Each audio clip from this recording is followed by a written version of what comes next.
MPL MY dibawakan khas daripada Tora Gaming. Gimana ngelihat standings yang sesuai ekspektasi? Invictus Gaming, waktu diorang nak secure that second title, diorang dah ready untuk main dengan 1-4. Cultured by Tora.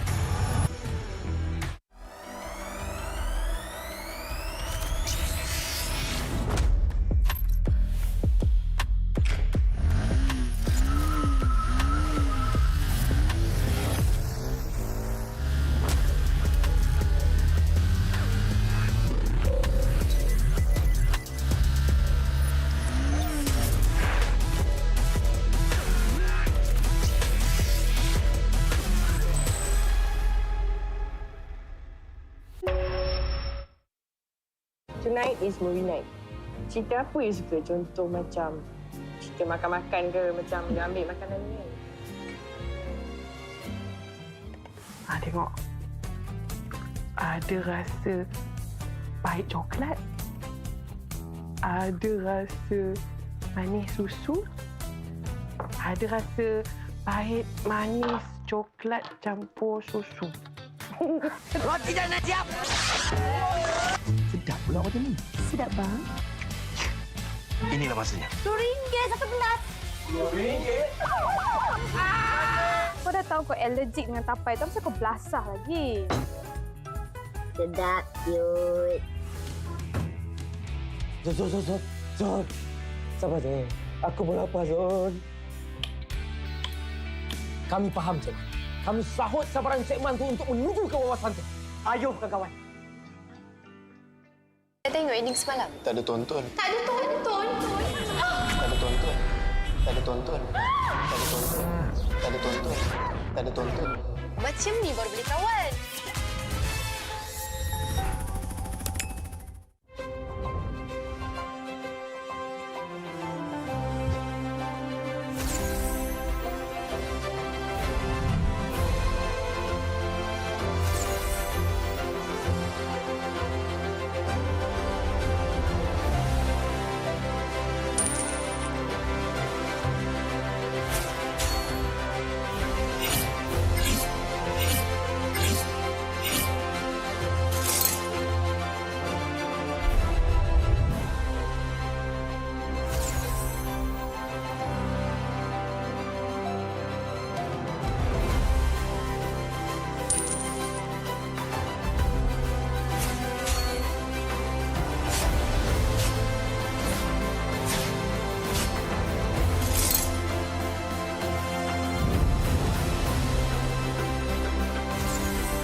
Sekeping je.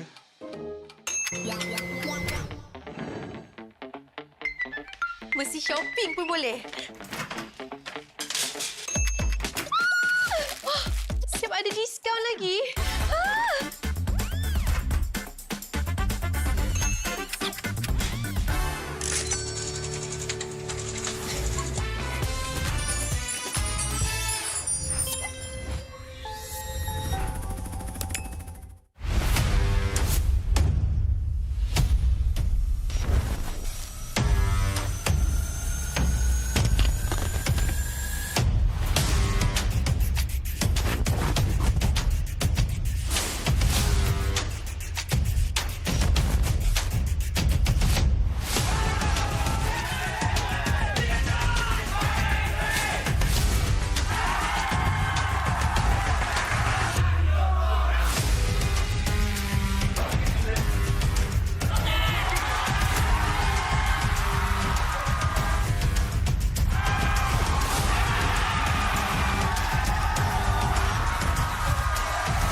Mesti telan air mata, selamanya ku takkan di bawah.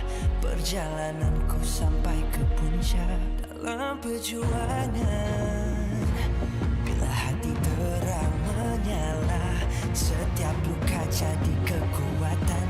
Pengorbanan yang jauh ujungnya. Sudah tiba masanya melangkah takdir, jalan yang gentir ku tempuh. Bangkit bersama kita juara, membanggakan negara. Kita kawan pentas dunia, Wira Arena. Bangkit bersama kita juara, membanggakan negara. Kerana di hujung cerita pastinya kita Wira Arena. Kita Wira Arena.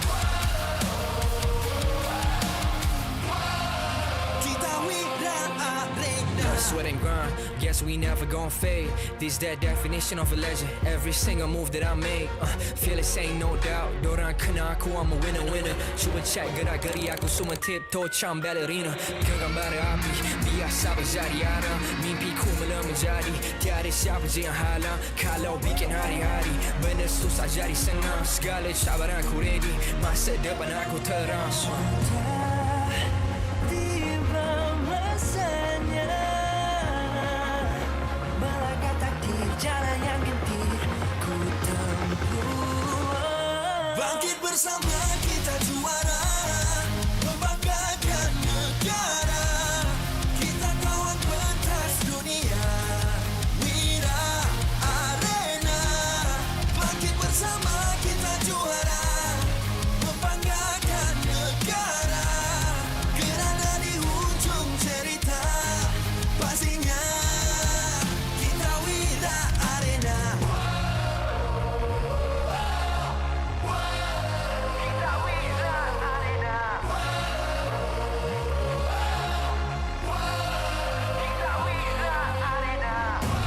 Satu hati, satu jiwa, makin bersama kita Wira Arena. Dari bayang kenyala api, nama kita terpahat di bumi. Bangkit bersama kita juara, membanggakan negara. Kita kawan pentas dunia, Wira Arena. Bangkit bersama kita juara, membanggakan negara. Kerana di hujung cerita pastinya kita Wira Arena. Kita Wira Arena. Kita Wira Arena.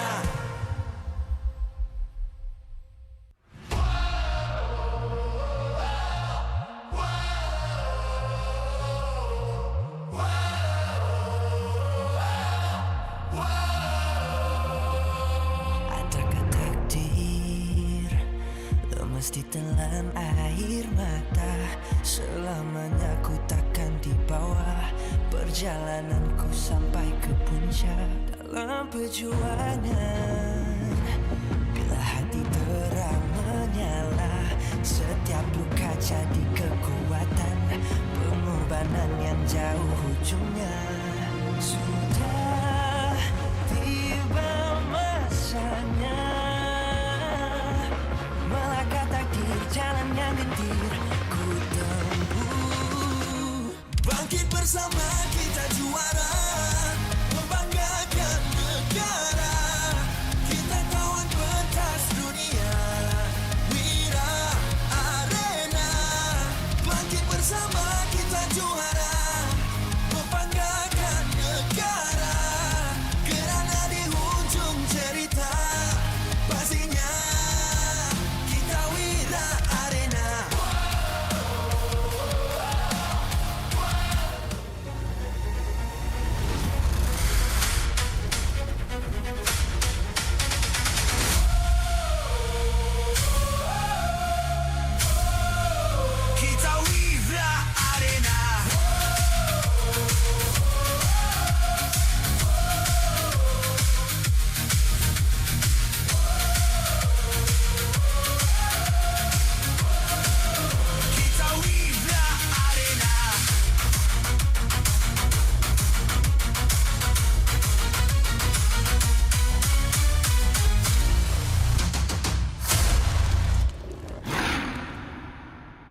MPL Malaysia Season 17 is powered by Moonton. Presented by Celcom DG. Power up now with Celcom DG Prepaid 5G. Climb to mythical immortal with unlimited 5G power, uncapped hyperspeed, and endless entertainment. Celcom DG Prepaid 5G. Limitless. Made for Gen Now. Bloop, bloop, bloop, bloop. What's that sound? Feels like something is flowing. It's the Infinix GT50 Pro, powered by HydroFlow liquid cooling. No lag, just smooth gameplay. 144 FPS, pressure sense GT trigger, fast and responsive. For MLBB players, this one's for you. Get it now at Infinix official store and TikTok shop, Infinix Malaysia. So food delivery, Grab. Definitely focused when full. When people is hungry, they lose focus. Then, they will have bad aim or bad performance during the game time. Hence, order from GrabFood to stay focused. Cultured by Tora. Get your official MPL Malaysia merchandise at a Todak booth or online at store.todak.com. MPL Malaysia is now cultured by Todak, empowering the next generation through Todak Academy and its industry-focused TVET and STEM education programs. Official motorcycle partner, Yamaha. Official content partner, Media Prima. Official streaming partner, Tauntaun. Our strategic partner, Ferry TNT Co., OBSBOT, PSM. Supported by KBS, ESI, Rakan Muda, MESF. Bersiaran langsung dari Stadium Juara, masa yang ditunggu-tunggu telah pun tiba. Masanya untuk kita saksikan playoff MPL Malaysia musim ke-17.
Setiap impian layak memiliki sebuah simbol dan cincin serta pingat juara yang dihasilkan oleh Ferry telah selamat tiba.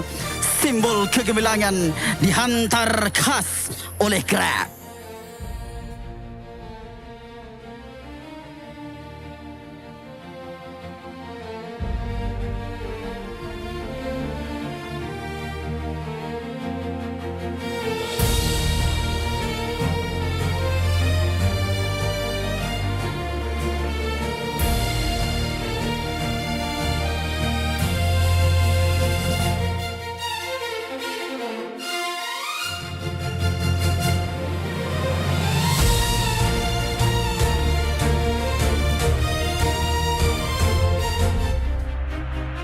Era baru, matlamat yang sama, kejuaraan yang dipertaruhkan. ramai pandang rendah pada kami di awal musim. An error not only breaks an immortality and takes a kill, but escapes with his life intact long enough for his team. Tak kisah pun, kami akan berdiri lebih kuat dari sebelumnya atas Dream Stage. Musim ini penuh dengan dugaan dan rintangan. Ada kekalahan, ada pengorbanan. Cukup menyaksikan GB. 2 lawan 1. Sekali saja betul didapatkan juga GB dapatkan medal. Tapi di atas Dream Stage, kami akan berjuang dengan skala yang kami ada dan membuktikan diri sekali lagi. Walaupun perjalanan kami di regular season tidak berakhir seperti yang diharapkan, kami masih percaya bahawa perjalanan kami baru sahaja bermula. Guys, berjaya untuk mendapatkan juara terbaku. Akan memberhentikan pergerakan lagi. Melawan yang akan dikorbankan. Innocent saja yang tinggal. Untuk kali ini, dari bermaskan Siska! 5 pemain buangan yang tidak pernah bermain bersama sebelum ini kini berada di upper bracket.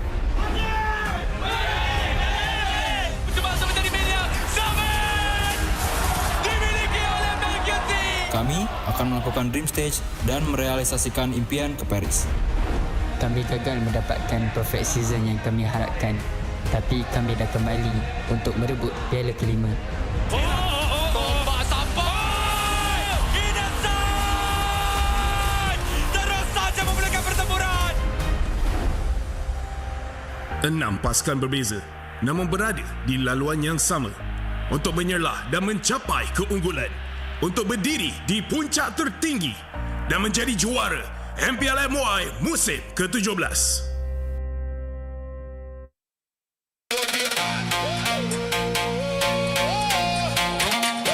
Pentas ini bukan sekadar milik pemain.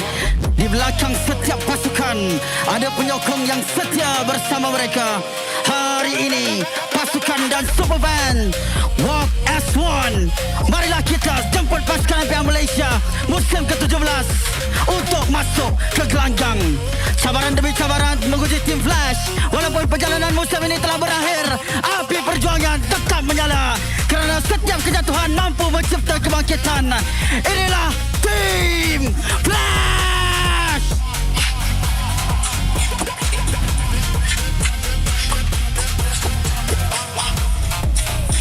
AC Esports hadir dengan harapan yang tinggi, dan meskipun perjalanan mereka masih belum sempurna, potensi all combo tetap tidak boleh untuk dipandang rendah. The future still bright. Berikan sorakan untuk the game changer AC Esports.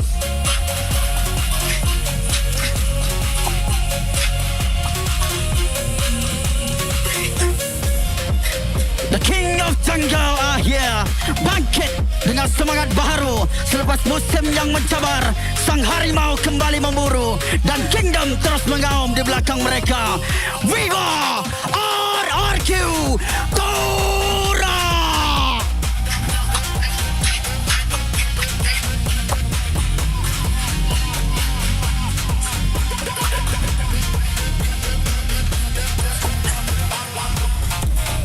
Mereka semakin panas pada saat yang paling penting. Red Robot telah menghidupkan enjin mereka dan bersedia untuk membuktikan segalanya di atas pentas terbesar. Always programmed to win. Bigatron Malaysia by Vitality.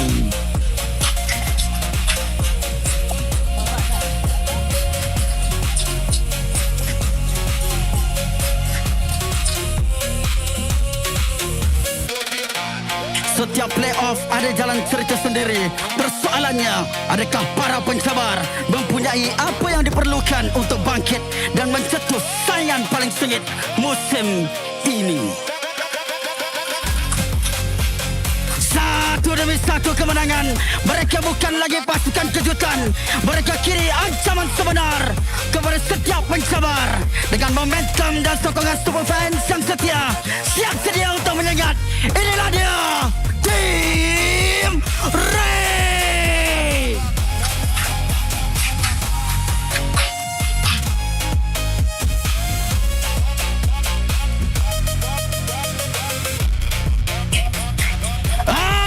Baran kepada seluruh liga. General generasi baru yang kelaparan kini telah tiba dan mereka datang untuk memburu mangsa pertama mereka. Make some noise, Team Vamos!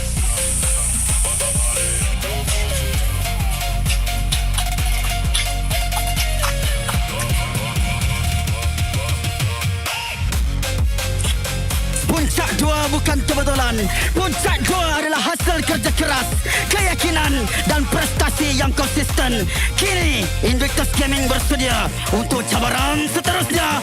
Always believe in this is Invictus Gaming.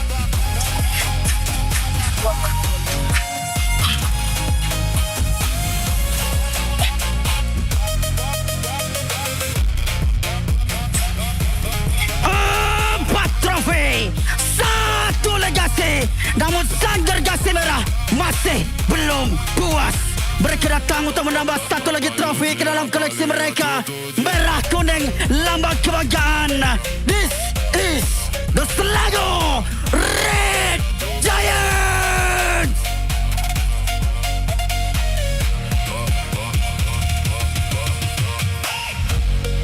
Impian akan direalisasikan, legasi akan tercipta dan perjuangan menuju takhta bermula sekarang.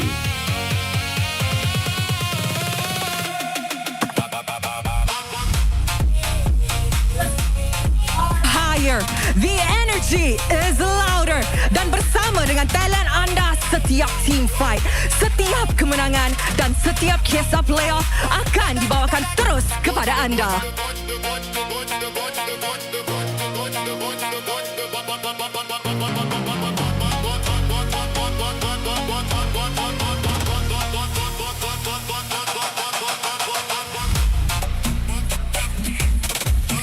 Hello Stadium Juara!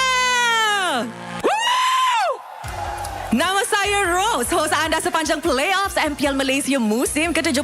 And of course, bersama dengan saya, kita ada my side reporter. It is none other than Papa Poji!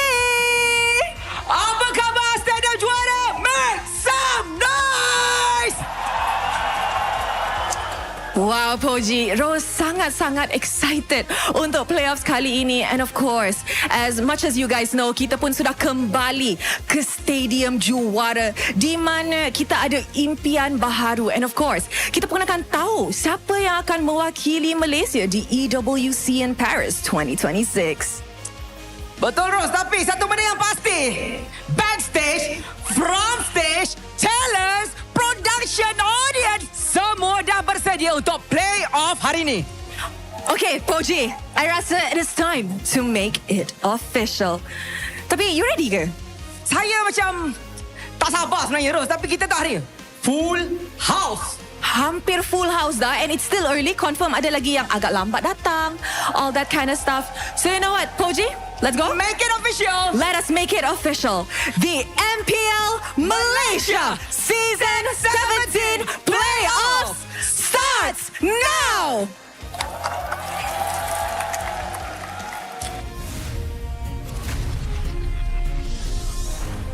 Welcome back, everybody. This is the play-ins here at the MPL Malaysia. My name is Getting Q, of course. Here with me is going to be Stafa here at the desk. Thankful that after 8 weeks of grueling competition, we have now boiled it down to the top 6, and only 2 of these teams move on to the double eliminations. It is an exciting time to be here and a great way to conclude the brand new era of MPL Malaysia. 5 days of epic MLBB action is all that stands between our top 6 teams and the 2 that will represent the region to MSC. Oh boy, now those 2 tickets are still up in the air. We don't know who's going to get it just yet, but for the early days of the playoffs, we need to see who qualifies for the double eliminations first. First 2 teams on the chopping block here, it's going to be Team Vamos and as well as RRQ Tora. And the real question is whether or not Vamos is going to maintain their performance now that we've already seen what MPL PH has brought to the table. I don't know even if RRQ Tora is ready for this meta. Yeah, all things considered, our break this time between regular season and playoffs hasn't been as long as it used to be, and yet it feels like a lot has changed since then. So have these teams been able to adjust? It might be difficult, especially with these so many variables that are being played. But one thing is for certain is that the power up with Cellcom DG prepaid 5G power pass, you could go limitless with the unlimited 5G power and uncapped hyperspeeds made for the Gen now. Of course, you can also redeem player trading cards here. Come to the venue, go check it out. It'll be a good time. Look for the Cellcom DG booth. Trust me, you're going to see it get cracked later down the line. Yeah, we're going to see plenty of that. We've already witnessed plenty of too many of our viewers popping open card packs, seeing who they get. And speaking of viewers, we've got quite a few here today, even though it is a weekday. Thank you to everyone who showed up at the arena. But of course, we don't forget you guys watching at home as well. Thank you for tuning in. And hopefully, we'll get to see you guys somewhere down the line, because this playoffs venue setup is awesome. Yep, it is looking phenomenal. The dream stage is, as they say, the dream stage for a reason. The only place that you want to be is here today, because let me tell you, the fans are out in droves. Let's throw up the bracket here, just in case you are just tuning in. For those watching from across the world, here's what's going on. In the upper bracket quarterfinals, we already have the play-in starting to begin. Vamos will face off against RRQ. Team Rey faces off against BTRM. All of this was based off of the standings. Now, keep in mind, the upper bracket semifinals is what everybody's looking for. As soon as you qualify for it, you have that second life. Indeed, that's why all of these teams want to be able to make it as far as possible, get that second life, put themselves in a better position. Because now that you've made it this far, you do not want your story to end on the very first step of the playoffs. There's going to be a lot on the line right here. So things are about to be tested, right? Some of these teams did pretty well towards the end of the regular season. Some of them not so much. But there has been a bit of a time gap. Who knows what kind of training arc these players may have gone through. Hey, we don't know if it's the hyperbolic time chamber here, but what we do know for certain is that these teams are going to be fighting for their survival. And obviously, it isn't just the two teams who showed up on board. There is also Bigatron alongside Team Rey. Again, most people would have imagined that the standings would look a little different at the beginning of the season, but coming towards the end, now we have conclusive evidence about who's moving on and who's not. Yeah, there have been some serious back and forth this season, and we knew that things were going to be interesting in this brand new era of MPL Malaysia, but I think that it has already surpassed our wildest expectations. 4 teams, only 2 slots into the playoffs. Once you're able to make it in the top 4, you have a little bit of breathing room, that second life as you mentioned, right? But you got to get through this phase first, and these are going to be best of 5 series. No more of that best of 3 that we had in the regular season, which means more time to adapt to your opponents, but also more time that could be spent getting beat down and sent home. Yeah, no, it could be pure domination. It could be 3-0 days here today. We don't know what the landscape is going to be looking like, especially since we have a couple of new changes. And with those patches, and thankfully, MPLPH had their playoffs first. We saw the grand finalists, their 2 EWC representatives. But then we start comparing that meta to what's going on here. In the regular season itself, Vamos alongside with RRQ, Vamos taking them 2-0 in both of those games. RRQ Tora on the decline. I don't know whether Dyron playing Paquito is going to be enough to really change their situation. It definitely seems like a type of hero that he would be suited for, right? The aggressive playmaker. But then you look on the opposite side. It's literally Paquito himself, right? How long has it been since we've witnessed this man play? I hope we get to see him in the main lineup, because Vamos hasn't exactly settled that yet. Is it Sabat? Is it Zeno? You know, there's still a question mark. Yeah, I think for now, from what it seems, I feel like they're going to be running with Sabat, right? We don't have enough games with Zeno to really say that he is the one that they're going to be leaning on as the cornerstone. That's just me. That's just me. Because at the end of the day, we're looking at the junglers here. Both sides, great junglers, and overall have been a big way for the meta kind of propel itself forward. Yeah, we've seen very active junglers. I think that Error 44 especially, as still a very, very young player, has really proven himself this season in particular, finding his stride, his confidence, the ability to clutch up games for his team. And overall, Vamos just looks really, really solid. I think if we just base off of regular season performance, Vamos should be the favorites here, since the Kingdom were still a little bit struggling, but that's where we want to see if they've done enough. Yeah, with that being said though, we did get a very special guest coming in all the way from Indonesia to join us on a call. We're throwing over to Poji to talk to Kulios. Hai guys, anda kembali bersama saya Poji dan juga orang istimewa hari ini, Error 44. Apa khabar? Baik. Baik, sebelum kita pergi lagi jauh, tahniah sekali lagi sebab tercalon untuk Best Jungler for Dream Team Award season kali ni. Jadi apa perasaan awak bila tercalon? Awak rasa awak boleh menang ke award ni? Saya rasa bangga lah. Cuma saya rasa ada yang lagi hebat dari saya season ni, untuk season ni. So maksudnya awak dah hebat, belum cukup hebat? Ya, belum cukup hebat. Humble. Saya suka. Tapi untuk awal season kali ni sebenarnya ramai orang tak expect pun Vamos ni adalah satu pasukan pencabar pun sebenarnya. Sebab sebelum ni korang ada kalah awal dan sebagainya. Tapi korang buat kejutan demi kejutan dan kali ni korang dah layak dekat playoff kan. So kali ni awak rasa Vamos boleh pergi sejauh mana? Sebab orang memang expect untuk Vamos boleh pergi ke EWC Paris. Untuk sekarang target kita orang memang nak EWC dulu lah. So ya, main target tu EWC, kalau dapat champion tu bonus lah. Champion bonus? Ya, bonus. Maksud champion masih susah ke macam mana? Masih susah. Cuma kita akan buat yang terbaik lah. Okey. Dan kalau kita sentiasa faham, playoff adalah satu tempat yang penuh dengan kejutan. Mungkin korang dah pernah kalahkan RRQ sebelum ni dekat regular season, tapi kali ni mungkin RRQ akan buat kejutan. So untuk bertembung dengan RRQ hari ni, anything ke yang korang akan lakukan untuk pastikan korang terus layak untuk ke next stage? Sebab kali ni kalah balik. So kalau diorang ada kejutan, kita pun prepare lah kejutan. Kejutan lawan kejutan. Kejutan mana yang lagi banyak dia menang. Macam tu. Anything nak kata kepada semua peminat yang datang hari ni? Ramai nampak ni semua untuk sokong Vamos. So terima kasih yang dah datang support, and korang ready beli tiket next ke? Kita akan menang. Alright, itu saja daripada saya dekat Aero 4. Jom kita masuk ke dalam game. Oh, forgive me there. Unfortunately, Kolios not on the line. Was just a little too excited to say hi to him, revealing it early. But once again, we did get to talk with Aero 404, and basically what he's saying, buy tickets for the next game. They're going to win this one. That's how confident they are coming into this, and more importantly, they put in some hard work to try and get this ticket into Paris. Yeah, you certainly can't argue about that confidence because Team Vamos has been firing on all cylinders. Natko, Ziki, Klokun, Aero 404, and Sabat on the starting lineup have been a force of nature towards the ending parts of the regular season. Definitely the favorites coming into this, and I hope to continue seeing that aggressive gameplay from them. They're very well positioned for the meta right now, but on the opposite side, RRQ Tora with Ruff, Witty, Kim, Gary, and Dyron, a star-studded lineup, and yet coming into this as one of the underdogs for the play-ins. I think that RRQ Tora really have to show us what they can do with the meta, because if it is going to be the exact same thing as the regular season, it's not going to be a good time for them. Yeah, I have been very vocal in my streams about my thoughts on RRQ Tora, straight up thinking that this team, based on their gameplay, did not feel like they deserved a playoff spot. It might sound harsh, but I think a lot of us can agree that they have not been hitting the level we expect of a squad like this. It's tough, hard not to agree, but before we go any further, we're going to go into the ping test mic check to see how both of our teams are feeling.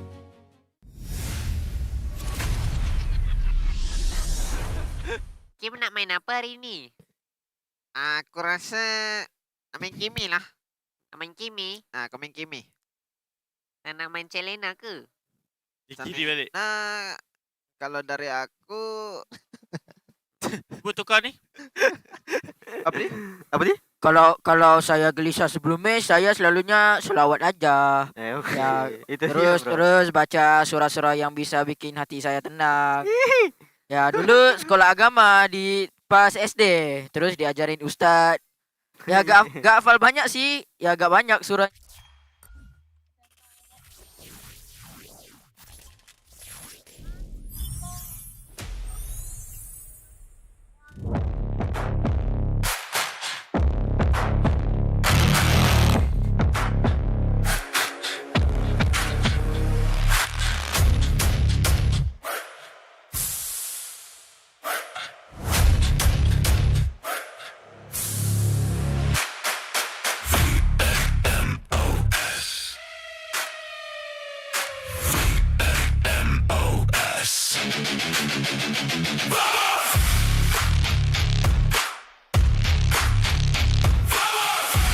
Nobody believed they'd make it this far.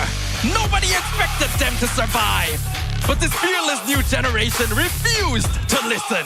For 8 weeks, they fought every obstacle to prove they belong with the best. Now they are here, chasing their first championship in a new era. They are no longer the future. Their era starts now! Make some noise for Team Vamos! The young star-studded lineup packed with veterans as pillars, Arrow 4 and 4, and Z keeps stand to make sure that this young generation is now and here today to play. Unless we see something else. Our veterans have done so much at this point. Now they want to book that ticket.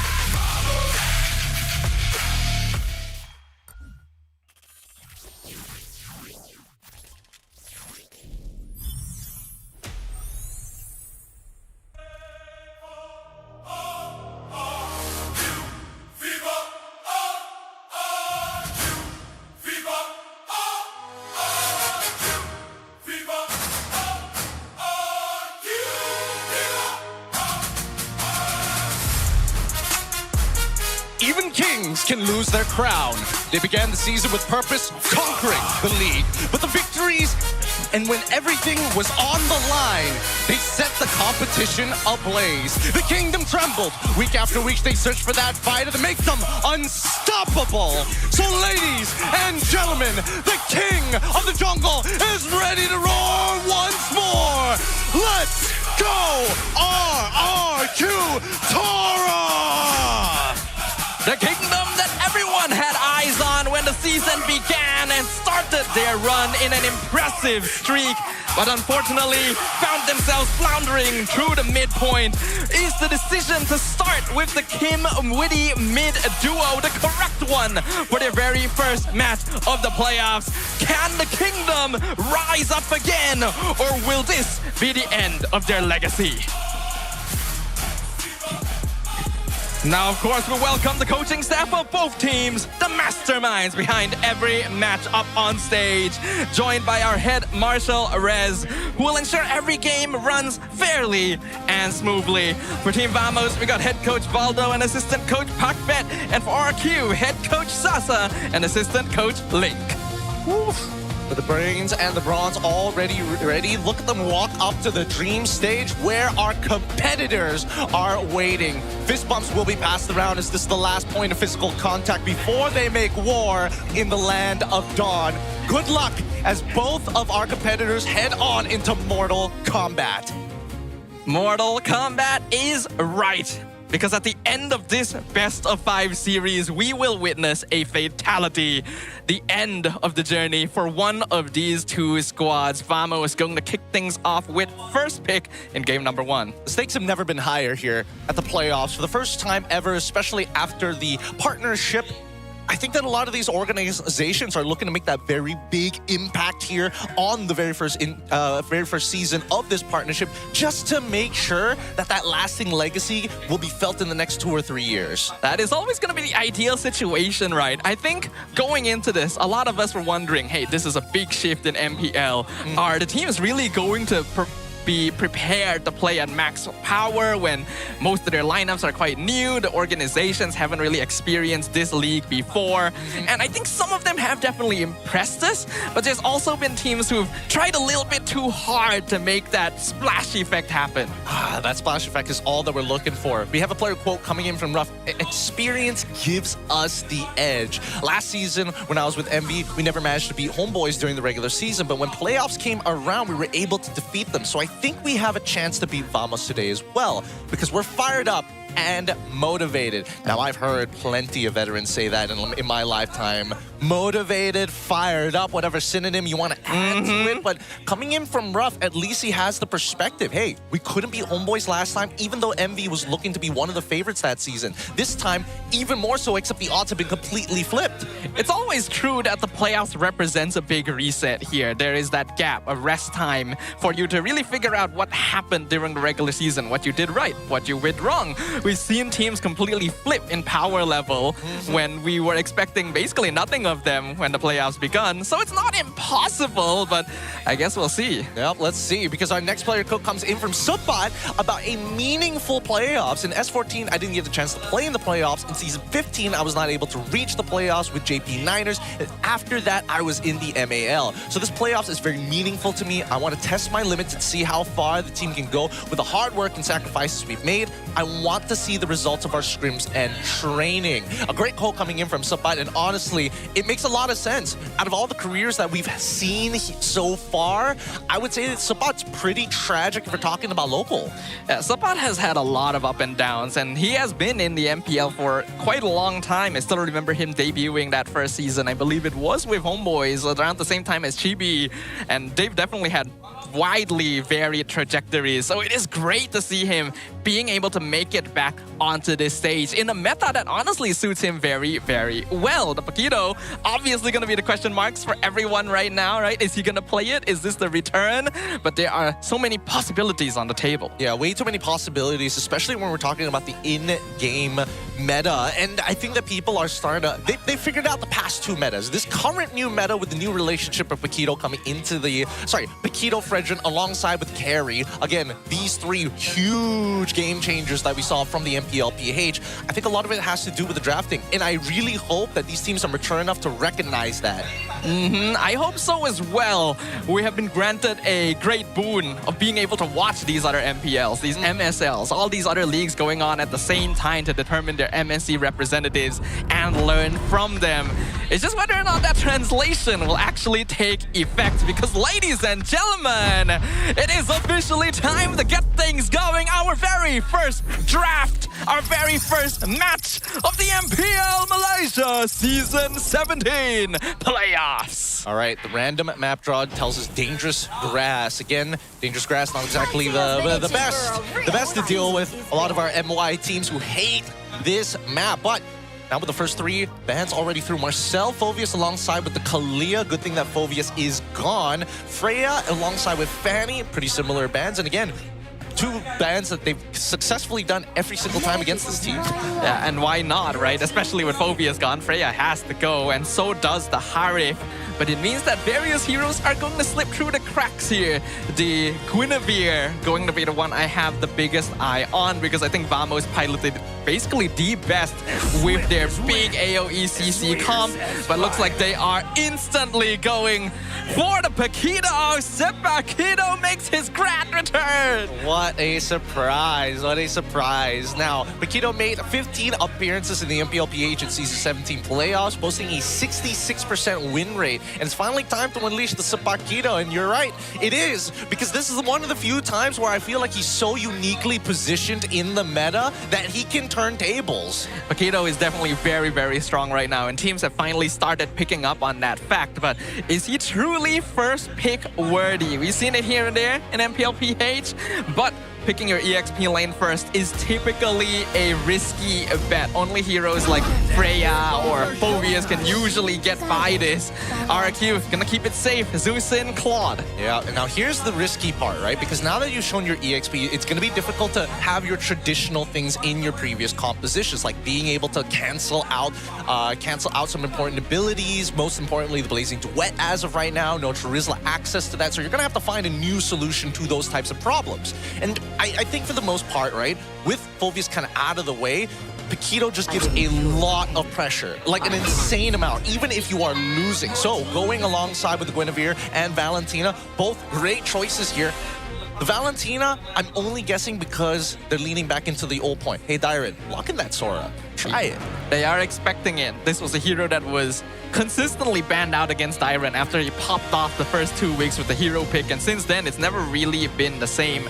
So you're right, it is a form of denial to make sure that RRQ doesn't get the chance to play those sorts of heroes, and also in case Vamos decides they want something a little bit later on, they're a bit safer to do so. And since they know that it's a Zeusin mid, they don't have to worry too much about mages that have super high wave clear compared to the Valentina. It seems like a pretty safe bet. Yep, I would agree with that. Ooh, we get the Gatot here for the side of RRQ. Interesting, they go Gatot. Why would you go Gatot? Do you really need that much space? Are they worried about they can't deal with the engage from Guinevere, so they need a disengage mechanic rather than just taking Purifies? It is possible, but I am also scratching my head along you.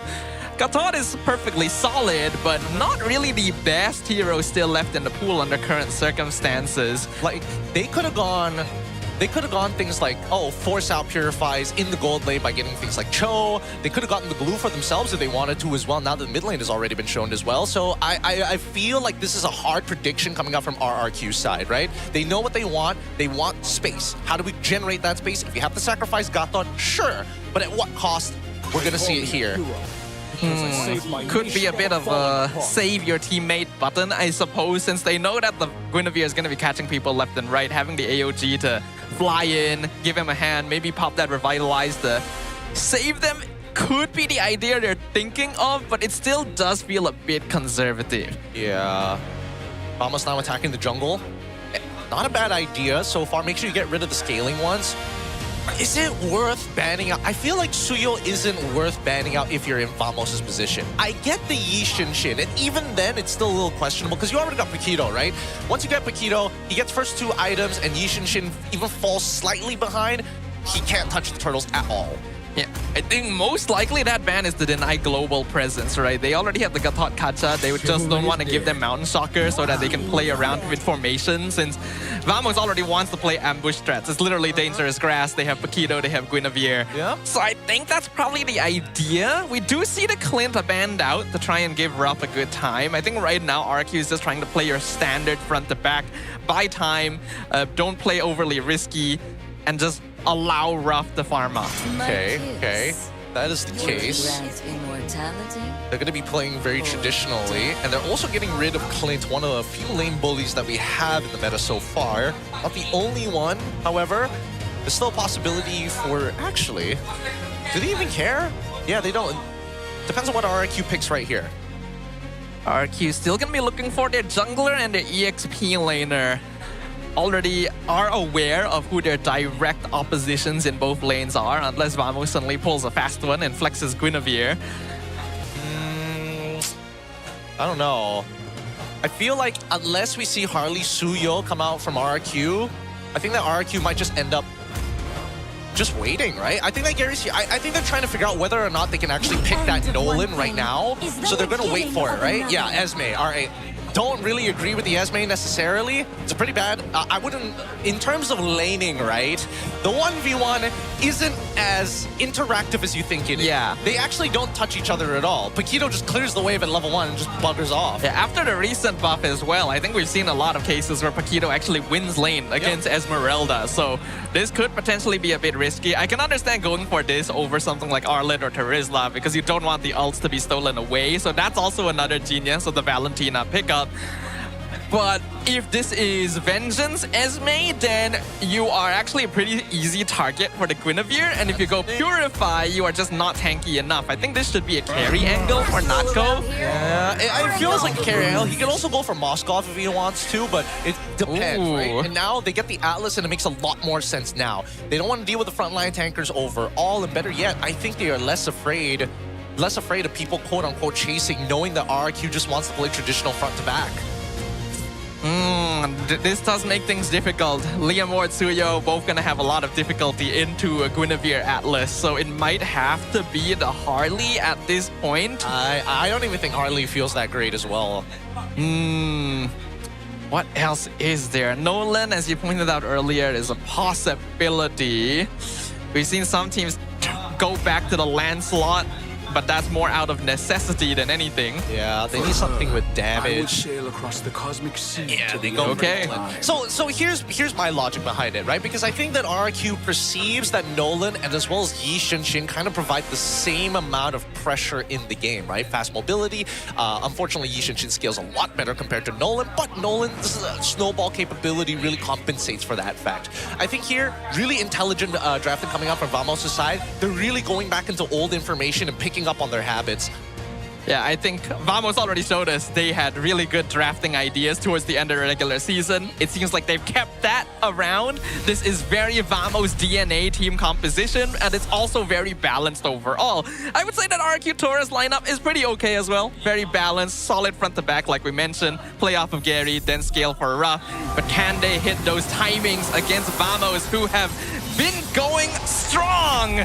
Ladies and gentlemen, the Land of Dawn opens up up once again. Our very first game in the MPL Malaysia Season 17 playoffs. Give it up for Vamos versus RRQ Tora. And things have already initiated here for our playoffs. Vamos and RRQ Tora, we're trying to make sure they maintain lane dominance, and that's the important thing.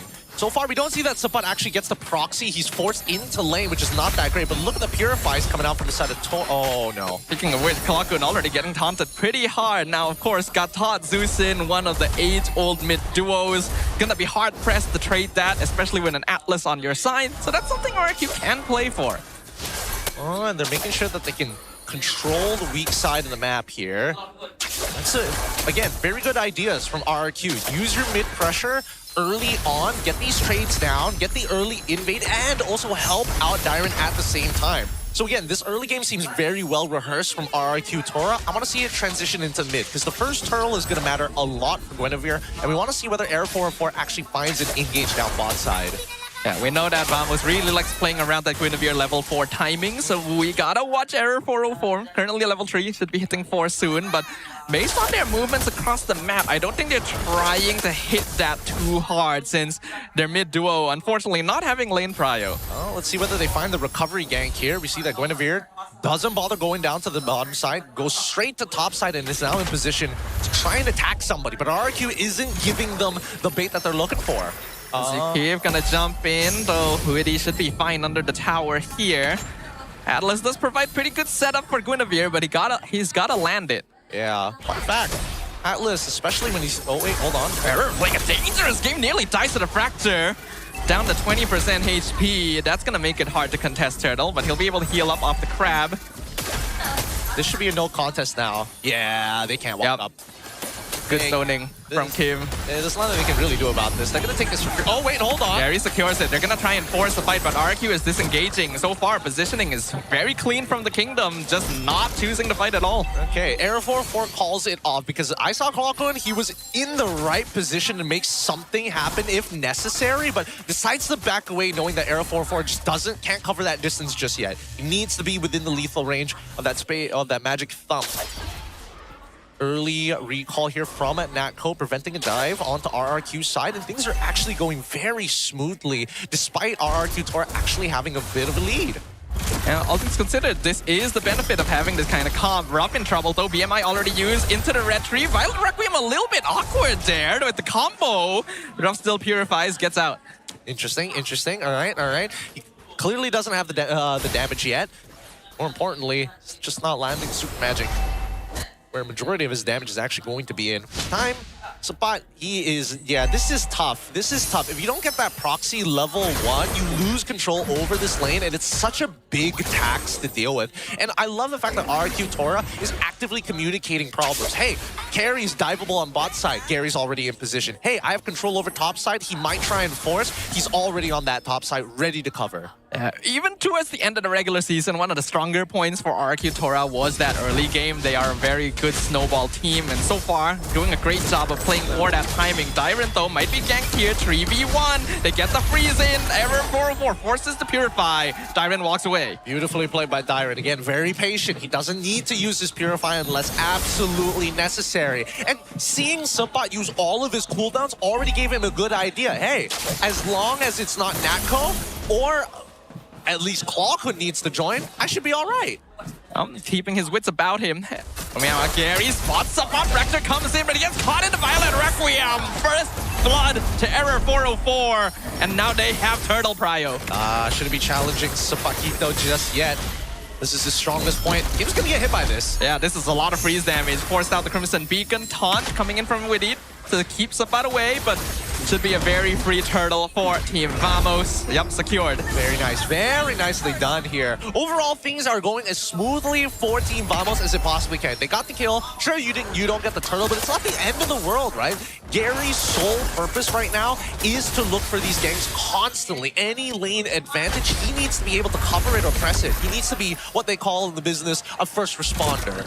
This is where, though, I think we need to really see how well RRQ can respond. They've lost a little bit of that early momentum that they were playing with, and they have a tendency to retreat into a defensive stance when that happens towards the regular season. So far, they are keeping it safe. I want to see if they up the ante again.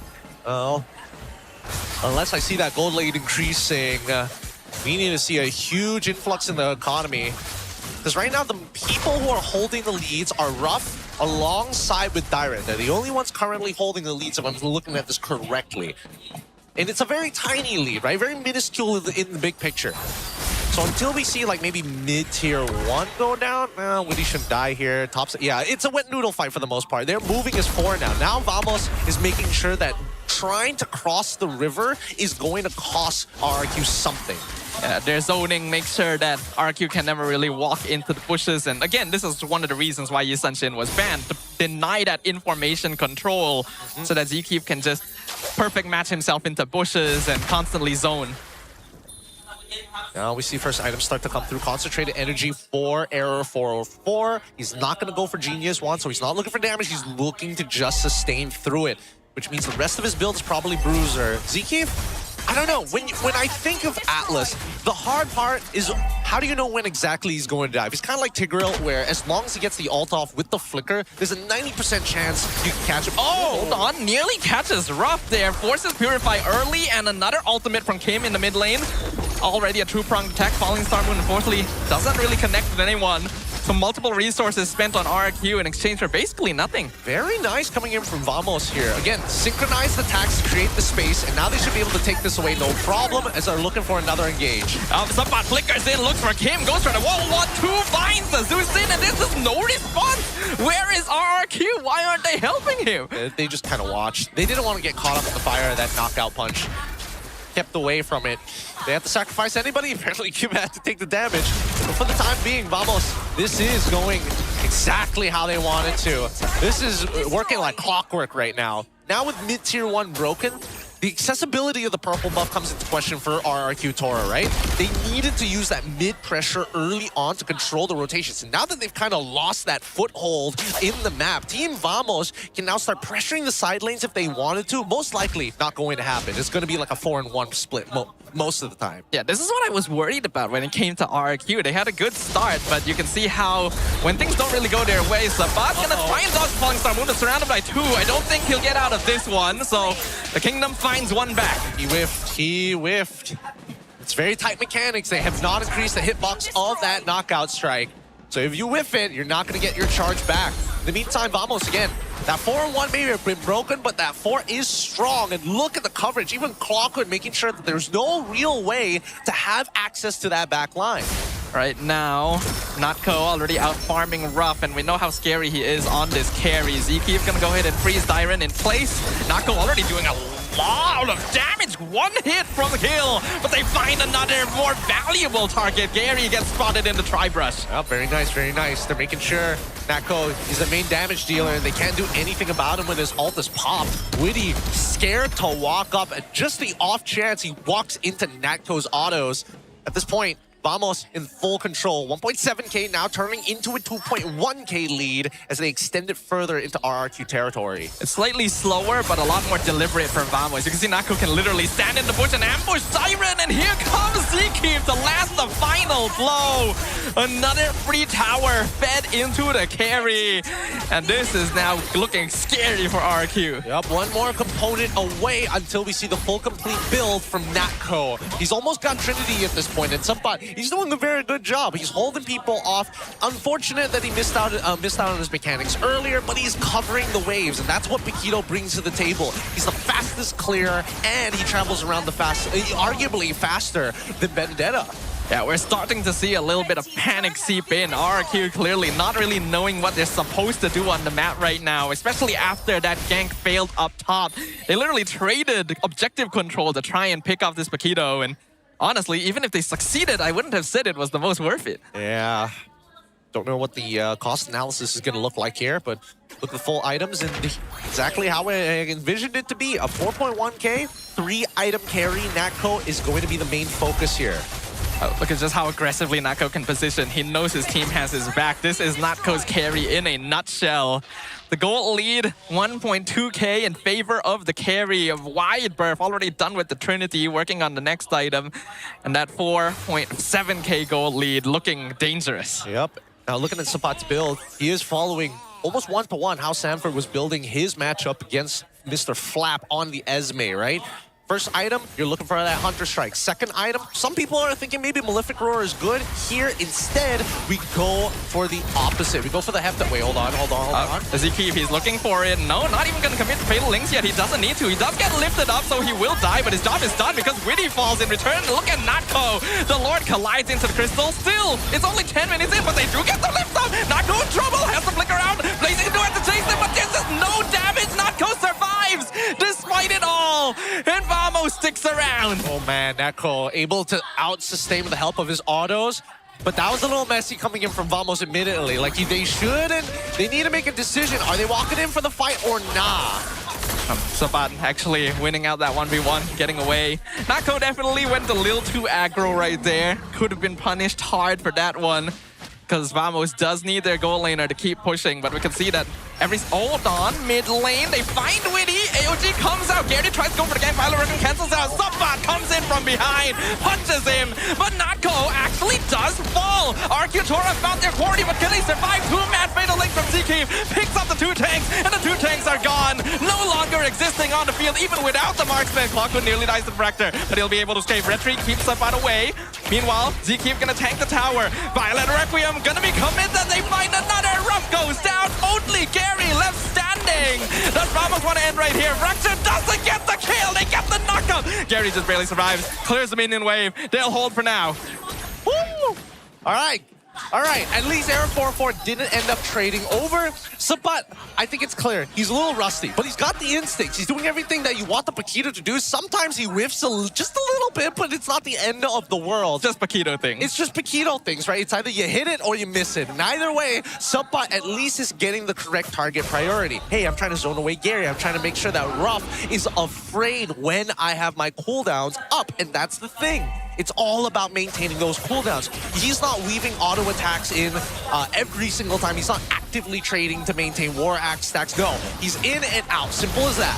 But look at where Gary is. They do commit the Fatal Links. They'll catch Witty, but they miss the Violet Requiem. AOG used defensively to get out. Meanwhile, Gary from behind fractures the lineup for Vamos. 2 of the cores are taken out instantly. Subbat trying to play the hero 1v4 in the back line. But Kim able to run away this time. Double kill for Ruff while Dyron zones. And that is a throw if I've ever seen one from Vamos. Unfortunate. Missed mechanics. That's the only way that they lose this. They have a composition that can deal with RRQ Tora quite easily if necessary, but it all depends on whether or not they make sure that they don't miss. How?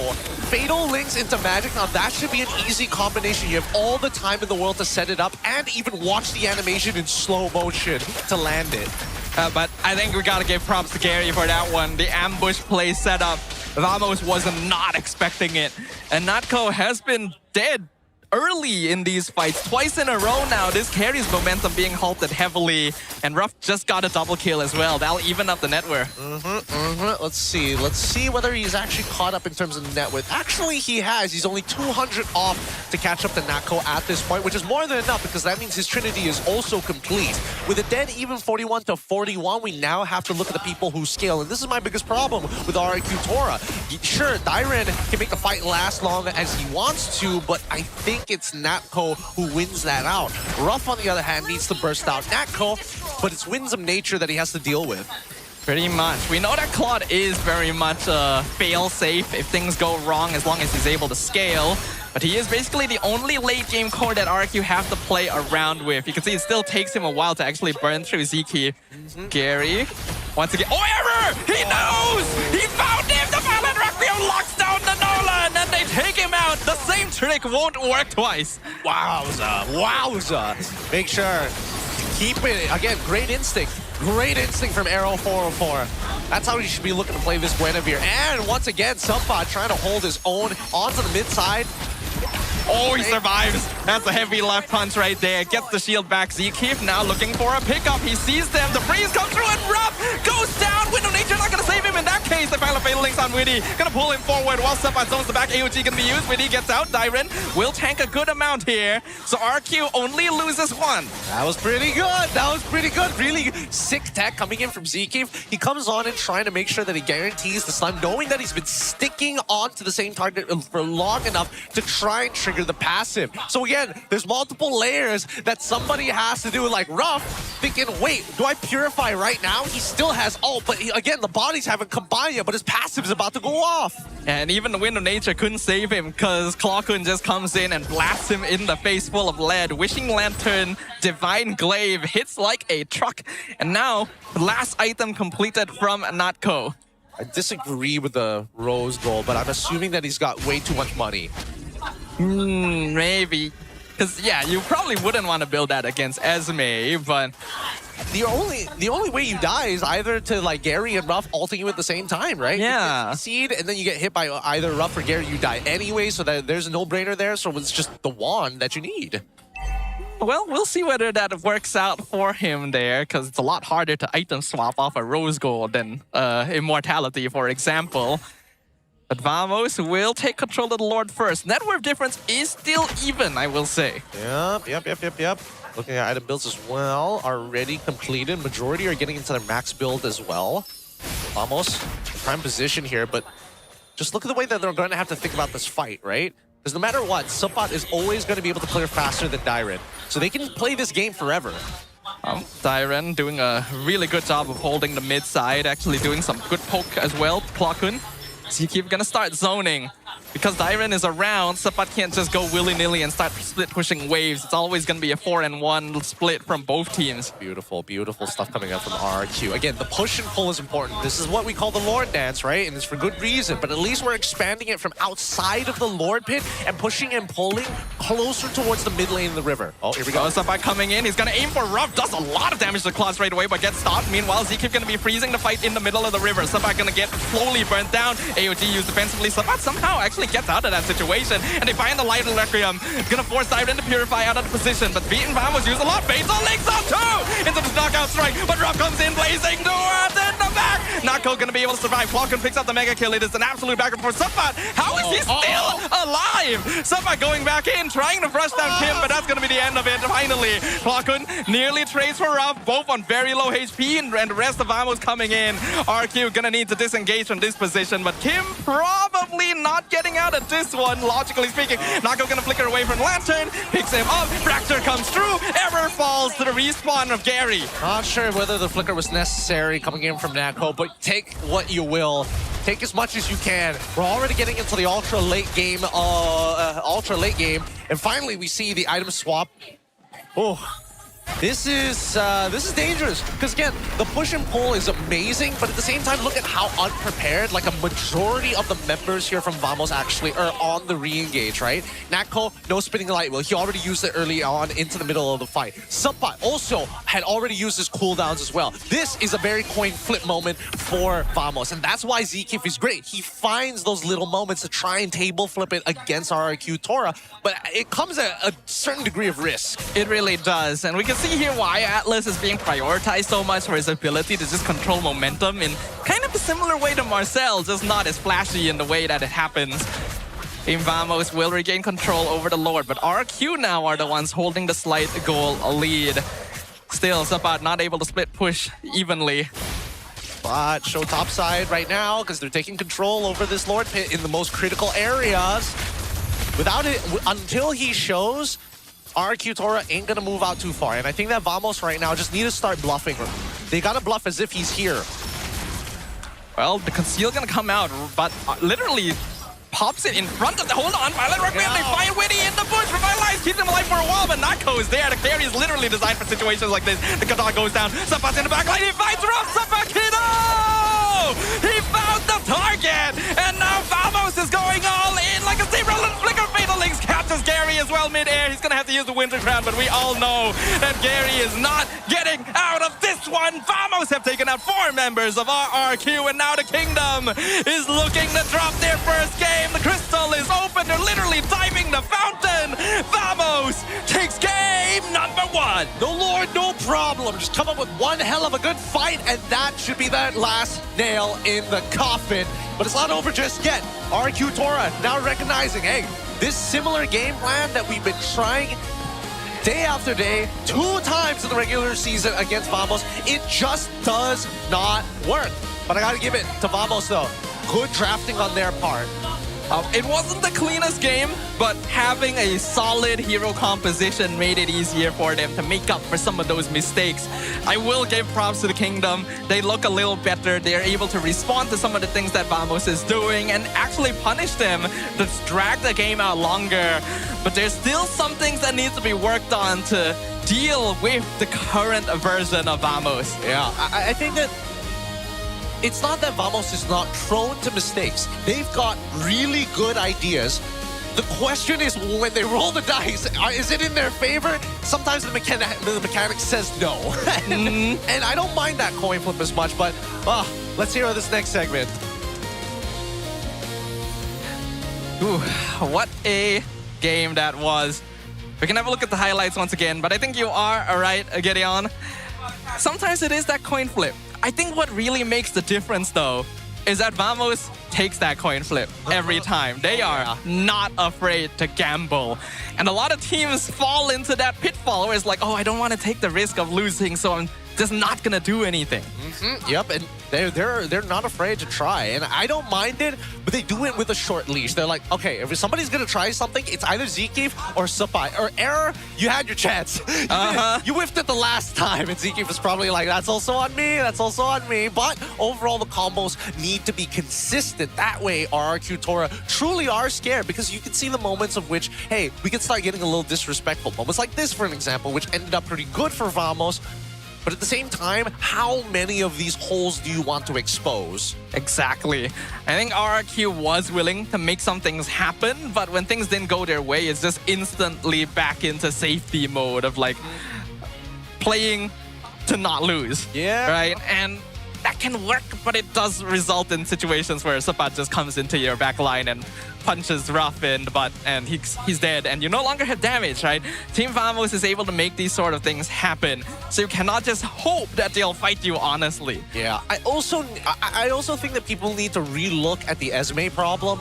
It's not as well, I wouldn't even say it's a problem. I just think she's not that good in comparison to Paquito. Yeah. She completely outskills him and eventually beats him in that 1v1, which is totally fine. And that's assuming that Paquito didn't take the War Axe to begin with, right? That's the only thing that differentiates that matchup. It's just that the late game team fight, she kind of provides nothing here. The only person she could technically really absolve is Claw Kun. Pretty much. Like, Esmeralda's a really good 1v1 opponent for the Paquito, right? She beats him early in lane, she can match his split pushing, and she doesn't die to the 1v1. But that's about it. Yeah. Right? Because if you want someone to sandbag team fights, Uranus is better, Hylos is better. If you want someone to actually 1v1, then you could go into Benedetta. Heck, you could even go to Rizla for the setups. Esme just kind of stands there. Yeah, and that's my biggest problem with it, is because there's too many times where we see the Esme just... I'm trying to threaten people, but it's a team fight composition in their front line. Like, I can hurt them, but the Natko, that guy melts me. I cannot walk up, and I don't have any battle spells to keep myself alive for that long. So overall, I think that at least for RRQ, once they get back onto that blue side, they need to start figuring out, I want to see what the RRQ opener starts looking like, right? Are they going to give Paquito over to Dairen? What are they going to do? Because so far, it feels like Vamos are following a very similar script to the regular season, and it's a little sad that RRQ still fall within that mold. Yeah, Vamos knows that their strategy works. They know their players are comfortable with this style of gameplay, so they stick to it, and it happens to be a very good fit for the meta right now. RRQ, unfortunately, is still playing pretty standard, and that can work. We've seen plenty of teams make it happen, but you still got to be able to expand your ideas about it here. And they already revealed very early on that, hey, this is what we're going to be doing in the draft. Yep. And the second thing is that I feel like it's just not enough research has been done, right? Especially when it comes down to, hey, what exactly are we going to be doing in terms of the bans? I would say that there is an honest argument of letting that Harith through if they are on red side. Just to say, you know what? Even if we don't lock in that Claude, at least there'll be a different option, assuming that you prefer that more than the Paquito. And I think that's going to happen in game number 3.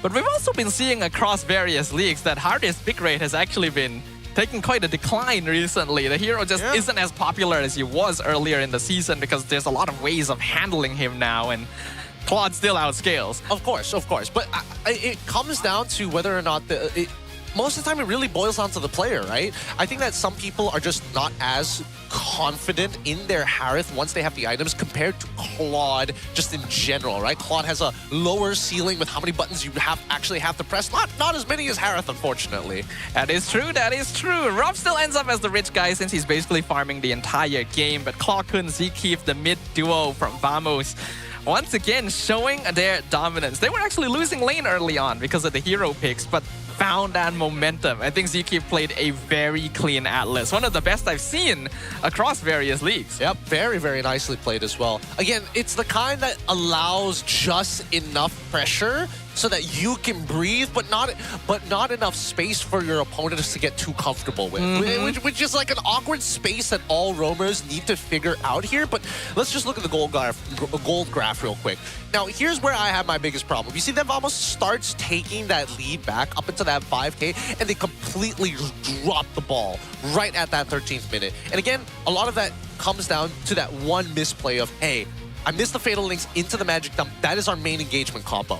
And then they didn't know that Gary was behind them. That's a little bit more forgivable because they probably got a little overconfident in RQ staying on their side of the map. And after that, Error 4-4 made the really cool read in the bush. But our MVP of Game 1, of course, it's Paquito making his grand return to the playoff stage. Yep, finding the Claude at the perfect moment. Literally, your whole job is just to be in a little attention seeker, you know? You're trying to pull that currency. You want people to look at you. So he shows up mid, Esme comes on over, and all of a sudden, you have all of RRQ moving towards the mid side of the map just to deal with him. His job is to make you regret bringing a gun to the fist fight, right? Which is, it's a funny reversal, but it works here. That is the standard build we are seeing for Paquito nowadays. Good mix of damage as well as sustainability, and we can see why this hero has been increasing so much in appearance. When are we gonna get Paquito, but it's Chuck Norris? Oh, we already got Manny Pacquiao. That's the thing. I wanted to make the exact same jokes, but it's way funnier in MPL PH than it is here. True. So it's like, cultural relevance. We're gonna be getting another collab soon, I heard. Oh, that's true. Right? If it's Chuck Norris. Oh my goodness, Woody. The Expendables 4, except it's an MLBB. That's the dream. But overall, I do want to see what RRQ has to show on the blue side, right? I don't think they're going to go on red side again. I think that the blue side meta is pretty straightforward in terms of what the bans are supposed to be, with an exceptional few scenarios. What I really want to see right now is just, what is the identity of the kingdom still? Because I'm not really seeing that. They had a lot of personality when the season started of being this aggressive team fight oriented comp. That's true. Once that failed, it's kind of like they never really figured out what they are as a team anymore. Well, I think they're just going back to the basics, right? It goes to show that they're draft looking for comforts overall, and then after that we look into the game, they're highly focused on trying to make sure that the map rotations kind of work for them, even though the laning phase have not been the greatest. And I think that's something very reminiscent of what was that particular matchup called? I can't remember the lore accurate name, but Yuzong has got a cool new skin that you guys should probably check out for the 2026 All-Star event available already. So team up and die for the fortune, because again, if you haven't died for it yet, you probably aren't playing hard enough. All-Stars always brings new stuff, always brings cool stuff, right? We got the new map, we got the new lord, got the new skin. If you guys haven't already started on this event, I hope it's not too late, right? Because there is catch up. There is catch up, right? Okay, that's good. Yeah. Because I haven't. Got to make sure. Keep yourselves on your toes here. Now we're going to be throwing it over to our next segment, one that I'm very excited for. We got Poji on the opposite side. Poji, who are you talking to? Terima kasih rakan kasta anda kembali bersama saya Puji untuk satu winning score dengan orang yang jauh datang dari seberang. Inilah dia kasta Kolius. Apa khabar Kolius? Hai Moji. Jadi macam mana selepas anda tengok prestasi RRQ dalam game yang pertama? Okey ke? Tidak okay. Because I think early game dari RRQ in terms of objective sedikit kurang. That's why Famos benar-benar melakukan pressure yang sangat amat bagus dari early game-nya. Sebenarnya mereka udah bagus di momen Lord kedua atau di menit ke-12. Di mana ketika Gary melakukan flanking tadi. Namun ternyata overextend dari Gary membuat map control dari teman-teman RRQ Tora harus hilang. Faham. Jadi masih lagi banyak yang perlu improvement ke kalau untuk mereka mengunci kemenangan untuk game hari ini? Pasti Poji, karena memang kalau bila saya lihat selama regular season, Raf dan juga Gary itu sering melakukan gerakan yang jadi merugikan untuk tim RRQ Tora. But memang di babak playoff ini atau di game pertama, gerakan tersebut sudah mulai berkurang. Tapi memang problemnya adalah mereka harus tetap improve. Dan saya percaya RRQ Tora pasti bisa untuk comeback nantinya. Baik. Kalau macam tu, Kolius, pada pendapat awak sendirilah untuk di pentas playoff ini kan macam awak cakap daripada regular season sampai ke game yang pertama tadi. Awak rasa ada tak peningkatan ataupun improvement yang besar sebenarnya yang berlaku dekat RRQ Tora? Sebab kita faham dekat leg yang kedua mereka sedikit jatuh ke bawah. Betul, terutama ketika mereka harus bertemu dengan Famos, mereka harus kalah dua-duanya kan. Leg 1 dan leg 2 mereka harus kalah dari Famos. But again dibilang dari segi improvement, saya melihat RRQ Tora ini udah mulai disiplin, udah mulai bergerak itu tidak melakukan gerakan yang terlalu beresiko tinggi. Walaupun memang tadi sempat ada momen di mana Gary harus terpick off di area jungle lawan kan. Tapi itu pasti masih bisa diimprove. Saya percaya bahwa Coach Sasa adalah orang yang pintar dan untuk players RRQ juga pastinya bakal berkembang. Mungkin mereka akan cuba cari jalan untuk cari kemenangan. Tapi Kolius, anda sebagai penyokong kuat untuk pasukan Indonesia. Jadi hari ini dekat playoff kita boleh tengok dua pasukan daripada Indonesia, BTRM dan juga RRQ lolos ke playoff. Apa perasaan awak lepas awak tengok, wah bagusnya dua tim Indonesia berjaya. Sebangga ke tak? Sangat-sangat bangga, Poji. Karena melihat RRQ dan juga Bigetron yang berasal dari Indonesia saat ini sedang bertanding nih di babak play-ins untuk MPL Malaysia Playoff itu sendiri. Jadi saya melihat pastinya dengan libur kurang lebih 2 pekan untuk mereka terus latihan, terus improve apa kekurangan mereka selama di regular season. Saya berharap ini bakal menjadi pertunjukan yang sangat amat bagus di babak playoff ini. Okey, pada pendapat awak sendiri kan, apakah impact yang terbesar sebenarnya bila ada organisasi daripada Indonesia masuk ke MPL Malaysia? Wah, karena mungkin saya percaya sebelum RRQ dan juga Bigetron masuk pun MPL Malaysia itu udah sangat amat bagus. Karena saya sendiri sering banget untuk melihat MPL Malaysia. Tapi ketika RRQ, Bigetron juga masuk ke MPL Malaysia, jadi banyak nih penonton dari Indonesia yang penasaran dan tertarik untuk menonton dari MPL Malaysia itu sendiri. That's why jadinya banyak banget muncul pendukung atau pensokong seperti dari RRQ Kingdom dan juga Biget Troopers. Banyaklah lagi ramai fan, lagi ramai, lagi bersemangat lah kan macam tu. Baik Kolius, sebelum kita nak tutup lah soalan dan sebagainya kan, lepas habis je MPL Malaysia akan ada MPL Indonesia punya playoff. Pada pendapat awak lah, siapakah wakil Indonesia yang akan pergi ke EWC Paris? Wah, pertanyaan yang berat ya Poji. Yeah. Tapi jika dari konsistensi, saya rasa tim Onyx adalah satu tim yang bisa mewakilkan Indonesia di EWC. Tapi satu lagi itu yang jujur tim-tim lain pun sedang improve. Tapi jika melihat bagaimana performance mereka di babak regular season kemarin, saya rasa EVOS bisa menjadi kandidat yang kuat untuk mewakilkan Indonesia. Mantap, EVOS di sini. Alright, itu saja daripada saya dan untuk Kolius. Anything to say kepada semua fan-fan Malaysia ataupun fan Indonesia yang tengah menonton MPL Malaysia sekarang? Buat para penonton semuanya, keep supporting, keep sokong untuk MPL Malaysia karena ini juga udah babak playoff. Kita juga bakal melihat siapa nanti perwakilan dari Malaysia untuk ke EWC-nya dan salam teman serumpun. Terima kasih. Bye-bye Kolius. Bye. Itulah dia sedikit sebanyak input ataupun juga pendapat dia berkenaan dengan RRQ, BTRM dan juga Indonesia yang datang ke Malaysia. Dan itu sahaja daripada saya di pentas VMix Call. Jom kita terus masuk ke meja caster semula. Thank you so much, Boji. And of course, we got Kolios on the opposite side. Again, giving his comments and his ideas. And even now making some, I wouldn't even say bold predictions, but his suspicions of who's going to be representing Indonesia this coming EWC. It's actually a pretty rare occasion for us to be having our playoffs before MPL ID. We're usually the last ones. Or it happens at the same time. That's true. Well, this time around, we get a little bit of a head start to find out who our representatives are going to be. And right now, both these teams are vying for that. RRQ gonna swap over to blue side this time around. So now the question becomes, right? You asked already, what is that blue side dynamic for them? I want to see what their leading strong hand is going to be, right? Because every single time we've seen them, okay, we gotta get something good for Dyron, right? Dyron needs to get something great. We got Ruff as well. Also, you gotta give us something great. Oh, we also have, oh my goodness. Oh, wow. I just was not expecting royalty to be here. That is quite something. We are a little bit starstruck right now, speechless. But yeah, we're getting a lot of VIPs coming around, I think, for this entire playoffs to kind of brighten up the venue.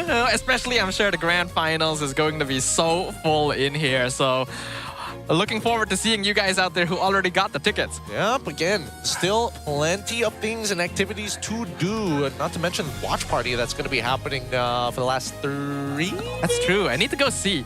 I haven't seen how big the screen is. That's the thing. They haven't told us much about it. We haven't had much time to get around. But let's talk about Zkib's growth by the numbers. Because now, obviously, there's a big influx in games. So you would be surprised that his numbers are actually getting better despite the total volume of games increasing. I mean, we already knew that Zkib was someone to keep an eye on. What did he debut last season or 2 seasons ago? I can't remember. I want to say 2 seasons ago. Probably, right? It had to be a full year, at least. Was he in Vamos last year? No. Where was he last year? Arrow. Was it? Yes. Yes, Arrow. Yeah. So 2 seasons ago. Still, honestly, a pretty new player overall. But even from his debut season, people were already like, ooh, this new rover is something else, and he is continuing to improve every season. Yeah, he's same alongside with Nova X Koba, right? Again, both supports have come up from a very long history, but at the very least now, they're going to be competing on the biggest stage and potentially a chance to go to France if they can just win this series out. Let's see what the strong hand from RRQ is going to look like here on the random map draw. Broken Walls. Ooh, okay. Broken Walls. Always an interesting map to watch. Facilitates a lot of early game rotations in the jungle, especially for slower tanks. And of course, you got those fun objective contests. Hey, big shouts over to East Malaysians out there, whether from Sarawak or Sabah, Sindakan. We love you guys. All right. What? Interesting. Fanny Harley banned on blue side. Is that really the opener? What are we worried about here? I guess they want to play around. Oh, don't tell me that Kim still doesn't feel comfortable playing anything else. Magic is my life. Your team is They ban Harif as well. I'm going to take a wild guess that either RRQ opens up with Claude or they're going to go straight into the Zushin. That's what I think is going to happen. Because this is a pretty bizarre thing to ban out. Like, I get the Fanny. The Harley, not so much. Yeah, it also feels like a bit of a waste because these are 2 heroes that you could contest on blue side oftentimes. Yeah, or you could just like play Guinevere or something like that. Yeah. I mean, they could be going Guinevere first, but we haven't really seen too much success in that regard. And Vamos bans the Marcel. I wonder if Gary is comfortable playing Gwen. And I wonder if Valdo knows whether or not he is or isn't comfortable with it. We've seen Gary play Guinevere once or like a couple times in the regular season, but I will say it never really felt the best. Yeah, he is more of a cleanup jungler. Exactly. It wasn't anything like too crazy. It wasn't like an Uni style of like big flashy plays or like a more calm and collected style of Arrow 4-4, but he just hits it when you need it. And there we go. Hey, the Zushin, as expected. No surprises there. Vamos.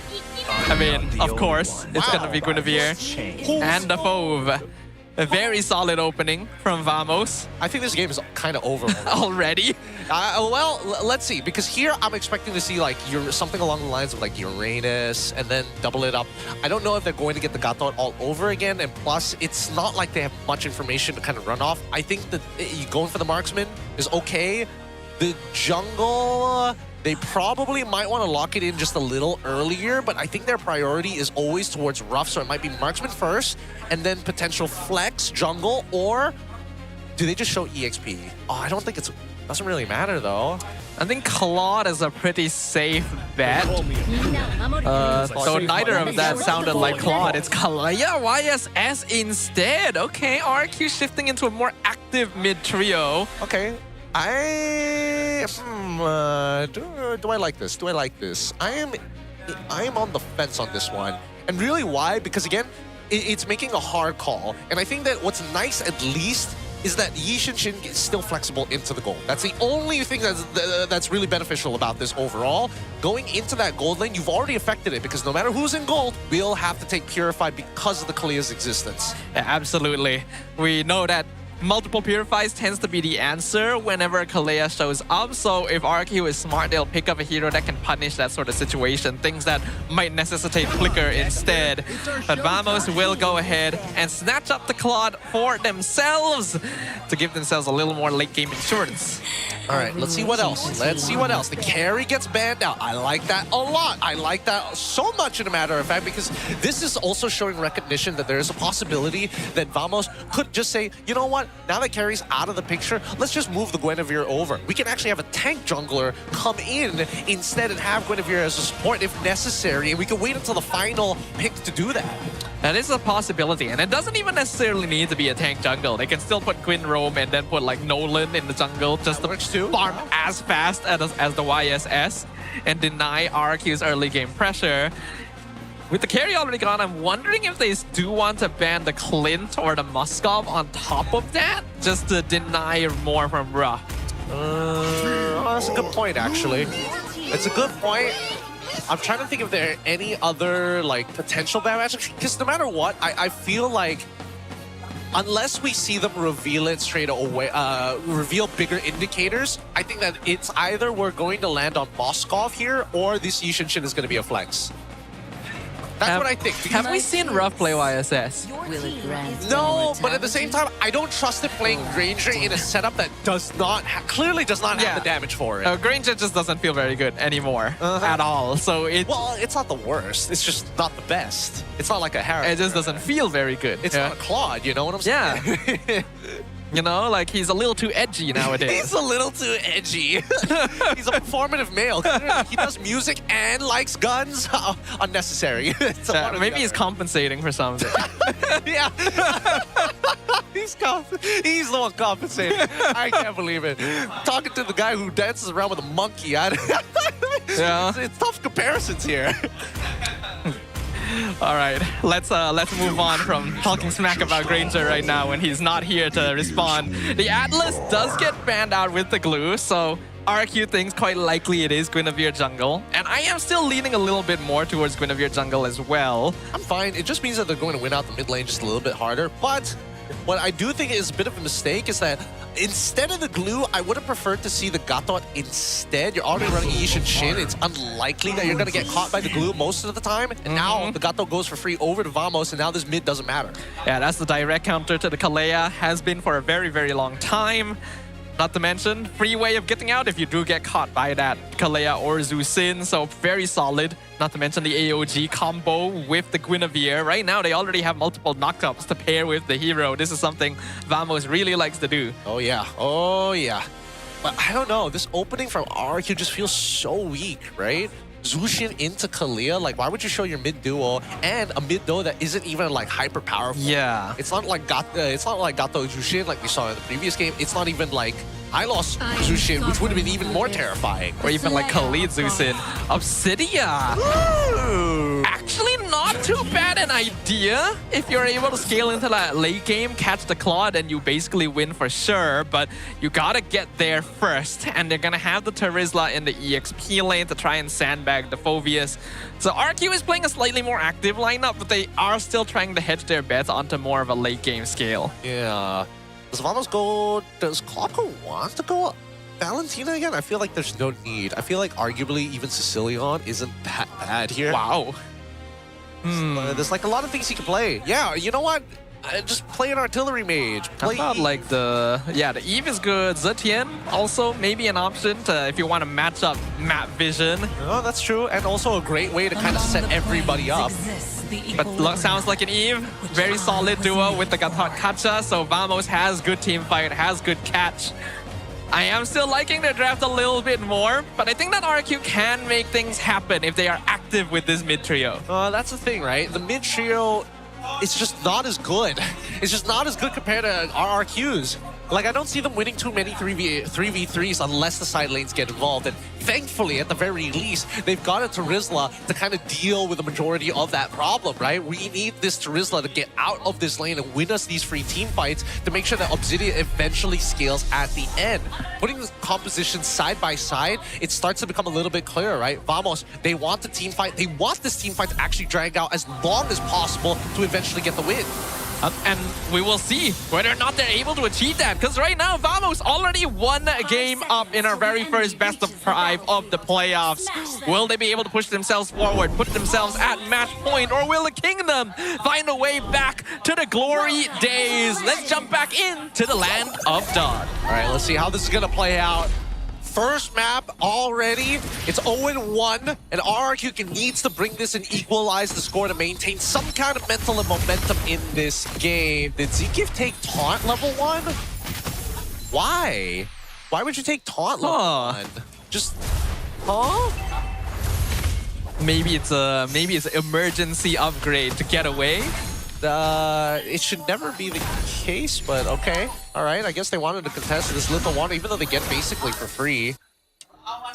Well, much stronger mid duo, like you pointed out, for Vamos. Quite easy for them to bring Error over, grab that Litho. Dude, ZK, stop trying to trade here. Stop trying to just clear the wave and start moving on. We don't need what are we doing here? What are we doing? I mean, it depends on whether or not they actually want to make something happen on the map anywhere. If not, then they probably just want to freeze and play a little bit safer since the Yisun Shin does farm pretty quick. I agree with you there, but at the same time, it's just...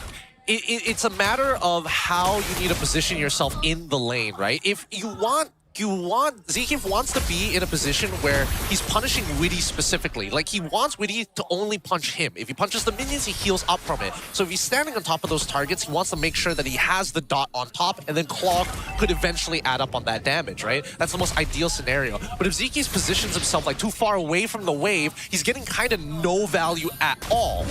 You're definitely right about that one. Dyren gonna be pulled over fairly early on, as we expected the Terizla is going to win that matchup against the Phoveus at this point. But he does also end up potentially missing some minions if they try to rush this. We see the Mountain Shocker. RRQ want to blitz this. They're going to go for the jump, get the Violet Requiem on Kalea. RWM comes out. Subba jumps into the backline, zones carry away entirely to give the free turtle to Error 404. Dyren going to go down to first blood. Error 404 survives, and now Kim going to be chased down as well. Will the Purify save him? The answer is no. Double kill for Subba. What a surprise. Vamos have a stronger team fight right now, especially since their main win condition for the side of RRQ Tora isn't online. Without the Tsunami Slam, not a lot can really happen here. They don't have the quote-unquote burst that we're looking for. Gary doesn't have his items in just yet. Ruff still going to be scaling until Kingdom Come. Kim doesn't do a burst. Dyren doesn't do that big of a burst. So they really kind of need to coordinate the attacks, especially with the Turtle Boat, alongside with the Penalty Zone to coincide and intersect each other. Yeah, whereas on the opposite side, Team Vamos has already shown that they're very good at operating independently, and they'll usually draft heroes that don't need to play as closely together. Yo, what happened to this lane? Like I mentioned, Dyren missed the wave. He joined the turtle. He lost so much off of this. I was thinking like at least 50% behind. Not a full level, which means I would. Sapat also got 2 kills. Yeah, I mean Sapat got 2 kills, which I think is also fair, but it probably tells us that he also got a majority of the EXP crabs in the lane itself. That is true. They are leaning more towards his side of the map, so it's a little easier for him to take them. But you would think that Iron would be able to zone him under tower a little more effectively. For now, Vamo is already a strong lead. Witty able to dodge the taunt, otherwise that would have been a sure kill. Yeah. Let's quickly look at the items, see what people are building. It looks like full tank build for both Sapat and alongside with Dyren. The glowing wands haven't been completed just yet. Gleaming gem purchased by Kim, so he's going to be a little bit slower in comparison to Klokun. Why did you say Dyren like it was a... like, why was your emphasis on Dyren so different? On Dyren so different? It's like, I'm seeing, hold on, they catch Sapat down bottom, 3v1, but AOG comes in to save him. Revitalize heals him up, and now Sapat's the one taking the fight. Look at the damage! It's adding up so much! Gary goes down first. Sapat's literally diving the tower. He literally does not care. He flickers out, gets the 2-man dark wave again. Look at Sapat! Sapat's still going! He gets a double kill. He'll eventually die, but man, he already did so much more than he needed to. And now the Blazing Duet melts down 2 members of RRQ. They are literally under their tower! Dyren picks up his own double, but Error gets the turtle. Nako comes in. Do they really want this kill? Can they get it? No, he wants the gold. Why not at this point? Vamo is making out like bandits. That's great. This is great. This is how disrespectful Vamos can get. And honestly, it's 100% justified. Ruff doesn't connect the Hunter boat. He was so close. Error 4-4. Good eyes there. Error, honestly, been reacting really, really well. I could tell that he was a little nervous at the start of game 1, but he seems to have picked himself back together very, very quickly. Vamos 2k goal lead, 5 kills to 2. Sapat is a problem at 4 kills currently.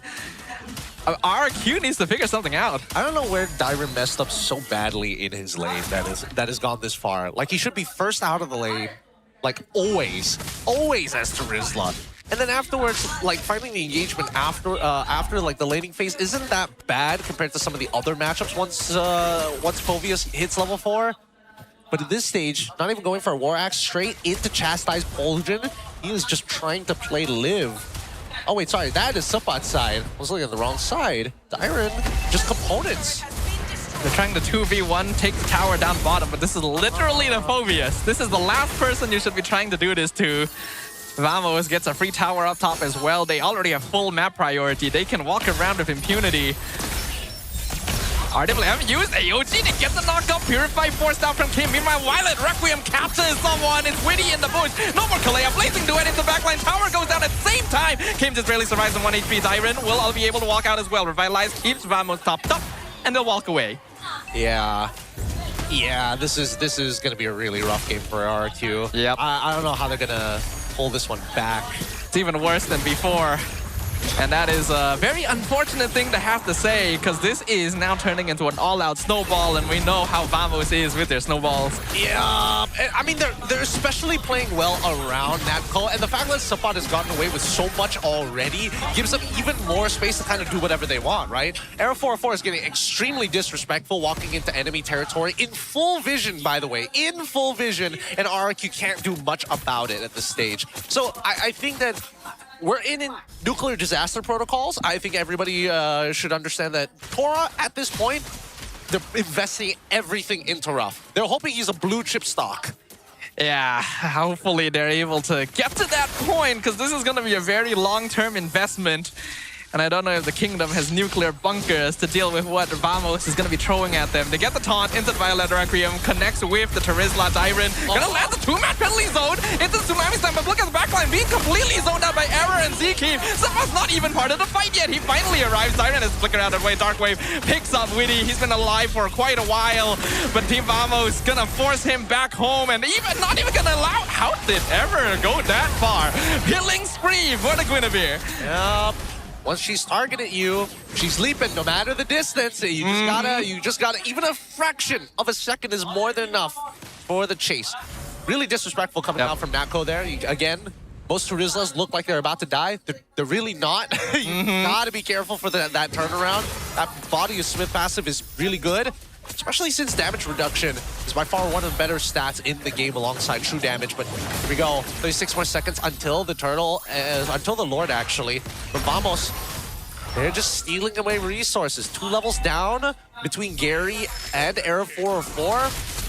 Oh, Nako in a 1v1 blazing duet against Ruff. He's gonna get caught with the Tsunami Slam, lands the Hunt of Bone, but he's healing through quite a lot of it. Will eventually get focused down by 4 members of RRQ. Ruff gets away, RWM locks them down. Sabat forming the front line, pops a Purify on Kim.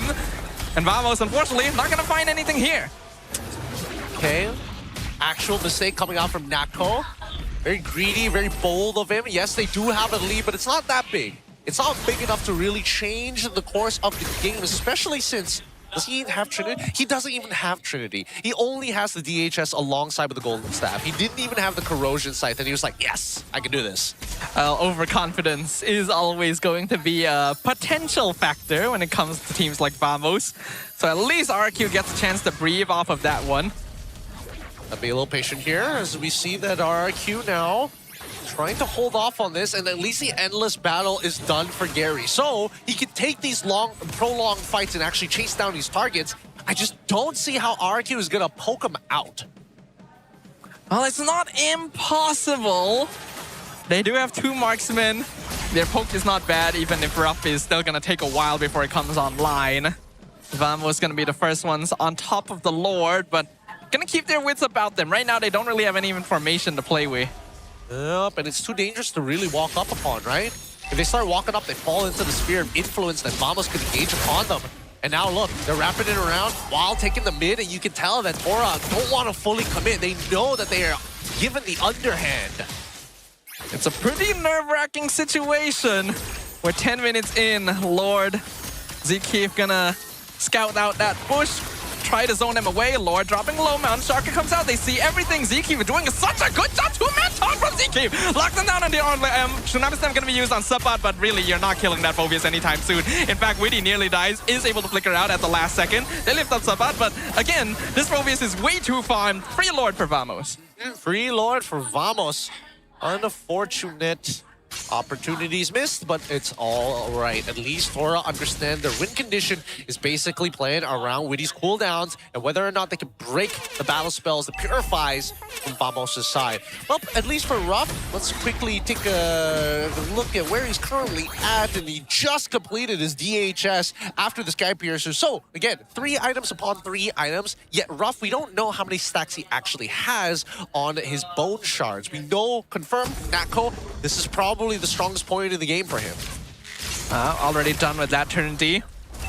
Nearly a 1,000 gold lead over the Obsidia, even after the previous mistake.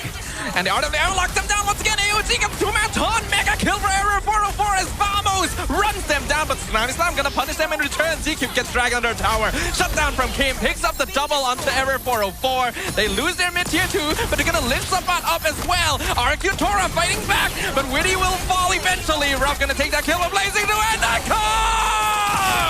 He's been holding up to it the whole time, and that's a triple kill for Clockhood. Again, disrespectful coming out from RRQ Tora. They should know Trinity is done. He deals real damage, and now they're looking for the end. Yeah, this is just a GG angle. It's a 2v1 push into the base. We're not even 12 minutes into the game, but the minions, can they survive long enough? They lose 1, but Nako lands the winning blow. Vamos, 1 game away from making it to the top 4. Oh, dangerously close. That could have been an extra 2 minutes there. But luckily, Vamos closed out the game, and it's starting to look cleaner than ever as RRQ need to find their feet. Their openers, weak. Couldn't deal with the openers for Vamos' side, and now they have to challenge it again coming into game 3. Hey, it was definitely a risky choice to rush for that, because, yeah, if they both died there without ending the game, that could have been a turnaround angle. We've seen that happen plenty of times, but gotta give props. This is what we were saying about Vamos. They are not afraid to take those risks, and it is paying off dividends. It's looking good. It's looking really, really good. And a matter of fact, all of the win conditions that they were looking for, it's just not going well, right? They're losing out in lanes where they shouldn't lose. Their mid lane, of course, we were expecting it to lose control very quickly. That's exactly what happens once you get Gaton up and going. But even then, the decisions, right, coming out from RRQ Tora. Why? Oh, they keep saying, hey, we're a teamfight composition that's dependent, highly dependent on their ults. Yet they take the first turtle without the Kalia, and then realize, you know what, we actually can't deal with this Phoveus. We can't keep fighting forever, right? We still have to kind of work in a means of, hey, we trade cooldown for cooldown, and we just need to get more impact out of ours. It unfortunately feels like RRQ Tora is still a little bit too reactive. Oftentimes, the ones starting fights are Vamos, and the few wins that RRQ got was when they were able to successfully punish it, and that did not happen particularly often.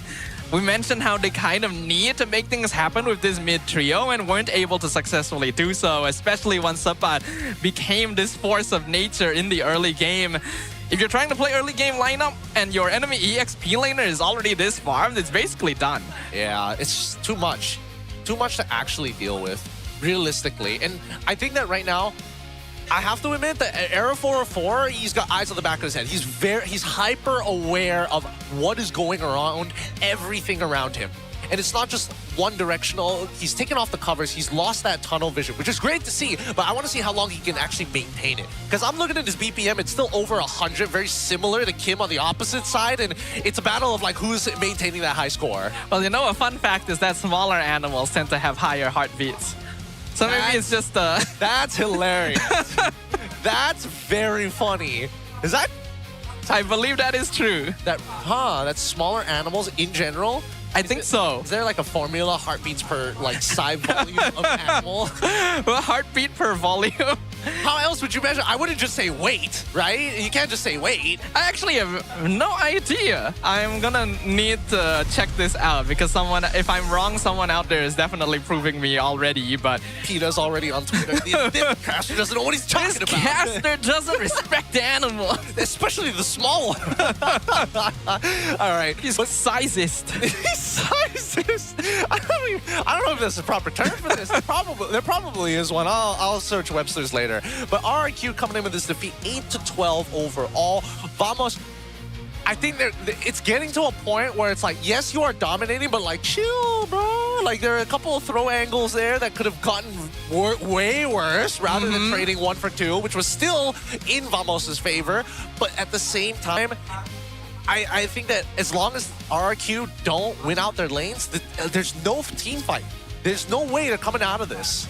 It's a really weird sort of situation because Dyron is meant to be the one lane that has that advantage. So they really should be pushing that more, but they pull Dyron away from the wave that he's already pushing to join the turtle fight, loses an entire minion wave, feeds multiple kills to his opponent, and all of a sudden you just have 0 lane priority on the map. You can tell that RQ literally cannot walk anywhere. It just can't do much about it. And I don't know what's going on because, again, with the tools that they are given, certain things are expected, like, oh, Ruff's not going to have as much pressure. Big whoop. Everybody knows that, right? But then you start questioning, how do we get to this position? And it comes down to that weird opener, right? I am fine with Zushin. Why are we pairing it up with Kalia? That is my biggest problem. Like, that could have been Tro. That could have been literally anything else. That could have been Gloom. Feels like RRQ is just trying to default to certain strategies that aren't necessarily the most effective anymore, not to mention revealing a lot of their cards early on. Because, yeah, you reveal your mid duo so quickly. It's not even a particularly strong mid duo, as you pointed out. And then you have a Yisan Shin jungle show himself too. And then after that, you're not able to get the best side lanes despite leaving them for later. So there's a weird mispriority in the draft. Yeah, it's strange, but at the same time, hey, we're not the ones playing here. Hey, Vamos, more than happy. Keep making these simple mistakes. They love it. And better yet, they're 1 point away from punching themselves into the playoffs here and start on that double elimination. That is going to be a very feels-good situation for Vamos, but also means RRQ Tora are officially backs against the wall. They cannot take another loss, or this will be the end of their journey, and it would be a very unfortunate way to close things out considering how strong they started. But Natco, man is popping off. I love it. Personally, I love it. And I know some people are going to be like, glazing imports, of course, but he has significantly improved from the first time we saw him touch the MPL to right now, because this is the most comfortable I've ever seen Natco, right? More fluid with these motions. It's not as stagnant, a lot less stutter stepping, a lot less hesitation, which again is why Natco was picked up in the first place by Vamos. We want you at your strongest. No hesitation, and you can just see him just slide through the cracks of the teams. Yeah, I love the fact that despite Natco has not really been the highest performer for a very long time, Vamos has stuck around with him. They see the vision. They have that idea of this aggressive lineup. And that's why Natco is going to be our MVP for game number 2. He did make one overconfident mistake of trying to 1v1 the carry, but beyond that, man is doing exactly what he needs to be. I mean, how can you not be that confident with your 0-2 and 5 KDA? I'm trying to dive with double blazing duet, didn't get any of those kills. And actually, wait, no, he got 3 assists off of that. I think the 4th one didn't come through, unfortunately, because it took too long, but sad. It's sad to see. Like, it's just like, come on, give me something, anything. Yeah, that last fight when RQ was actually starting to turn it around on Vamos and actually push out, I was actually kind of surprised Natco still had Blazing Duet. Yeah, I thought he had used it already. No, he tried to flank down to the bottom side, was thinking about going for the dive, but he already used his BMI. So he BMIs backwards and then they push up forward, so he's like, all right, I'll just do it again. RQ just didn't realize that. Kind of similar to me. You, in the heat of the moment, you would think that Claude had used his big team fight ultimate when the team fight is nearly done, but hey, catches you off guard. Again, got to be aware of these things, and especially if you have teammates make him scream at you, he's still got ult or something like that, right? They got to communicate with each other, which is my biggest problem, because we're seeing too many of these miscommunications resulting into bigger, or at least biting, I wouldn't say biting off more than you could chew, giving bigger handouts than you need to, you know? It's like you show up at the wedding, and you're like, here's the ang pao. It's not as big as nobody gave you the memo how much to give. It's like, what am I supposed to do here, you know? Here's that 10K. confusion. It's like, yo. Here's 10K. It's like, yo, it's just 1K minimums are totally fine. It's situations like that. That's how terrifying it can be. But with that being said, though, I will say that you guys should be excited, because between the 3rd to the 7th of June, the MPL MY Festival, brought to you by EsportsCon, returns with the Ultra Giant Screen Watch Party, meet and greets, official team merchandise, stage activities, food village, and more. You can also stand a chance to win an Ozbot camera. Apparently so. Diamonds through lucky draws. This year, the MPL MY Grand Final ceremony gets a huge upgrade with the Dream Stage, bigger, bolder, and built for champions, as you can see. So don't miss it. Don't miss it, guys. There are still activities to do here at MPL that are completely free without a ticket. So just outside of the venue. There's so much happening. Yeah. And right outside. I'll be honest, I'm a little biased right now. I kind of want this match to end quickly so that I can go and see it myself. Well, I don't even know if we can actually, from our talent room, I don't even think we can see the full thing. I'm not going to see it from the talent room. I'm going to go out there. I mean, of course we're going to go out there, but just to get a bit of a preview, you know? All right. With that being said, though, we do have word from Poji. He is on the line. Poji, what are you up to? Who are you talking with? What's going on with you?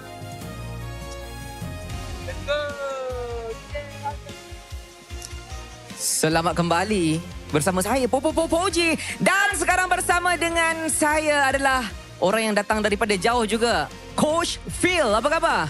Luar biasa, Poji. Luar biasa. Jadi, apakah yang membawa awak untuk datang ke Malaysia untuk melihat RRQ bermain atau kalah?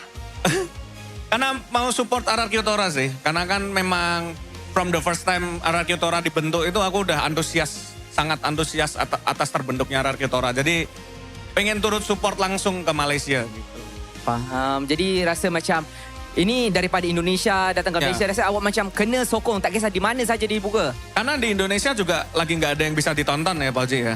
Karena kan ya yang di Indonesia. Okey. Jahat. Tapi, alright Phil, sebab semalam kami dan juga production nampak awak datang kat sini untuk rehearsal dan sebagainya. Mungkin sebab itulah kita tak boleh nak mabar sama-sama. Oh iya benar. Kita biasa ada jadwal mabar ya, Pak Ji. Ada Sunfrost di situ. Oh iya, yang bikin kalah terus Sunfrost. Ya. Susah. Guys, mabar sama Sunfrost sangat susah karena yang bikin kalah di rank Sunfrost. Alright, Phil, sebagai bekas coach lah kan, awak dah boleh tengok naik turun sesebuah pasukan untuk RRQ tu sendiri kan. Jadi pada pendapat awak sendiri kan, apa jenis sokongan yang awak boleh bagi kepada RRQ sebenarnya untuk mereka menempuhi jalan playoff ni? Sebab sekarang dah berada di titik yang paling bahaya, 2-0 sekarang. Sebenarnya nggak terlalu banyak yang aku bicarain sama mereka lah. Aku sama mereka cuma sekedar ya main bareng, ngobrol-ngobrol aja. Cuma lebih ke mau kasih pesan lah buat RRQ Tora. Coba lebih player yang bagus itu player yang tahu siapa dirinya sendiri gitu.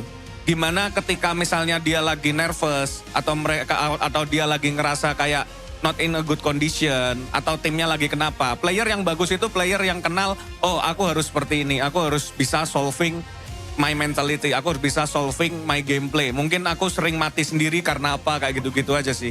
Jadi itu lebih yang mau aku pesan buat RRQ Tora. Jangan hilang arah. Jangan hilang arah. Karena yang hilang arah cukup yang aja. Ya. Baik, Phil, sebagai seorang yang faham RRQ juga kan, pada pendapat awak lah bila awak tengok RRQ bermain sekarang di pentas playoff ni kan, apa perbezaan persiapan yang awak tengok? Mungkin dekat playoff mereka tak sebagus ini, ataupun dekat sekarang kita dah nampak improvement tapi tidak lagi mencapai ke macam mana? Any perubahan yang awak boleh nampak pada mereka? Sebenarnya kalau perubahan adalah kalau aku lihat RRQ Tora kan di pertengahan season sempat benar-benar lose streak gitu, sampai lupa caranya menang, nggak tahu apa itu turret gitu kan ibaratnya. Tapi makin kesini improvement makin ada dan sempat menang juga. Dan di babak playoff ini di 2 match ini mungkin harapannya mungkin karena lagi telat panas saja. Semoga di game yang ini mereka panas lah. Bercakap soal panas dan juga maksudnya mungkin ada harapan untuk menang kan. Jadi apakah yang faktor boleh menentukan kemenangan selain daripada mencari diri sendiri tadi? Anything macam kamu cakap, ingat tiang dekat mana, ingat item, ingat kawan. Main disiplin sih. Maksudnya kalau misalnya objektif udah up gitu, kayak ada Lord atau Turtle, lebih ke disiplin aja. Ingat komunikasinya harus ngapain, do something. Tapi jangan terlalu barbar juga, karena kan di objektif lebih penting juga gitu. Perannya, mungkin bisa dibilang perannya Gary di sini sebagai jungler juga penting. Jadi komunikasiin satu sama lain lah, mau ngapain, do something apa gitu. Kayak gitu. Yang penting main yang jelas, jangan kayak Sunfrost gitu aja udah. Ya. Jangan jadi dia. Cukup Sunfrost yang nggak jelas ya. Alright, Phil, sebagai seorang coach, orang yang datang daripada jauh untuk sokong RRQ, sebab kita nak bagi semangat kepada RRQ Tora yang tengah bermain sekarang. Boleh tak macam awak laungkan chanting untuk memberikan semangat semula dengan semua penonton yang ada hari ini? Boleh tak? Pasti. Shout out juga buat Kingdom Malaysia yang udah hadir di venue, luar biasa banget. Ini weekdays, mereka buat semua supporter juga lah, weekdays, tapi mereka tetap datang buat support timnya kesayangan kita. Tapi Kingdom kita kasih suara kita yang paling kencang, setuju? Oke, kita kasih chant kita yang paling kencang. Viva! Viva! RRQ! Terima kasih. Terima kasih. Itu saja daripada saya dan juga Coach Phil. Langsung saja kita hantar semula ke meja caster untuk lihat bagaimanakah penamat untuk game kali ini. Jom. Thanks so much, Poji. There you have it. Coach Phil coming all the way to check out what's going on here at the MPL MY. In the meantime, at least the boys got a little bit of a break to break down what exactly happened and maybe come up with a fresh idea. And they really do need one at this point, because it's clear that the way that RRQ Tora has been playing is not going to work. What was that? Was that art? It was a cake. Was that a cake? I wanna say it was like, I can't tell if it was a straight up full on cake or it's just a bunch of brownies and then they cut it up after they've done the art. That's pretty cool. I mean, honestly, it's pretty well done. That's really nice. I'll get a still image of it after. What does RRQ taste like? What? Don't make me say it. Don't make me say it now. We're already 2-0 in this match point for Vamos, and I just saw that they showed the first pick rate. So, sorry, first pick rate win rate. I'm just going to assume that Vamos here, they're going to do the exact same thing. But let's quickly look at the MPL MY Insider by Cellcom Digi, specifically from Dyron. For you, what do you think will be the representatives of MPL ID at EWC? He says first will be Onyx, the second one, I think it would be Dewa United Esports, because some of the players are quite new. but they are really strong too. Interesting. That is pretty interesting right there. I gotta admit, I have not been the most active with keeping up with MPL ID, so I can neither confirm nor deny that statement. But I think it would be nice to see more new teams on the international stage. I don't know, something about like if you thought, well, then again, to be fair, it used to be a lot more stable in MPL ID. Because now, after what happened last year with Alter Ego all of a sudden coming out of nowhere, coming out of absolute nowhere, I think that it's tough to say who's coming out of that playoffs. I know Onyx for sure, but similar to us, it's like SRG +1. Who's the +1? And maybe we could get surprises, right? I think a lot of us are just waiting for the day when the era just flips and all of a sudden the old mainstays no longer make it. That would be a really big shift. Oh boy. I can't wait. I can't wait. Imagine. Think of it this way. Okay. Two partnership teams. All right. Instead of Era Esports rebrands the Nongshin.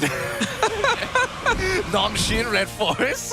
They're gonna be Red Esports, but at least they'll have the same logo. I see. Okay. A very interesting addition to the scene. It would make so much sense. They literally have a one-to-one exact same logo. I'm gonna need to look at this now. I actually can't really remember. Oh, you can't? I can't remember. You gotta show me. It's too good. It's too good not to assume that it's Red Esports. All right, same opener, no surprises. Please don't tell me that. Okay, there we go. Guinevere. All right. I would be very shocked if they give error Guinevere 3 times in a row. That would be hilarious. We got a fun fact. Despite first picking Zusin 9 times this season, RRQ have only been able to convert 2 of them into wins. Should they reconsider their prio? To what? What would they consider the next thing? Because personally, I think that like no matter how good or bad you are as a mid player, there's no excuse for you to play badly on Zusin. That's the amazing thing about her. She has literally the lowest skill ceiling possible, and yet you can make a lot of dynamic things happen doing very small things. Yeah, oftentimes I don't really think Zusin is the issue. Maybe it's a single symptom, but there's definitely a bigger story here with RRQ that needs to be fixed up. Vamos, though, instantly switches things up to Suyo Zetian to finish off that first phase. I'm all for it. I'm all for it so far because now we're finally seeing a somewhat balanced draft on either side. It's not completely lopsided right at the opening, but I think this is one of the better adjustments from RRQ's side. Because now, with 2 power picks of their own, and most of the time whenever you see Zusin, you're expecting Harley whenever it's open on the opposite side, but with Guinevere, then it becomes a little bit harder to lock in that Harley. It's still possible. We know that Guinevere can be flexed, but Guinevere Zusin wave clear is not going to be the best for that level 1, and we've already seen how Vamos converts that mid lane prio into the rest of the game. So they are posing that question over. RQ most likely not going to snap up on that. They go for the Arlet instead. Risky. Risky for a couple of reasons. Risky, one, because at level 2, there's an angle. There's an angle that you can kill Paquito in a lane, but it comes at a very dangerous sacrifice. And a lot of it is whether you can hit your level 2 earlier than the Paquito, which most of the time you won't. But if Paquito gets distracted for too long, wastes his charges at level 2 and whiffs the empowered combo, that's when you have the opportunity to hit back. Not to mention that Sapat has played Arlet. He's played a mean Arlet, in fact, which means he's familiar with the ins and outs of the hero. So that is a bit of a risk there. Now, I understand the reasoning for it, because this is actually a very Vamos setup from RRQ. These are 2 heroes that pair well with Guinevere. They'll probably go for more heroes that can do so.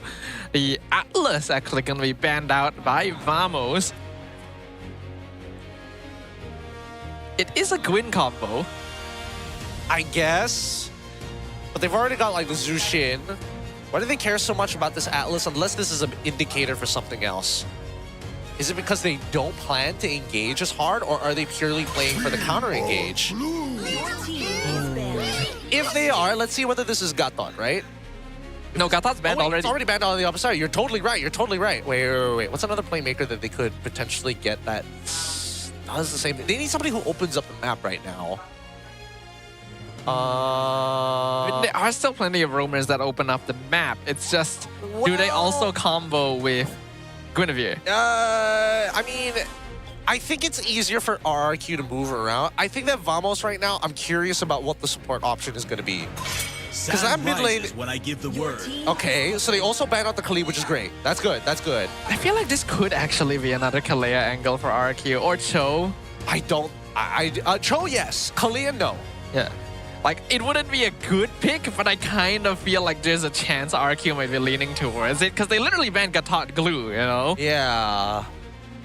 Because they don't want their front line to get messed around too much here. But Cho is definitely the better choice if you're going for that angle.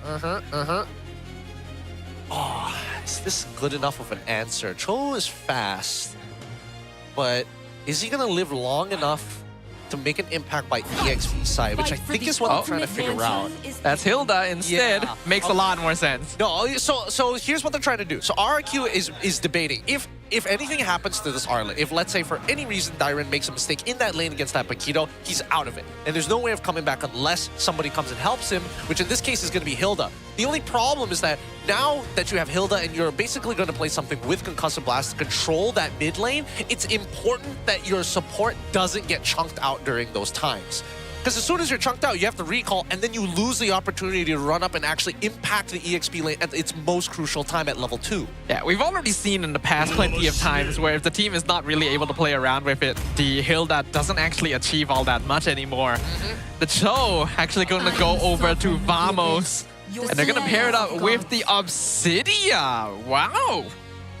Not what I was expecting. Not what I was expecting as well, but I guess it's a lot of respect given over to Arlet, right? It's one of the few that actually has like an inbuilt dash to get away from it, and it creates enough distance to get you away from most final slashes unless there's a flicker involved, but even then, it does mean that no matter what, on the opposite side, we are expecting to see Purifies across the board. Absolutely.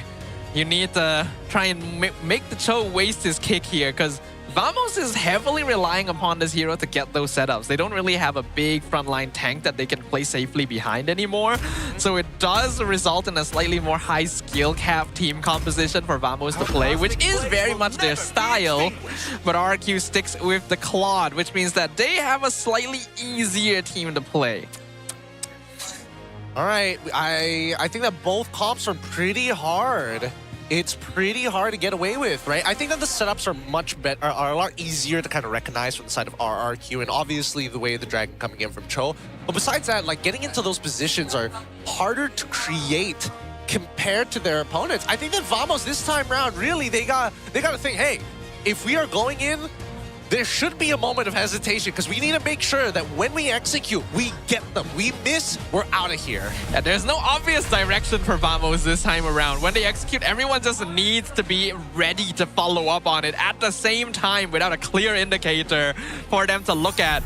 RRQ, they've got good setup and their backs are literally against the wall. If now is the time to get that final burst of energy, that team spirit from their fans to push them forward in the competition, it is now or never. Will this be the end or a brand new beginning for the kingdom? Let's find out as we jump right into it. Immediately, we're seeing that Sabat not even bothering to go. Oh, actually, I would like to see what the emblems are. I wonder what Dyron is taking this time around. I wonder if he's like going more sustainable to play for the team fights, or he's looking for something just a little, I'm gonna get in your face and just kill you in lane. As usual, though, we're going to be seeing the big trade in the mid lane. Slight advantage over to RRQ's side since level Hilda and Zeusin is pretty annoying to deal with. And already Witty keeping an eye on Error 404. Yep, beat him up, Witty, beat him up. Yep. Chunk him for half of his HP, walk away, rinse and repeat this process. And every once in a while, just come back over to mid. Now, it's important that Witty still sticks within these bushes, right? Because if he gets too low, then he's forced to recall and he can't sit around and be important for important contestable fights. One of which, such, not being the Lethal Wanderer, is it's already been taken. So far, RRQ Tora definitely in control of the river thanks to the Hilda's movements, but Seakeep gonna be the first one to make a move down bot. He gets stunned mid-wave, but Dyron in a bit of tricky spot, has to dash through, but can he get out of this one? No! The Hilda's just way too late to the party. Sabat played that perfectly. They split up on purpose. They don't want to be able to kind of reset the passive from Arla to get him free refunds on his dash. So he said, you know what? He's already going to put a mark on me. I don't want him to get in and out, because once he's on top of me, there's a high chance the next mark is going to be back on you, and I can't keep up with that. Oh, that's sad. That's nice. Well played from Gary to steal the crab there. Actually gets the knockup on Zkeep into the Violet Requiem. Zkeep in trouble. Free kill. Yep. Oh, wait. Oh, this could be a bit too risky. The flicker forward from Widdy jumping on top of Error 4-4, but the Fury of the Phoenix, nice timing to save your jungler there. Dude, Sapat is probably balled up, just mad. Like, please. Oh, never mind. The instant recollapse. Dyron dies the second time in the game. Vamos now have the numbers advantage over Turtle, but Gary still has that ultimate. So back on 1v1 the hill down. Buy time in the back actually knocks Gary out of the combo. The Guinevere having a hard time, but Gary still secures the retry timing. Very funny. Very funny. Somebody's like, I got him. I got to dump out. The spatial migration. All she's got is spatial migration. Proceeds to forget. Oh yeah, I got to keep him away. You get spatial migration back in. My bad, G. But even then, you would think that Error would be able to hit that timing a little bit more effectively. So props to Gary there. We know that he's always been one that can keep his team afloat when necessary. And in fact, he finds a Violet Requiem onto Sapat. Sets it up for the Dyron kill. Yep, restabilization of the EXP. Dyron thinking that he's got at least a jungler who will come by to his side of the map. But in the meantime, Error 404 is now starting to fall behind overall as we only split both ways. I wonder if they're going to spot Error 404 here. Looks like he's just going to recall in that bush. I think he's actually going to be getting out this fine. Nako lands the hell up. No, Error's going to return to join the fight. Nah, they're just not going to commit. All right. Not going to go for it. Not going to go for it at all. He should have just recalled at that point. Like, what? Oh, boy. A lot of I actually feel like he could have fought that, personally.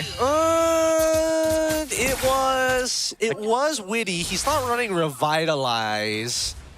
Maybe it was possible. It's tough to say, right? Because as soon as you start going into the Soul Sever and Widdy decides to cancel you out with, you know, Power Wilderness, that's when it's like, well, I've wasted all my time here then. That is true. I suppose they just don't want to take that risk, especially since RRQ is having a pretty okay early game.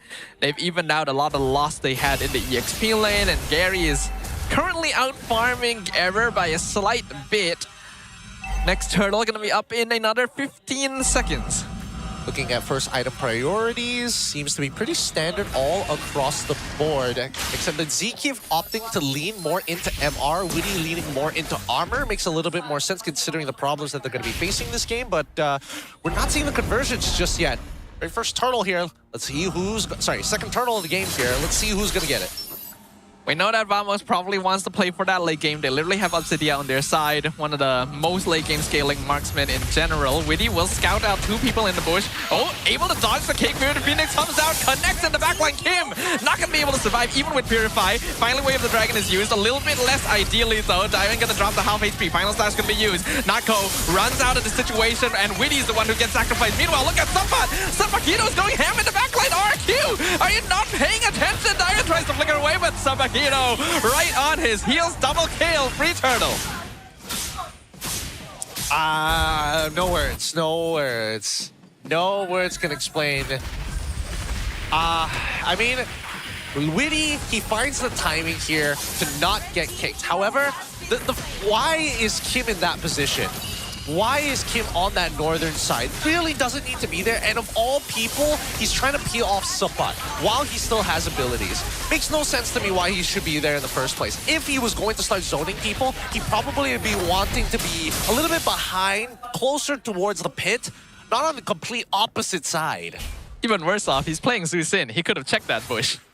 And for some reason just walks up to it without doing so. You mean the tri-brush on enemy side? Or? No, the bush above where Sapat was hiding, right there. Yeah. He didn't check it. Yeah. Sapat just walks out of there, punches him in the face. I mean, he also could have checked the tri-brush so that Widdy didn't have to like lose out on his speed up, but it's fine. It's fine. It happens, you know? It happens. They can still recover from this. It's not the end of the world, but at the same time, now that they've got this 3.4k lead and Natko has like been uninterrupted, I don't see it becoming a bad... Oh, hold on. Committing the ult. They're trying to cast a show. The kick into the two-man knockdown. Widdy gets set up. Blocked and Sapat jumps backline. It is beautiful! From Vamos, a perfect initiation. They're gonna force Ruff back with the BMI and then chase down Gary at the same time. Zkeep's already there waiting. Dyrant though gonna force him back. Somehow RRQ will not lose more bodies here. Oh, great timing. Great timing of the Fury of the Phoenix. I think that RRQ Tora doesn't know the timing. They don't know the timing of the Fury of the Phoenix and when it's going to come back up. I think that's the biggest issue right now, because that's 2 for 2 that we've seen a near like 4 to 5-man Fury of the Phoenix ult. Yeah.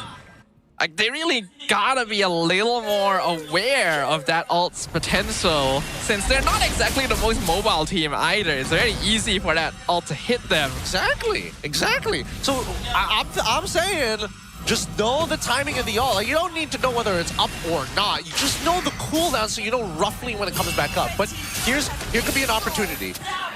Right now, we can see Vamos in control of Churl. Zkeep comes in. Violet Requiem used to cancel the kick, but Zkeep didn't even commit it, and now there's no Guinevere ult. Supakito still pushing mid-wave. Clawkun successfully zoning. Again, very, very surgical precision from Vamos. Dang, they're getting everything out of them. So much pressure. I'm trying to think of a solution from RRQ Tora, but if they'll like give away space just like that and they can't deal with Subbot in particular, I don't think they have much of an answer. I think that they need to deal with Subbot somehow. I'm not sure how they're going to do it. I feel like Witty has to kind of like harass him first and then some kind of follow-up, but I don't know if I want Gary more or Dyrant to do it. Yeah, it's a tough situation because Subbot is farmed once again, and we know how strong the Paquito is currently. Overall net worth lead leaning favorably in Vamos in a wide margin. 6k at 8 minutes is very, very snowbally, and RRQ just keeps giving away space. They can no longer walk up onto the map because they know if they get caught, it's just done. Yep, and they just want to hold them hostage here, right? Don't let them walk up into those lanes. Don't let them walk into the jungle for free. Every single time they show the opportunity to overextend, you just punish. Oh, look at the way they're zoning right now. Kim trying to get the lift up, but not able to do so, and instantly all the damage comes in from Nako to force them back.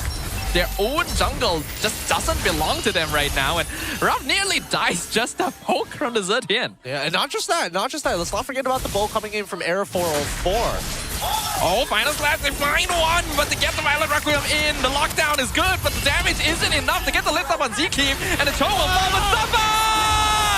The Sepakino 1-2 punch into the base! 3 members of Tora dead! Holy cow, that was dangerous. Managed to get the double jab, empower jab, regular jab, close the distance, go for the knockouts, trying to pray that it connects, because God, that looked really iffy for a second. I didn't think he could close the distance, but I was just wrong. Literally a frame wrong. But overall, really good initiation here, right? From Dyrant's side. He sees the angle, but the big issue overall is that no matter what, that Fury of the Phoenix will connect. Yeah, RRQ literally just grouped up on that one, and it was just Zkeep as well. Like, yes, it's a good catch, but do you really need to be grouping up that much for a kill on the Rover when this Zetian exists? I mean, it's desperation, right? And they haven't been able to absolve their issues, and so far, they have no real way to harass and pulp their opponent. We were expecting Kim as well as Witty to be that guy, right? To walk out, to chunk people down before they even get close to the fight. Now, that's completely flipped on their heads. Subbot's the one who's playing the judge and jury and executioner. Zkeep, surprisingly dangerous. Like, this kid's got mechanics for sure. Subbot actually going for a slightly different build as well. This is Sustained Paquito, going for that War Axe instead of the Hunter Strike Sea Halberd, since there's no Esme that he has to play against. He is gonna get caught in the bush. Violet Requiem on the Paquito, but once again, Fury the Phoenix lands on everyone, and look at Error 404 instantly zones them all back. Subbot's still alive, by the way. Ruff is dead. Gary is dead. Dyrant is dead. The Kingdom are dropping one by one like bowling pins, and they're witnessing their life and legacy flash before them because the Lord is crashing in with the entire combined force of Team Vamos as they clean sweep the play-ins to send RRQ home. And that's unfortunate. Vamos with their fans in droves, happy for a dominant 3-0 victory. They made sure that at least coming from the play-ins, they're coming in with confidence. For RRQ Tora, however, it's unfortunate, but we have to say goodbye to them. That is a true feels bad moment, but no one can really deny the results. RRQ Tora were clearly not the better team in this matchup. And Vamos proved it over and over, time and time again. The Kingdom will unfortunately bow out here, and hopefully we get to see them come back stronger next season. Yep, a lot of expectations have been set here today. But at least for RRQ, it's back to rebuilding, back to looking for the right solutions to make sure this doesn't repeat again in the following seasons. We're still happy that they participated, and a big shout outs here to Vamos on a convincing victory. Goes to show that at least it comes down to the locals here. Vamos as an organization, they figured something else out. They know themselves. They're well aware of their personas, their team identity, and they play it to the max every single time. We knew that Paquito would probably be a nice buff to support, but to see it work this well is a pleasant surprise too. Yep, it really is. It really is. It helps that we've got so many fans out here. Ramai orang mengharapkan yang lebih baik untuk RRQ Tora daripada awal musim lagi. Namun, perjalanan mereka untuk musim kali ini berakhir di sini. Terima kasih kepada mereka dah buat yang terbaik. Jadi mungkin Raf boleh kongsi dengan saya sedikit sebanyak sebenarnya. Kalau boleh kongsi actually apa yang menjadi punca kegagalan pasukan RRQ sebenarnya, dan apakah yang boleh anda janji sebenarnya untuk kedepannya, musim-musim seterusnya kepada semua peminat, penyokong, ahli keluarga? First of all, kita orang nak minta maaf dekat siapa yang sokong kita orang, and kita orang kalah dengan agak mengecewakan macam ni. And for me, saya rasa Vamos prepare better lah daripada kita orang, and kita orang pun banyak buat mistake kecil lah yang tak sepatutnya kita orang buat dekat tournament. Mungkin boleh diperbaiki benda tu. Untuk Kim, mungkin awak boleh nak bagi any pesanan kepada kawan-kawan sendiri. Mungkin anda masih lagi bersama, mungkin tidak bersama musim depan. Kata-kata pada kawan-kawan. Kau apa? Teammate? Ya, teammate. Untuk teammate saya mungkin minta maaf lah. Mungkin sebab dekat regular kita orang strong masa week 1, week 2 je. Tengah-tengah tu tak konsisten. So playoff ni mungkin kita nak catch up susah. Untuk Akib pula next match dengan Sun Game Diren.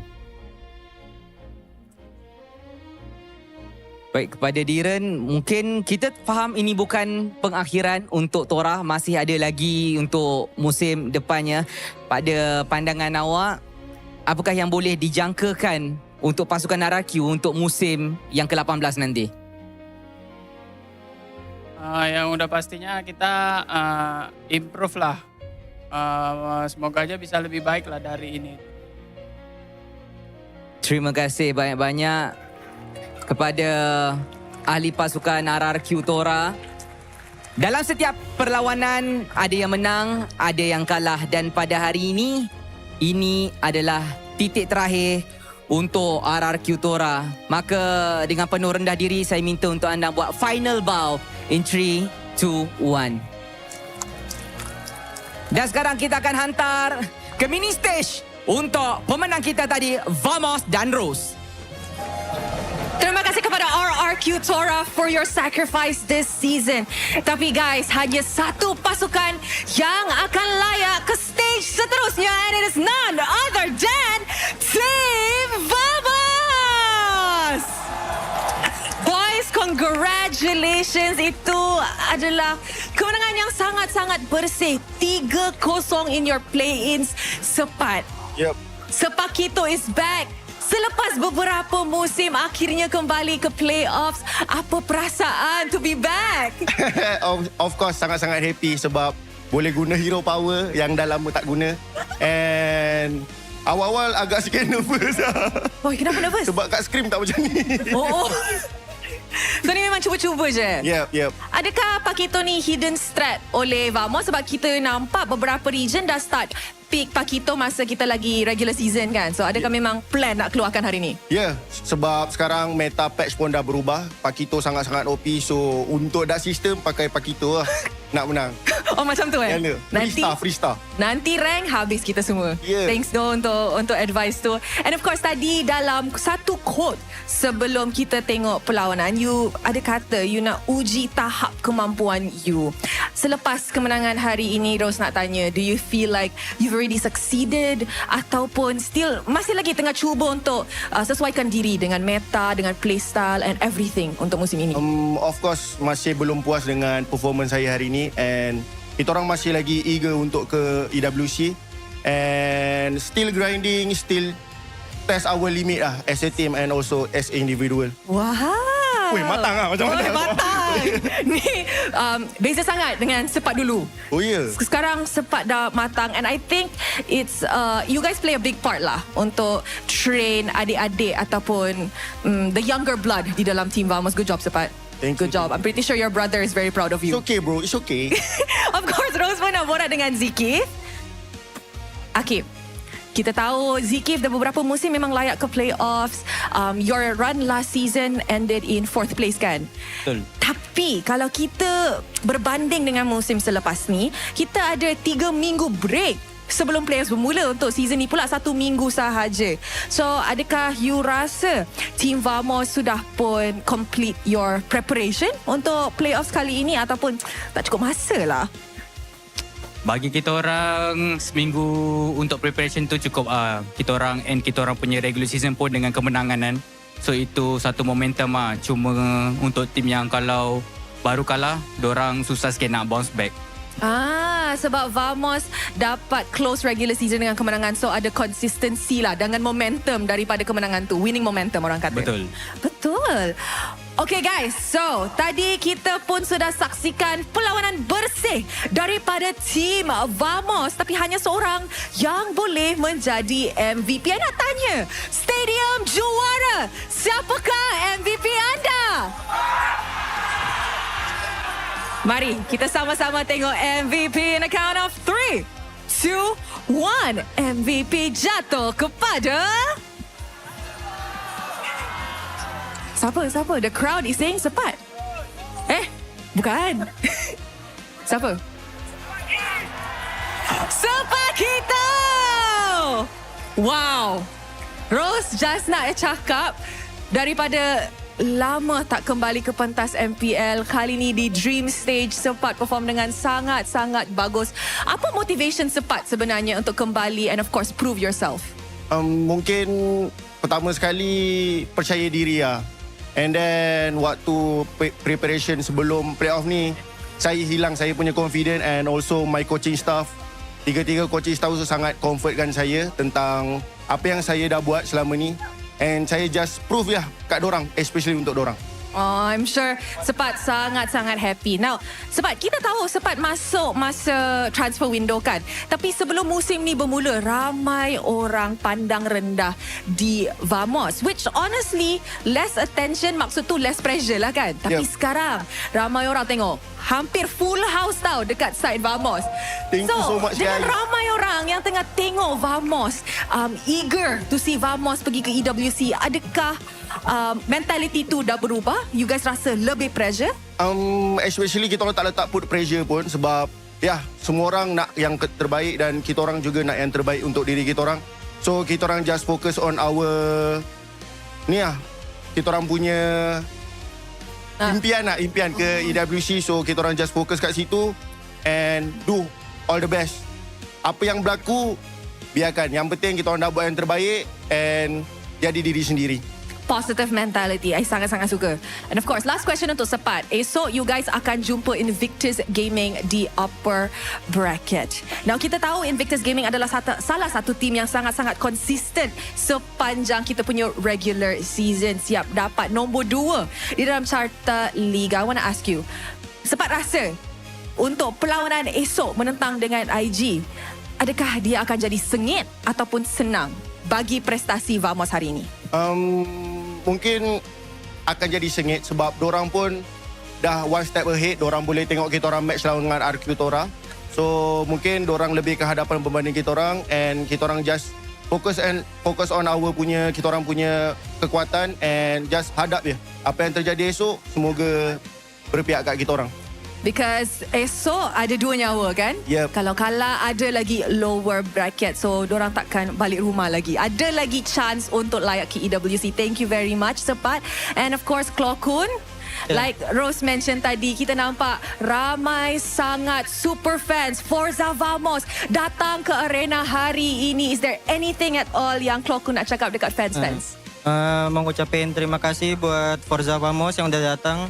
Dan keluarga juga yang udah di rumah dan udah doain. Makasih banyak. Tetap dukung kita lagi besok. Good luck tomorrow. Jumpa korang esok ya. Congratulations boys. Amazing win. With that, mari let's show it back kepada panel kita untuk analyze apa yang terjadi dengan kemenangan bersih hari ini menentang dengan RRQ Tora.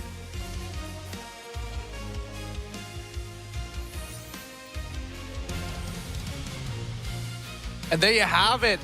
Game highlights up on the screen, but thank you so much to Rose alongside with Boji having a conversation with the winners and the losers of this matchup. It's sad to see RRQ Tora go, but happy times for Team Vamos as they get one step closer to their EWC dream. Yeah, this is going to be a lot of momentum for Vamos going forward. Very confident gameplay, exactly the style that they are known for, and it worked super duper well.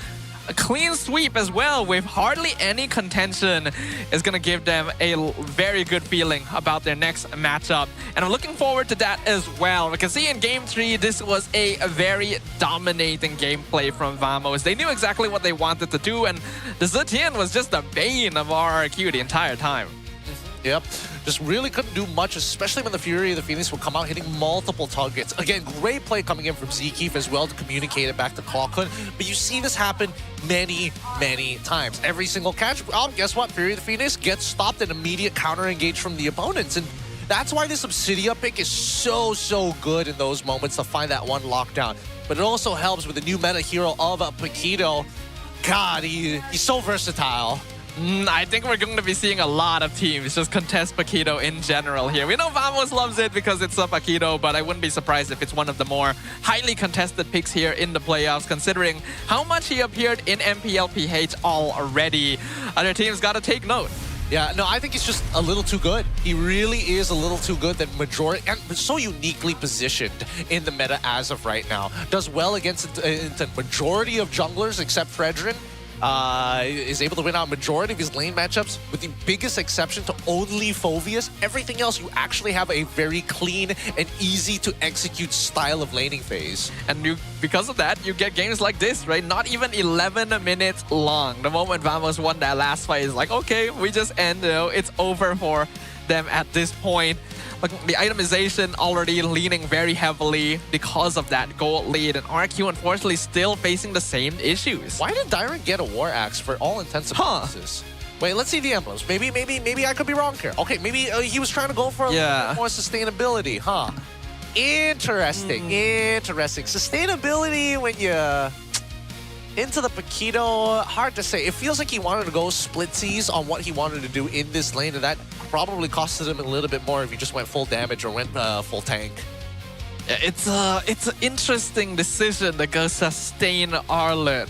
Like, it would probably help you out a little bit if you're trying to take very long 1v1s with the Paquito, where if you land like really big team fight ultimates, but I feel like that's asking for a lot when you don't really have other heroes that can force Vamos to group together. Yeah, and not to mention that like the overall base damage isn't that high for Vengeance, so you're not getting as much spell vamp in comparison to like Paquito here, who just, I don't even need the War Axe technically. I just need to make sure that I have Festival of Blood, stack that up early. Pretty much. I can heal back to full off of a wave. So like, the comparison just doesn't make sense. I do think that the synergy from RRQ Tora overall is still kind of lacking, where a lot of their gameplay is slow. It requires...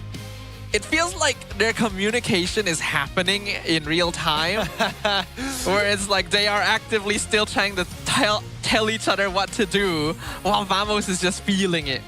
Yeah, maybe. That's probably a pretty good way to actually put it, because considering how quickly the responses was, especially between Kalkun and everybody else, because apparently everybody had to answer to Kalkun to get the Fury of the Phoenix, I mean, kind of lines up. It lines up with what they want. And harder yet, nothing much I can say about our MVP supply here. Did a good job. I mean, there's not much more we need to say about him. This is how you want your Paquito to be doing work. And he got a really good... The bait, yeah. Yep. Got really good setups early. He didn't need to do that. Yeah. I think he could have closed the distance and then still got him as long as he... Like, heavy punch into it, maybe? I don't know. I mean, you know, he's playing Terry Bogard, you know, it's a fighting game character. He's got to move. He's got a wave dash. He's got a wave dash. He's got to, you know, play the footsies. Casual footsies. Look at him go. He gets caught here, survives it all because he's so farmed. Heals it all back up with the shields and the jabs and left, yeah. Actually insane. So good. It's so good. Again, all you have to do, it doesn't, like... What I cannot understand is why the developers decided, let's give him damage reduction on all of his empowered abilities. And not just his heavy left hand. Like, we could have just left it at heavy left hand, and I think he would have still been relevant, but just not as, like, getting moments like that where it's like, how? How is he still alive? Yeah, pretty much, right? Those highlights are just serving to be the antithesis of, like, whoever it was out there who said, like, hurting others doesn't heal you, you know? Apparently it does, you know? You just gotta punch them real hard. Yeah, ever heard of Spell Vamp? You just don't have the right item build. Yeah, lifesteal, you know? Like, there's so many ways around it. It is a bit of a lackluster game, best of 5, unfortunately, but I think that maybe our upcoming one might just be a little bit better. Because again, Team Rey was looking to be the team that could have been in that upper bracket slot other than IG. And now they have to face off against BTR, who started off right at the bottom and are now looking much better with clear ideas of what they want to be. It's so interesting to see how many ups and downs we have had this season among all of the different teams. But one thing that always stays the same is our daily TNT co-prediction activity, where you try to guess which team will win. You can write down your prediction before the match, and of course this is if you are here at the arena, and you can pass the card to the TNT Co booth, because 10 of those winners every day will be randomly selected to win 200 MLBB diamonds. And on top of that, t-shirts. We love t-shirts. We love MPL t-shirts. And you can use the promo code at the bottom of the screen right now to get free shipping, including East Malaysia. So even if you guys are not over here, you can still apply that for your online purchases. And if you guys are here at the arena, we have a special deal where you buy 2 pieces to get 50 ringgit off. So make sure you guys visit the TNT Co booth. Yep, don't waste any time and come on over and check out all the cool things that are happening here at the playoffs. And if you unfortunately don't have a ticket, there's still plenty of things to do besides that. Now, in the meantime, though, I don't know how to feel about this upcoming game, because again, if there was a team that I think would, if they could invest in a hyperbolic time chamber, it would probably be BTR. I think they have the highest likelihood to show us something else. They have been slowly improving across the entire regular season, so I don't think that's impossible, but we'll get to witness their match right after this. We're gonna go for a short break, and when we come back, it's the second best of 5 of the day. We'll see you guys there. Lagi.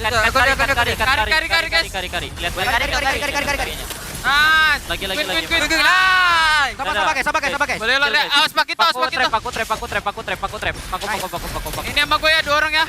Mati. Lor. Sini. Pelan-pelan ya. Mati. Aku di mau guys. Jom.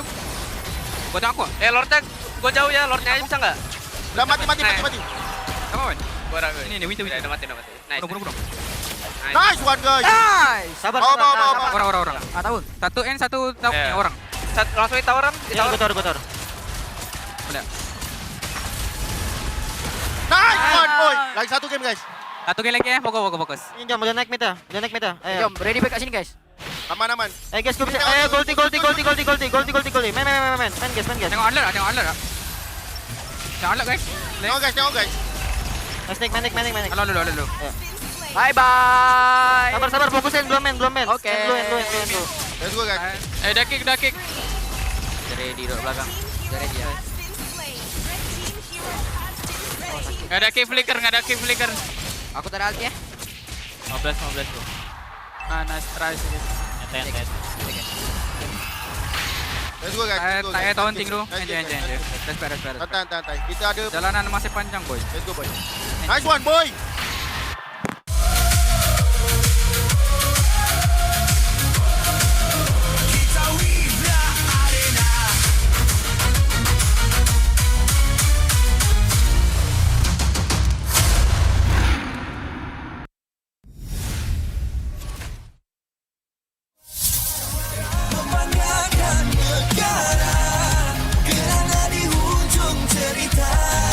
Pastinya kita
MY dibawakan khas daripada Tora Gaming. Gimana ngelihat standings yang sesuai ekspektasi? Invictus Gaming, waktu diorang nak secure that second title, diorang dah ready untuk main dengan 1-4.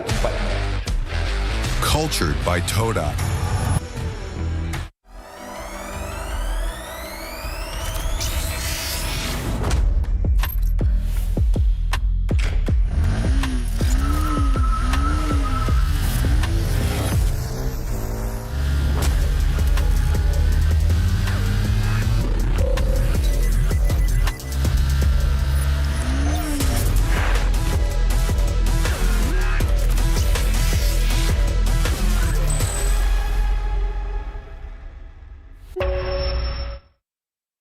Tonight is movie night. Cerita apa you suka? Contoh macam cerita makan-makan ke, macam you ambil makanan ni kan? Tengok. Ada rasa pahit coklat. Ada rasa manis susu. Ada rasa pahit manis coklat campur susu. Roti dah nak siap. Sedap pula macam ni. Sedap bang. Inilah masanya. RM2 satu gelas. RM2? Kau dah tahu kau allergic dengan tapai tu, kenapa kau belasah lagi? Sedap, cute. Zon. Sabar, Zon. Aku pun lapar, Zon. Kami faham, Cik. Kami sahut sabaran Cik Man tu untuk menuju ke wawasan tu. Ayuh, kawan-kawan. Dah tengok ending semalam? Tak ada tonton. Tak ada tonton. Tak ada tonton. Tak ada tonton. Tak ada tonton. Tak ada tonton. Tak ada tonton. Macam ni baru boleh kawan.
Sekeping je.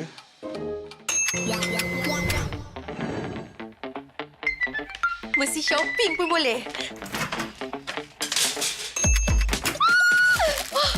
Siap ada diskaun lagi.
MPL MY dibawakan khas daripada Tora Gaming. Gimana ngelihat standings yang sesuai ekspektasi? Invictus Gaming, waktu diorang nak secure that second title, diorang dah ready untuk main dengan 1-4.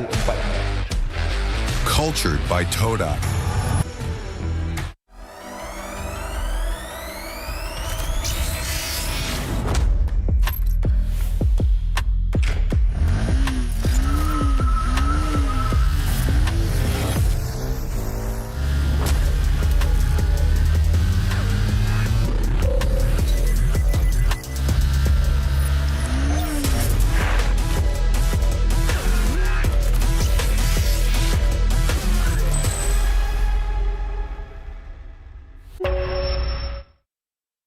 Tonight is movie night. Cerita apa yang suka? Contoh macam cerita makan-makan ke, macam dia ambil makanan ni kan. Tengok. Ada rasa pahit coklat. Ada rasa manis susu. Ada rasa pahit manis coklat campur susu. Roti dah nak siap. Sedap pula macam ni. Sedap bang. Inilah masanya. RM2 satu gelas. RM2? Kau dah tahu kau allergic dengan tapai tu, pasal kau belasah lagi. Sedap, cute. Zon. Sabar, Zon. Aku pun lapar, Zon. Kami faham, Zon. Kami sahut sabaran segmen tu untuk menuju ke wawasan tu. Ayuh, kawan-kawan. Dah tengok ending semalam? Tak ada tonton. Tak ada tonton. Tak ada tonton. Tak ada tonton. Tak ada tonton. Tak ada tonton. Tak ada tonton. Macam ni baru boleh kawan.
Sekeping je.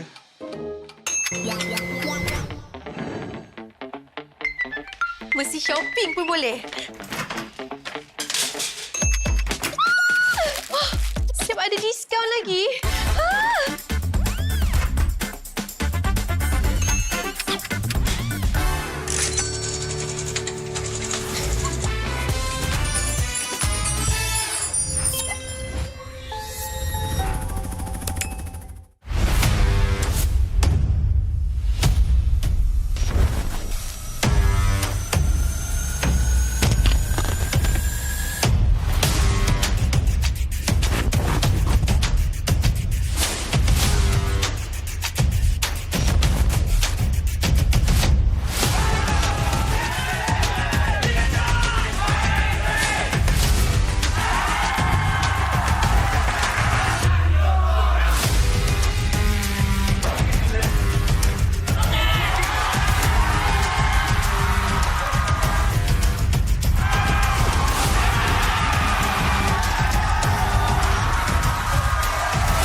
MPL MY dibawakan khas daripada Tora Gaming. Gimana ngelihat standings yang sesuai ekspektasi? Invictus Gaming, waktu diorang nak secure that second title, diorang dah ready untuk main dengan 1-4.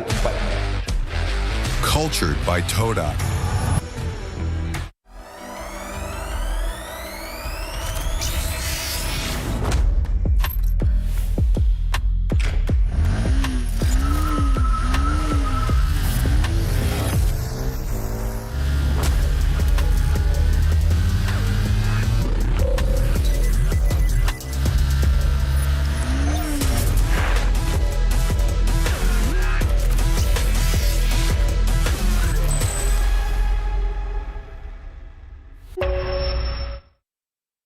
Tonight is movie night. Cerita apa you suka? Contoh macam cerita makan-makan ke, macam you ambil makanan ni kan? Tengok. Ada rasa pahit coklat. Ada rasa manis susu. Ada rasa pahit manis coklat campur susu. Roti dah nak siap. Sedap pula macam ni. Sedap bang. Inilah masanya. RM2 satu gelas. RM2? Kau dah tahu kau allergic dengan tapai tu, kenapa kau belasah lagi? Sedap, cute. Zon. Sabar, Zon. Aku pun lapar, Zon. Kami faham, Zon. Kami sahut sabaran Cik Man tu untuk menuju ke wawasan tu. Ayuh, kawan-kawan. Saya tengok ending semalam. Tak ada tonton. Tak ada tonton.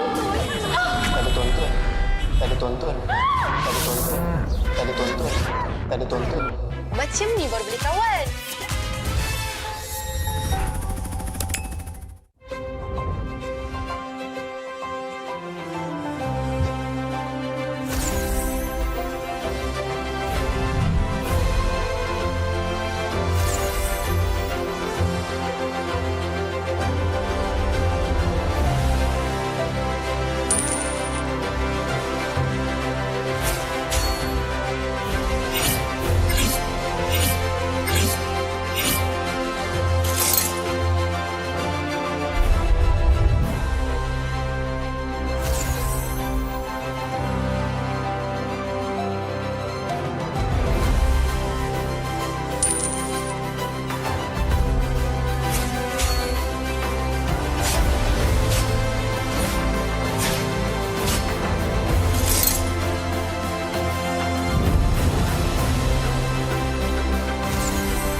Sekeping je.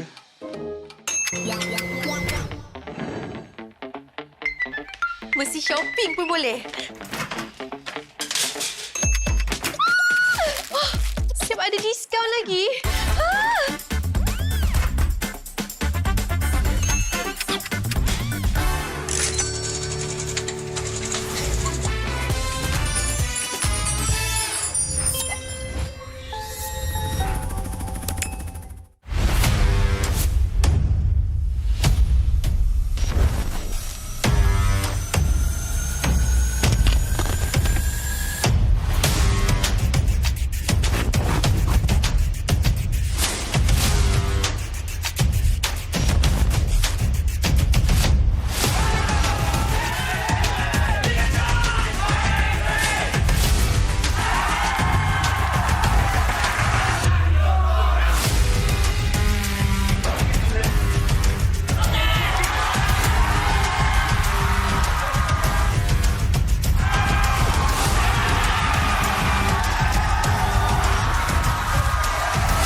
MPL MY dibawakan khas daripada Tora Gaming. Gimana ngelihat standings yang sesuai ekspektasi? Invictus Gaming, waktu diorang nak secure that second title, diorang dah ready untuk main dengan 1-4. Cultured by Tora.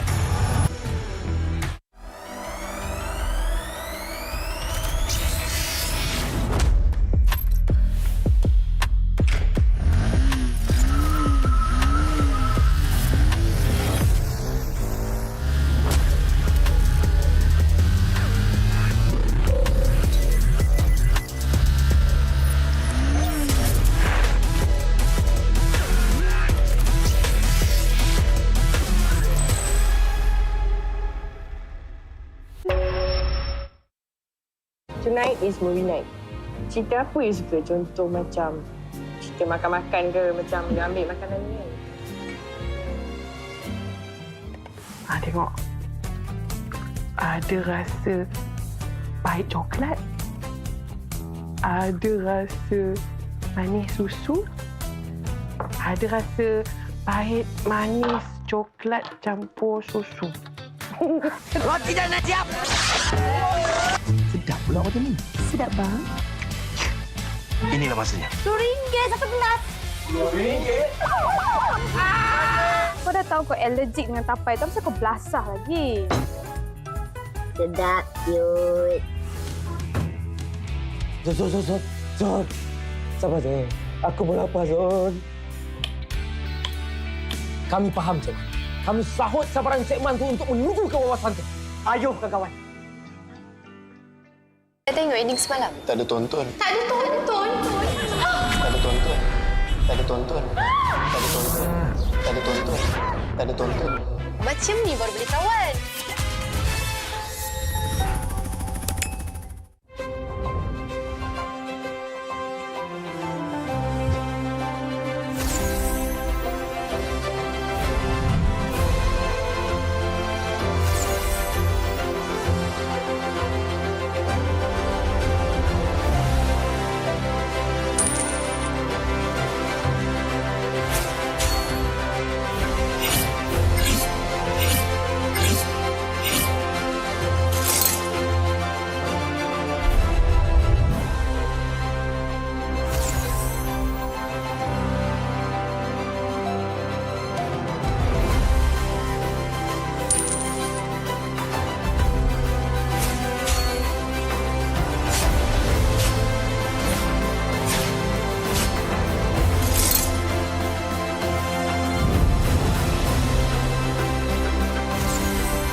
Sekeping je.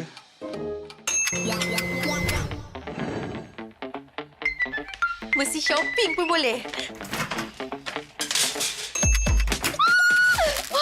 Siap ada diskaun lagi.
MPL MY dibawakan khas daripada Tora Gaming. Gimana ngelihat standings yang sesuai ekspektasi? Invictus Gaming, waktu diorang nak secure that second title, diorang dah ready untuk main dengan 1-4. Cultured by Tora.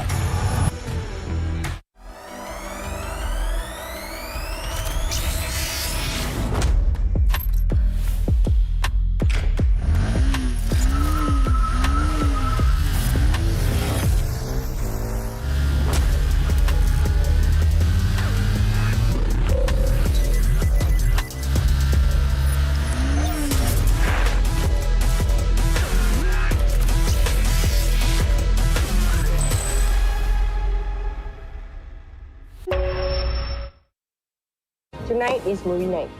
Cerita apa you suka? Contoh macam cerita makan-makan ke, macam dia ambil makanan ni kan? Tengok. Ada rasa pahit coklat. Ada rasa manis susu. Ada rasa pahit manis coklat campur susu. Roti dah nak siap. Sedap pula macam ni. Sedap bang. Inilah masanya. RM2 satu gelas. RM2? Kau dah tahu kau allergic dengan tapai tu, kenapa kau belasah lagi? Sedap, cute. Zon. Sabar, Zon. Aku pun lapar, Zon. Kami faham, Zon. Kami sahut sabaran segmen tu untuk menuju ke wawasan tu. Ayo, kawan-kawan. Dah tengok ending semalam? Tak ada tonton. Tak ada tonton. Tak ada tonton. Tak ada tonton. Tak ada tonton. Tak ada tonton. Tak ada tonton. Macam ni baru boleh kawan.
Sekeping je.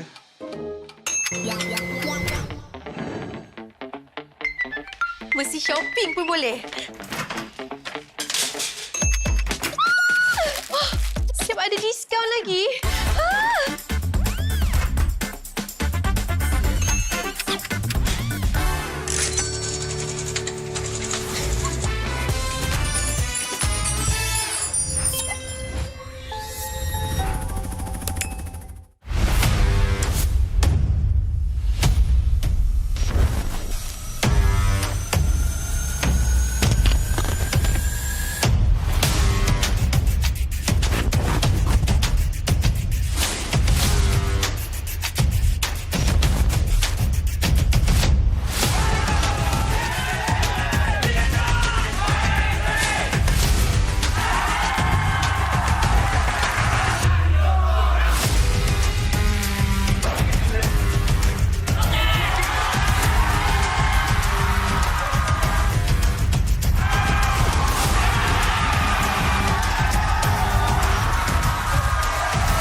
MPL MY dibawakan khas daripada Tora Gaming. Gimana ngelihat standing yang sesuai ekspektasi? Invictus Gaming, waktu diorang nak secure that second title, diorang dah ready untuk main dengan 1-4.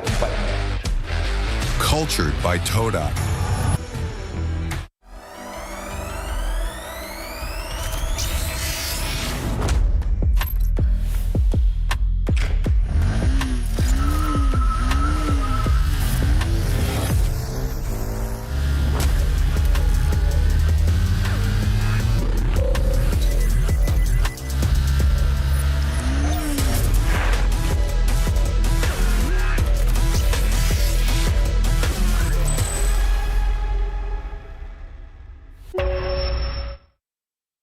Tonight is movie night.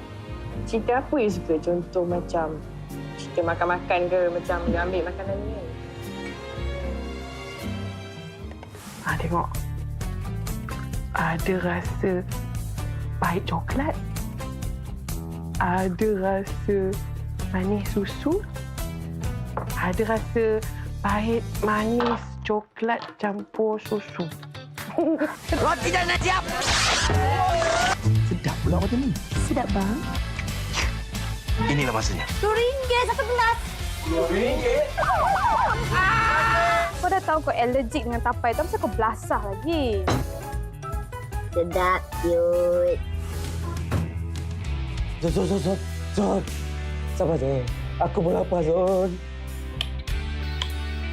Kami faham, Zon. Kami sahut sabaran segmen tu untuk menuju ke wawasan tu. Ayuh, kawan-kawan. Dah tengok ending semalam? Tak ada tonton. Tak ada tonton. Tak ada tonton. Tak ada tonton. Tak ada tonton. Tak ada tonton. Tak ada tonton. Macam ni baru boleh kawan.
shopping je.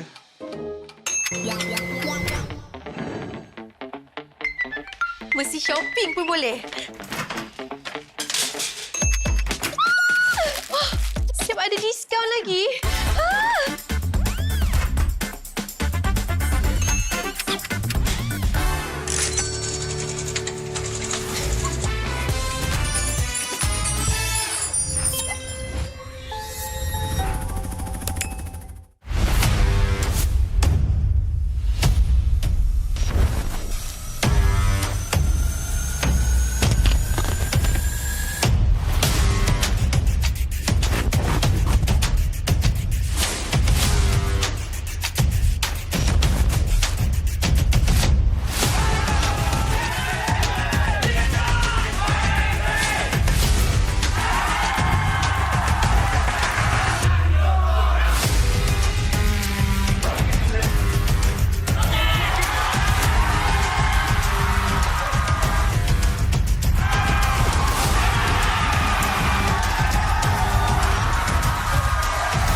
Tonight is movie night. Cerita apa you suka? Contoh macam cerita makan-makan ke, macam dia ambil makanan ni kan? Tengok. Ada rasa pahit coklat. Ada rasa manis susu. Ada rasa pahit manis coklat campur susu. Roti dah nak siap. Sedap pula macam ni. Sedap bang. Inilah masanya. RM2 satu gelas. RM2? Kau dah tahu kau allergic dengan tapai tu, kenapa kau belasah lagi? Sedap, cute. Zon. Sabar, Zon. Aku pun lapar, Zon. Kami faham, Zon. Kami sahut sabaran segmen tu untuk menuju ke wawasan tu. Ayuh, kawan-kawan. Dah tengok ending semalam? Tak ada tonton. Tak ada tonton. Tak ada tonton. Tak ada tonton. Tak ada tonton. Tak ada tonton. Tak ada tonton. Macam ni baru boleh kawan.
Sekeping je.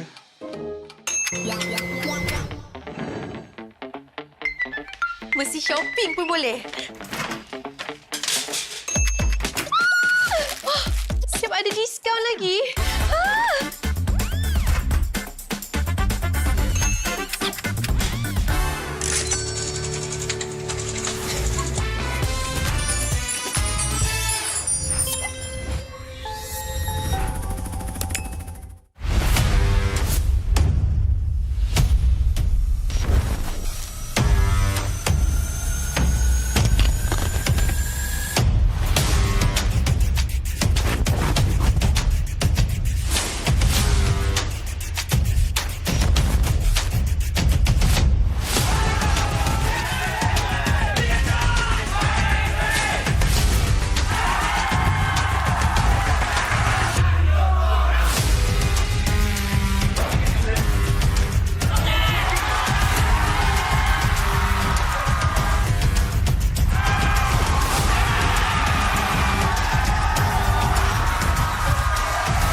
MPL MY dibawakan khas daripada Tora Gaming. Gimana ngelihat standings yang sesuai ekspektasi? Invictus Gaming, waktu diorang nak secure that second title, diorang dah ready untuk main dengan 1-4. Cultured by Tora.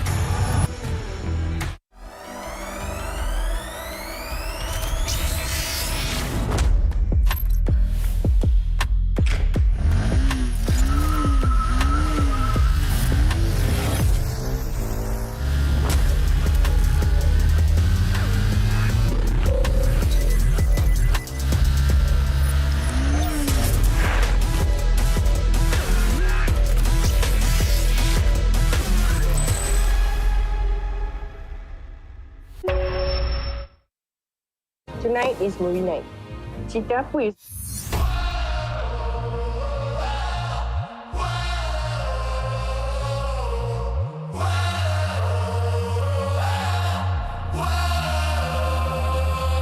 Adakah takdir lemas ditelan air mata?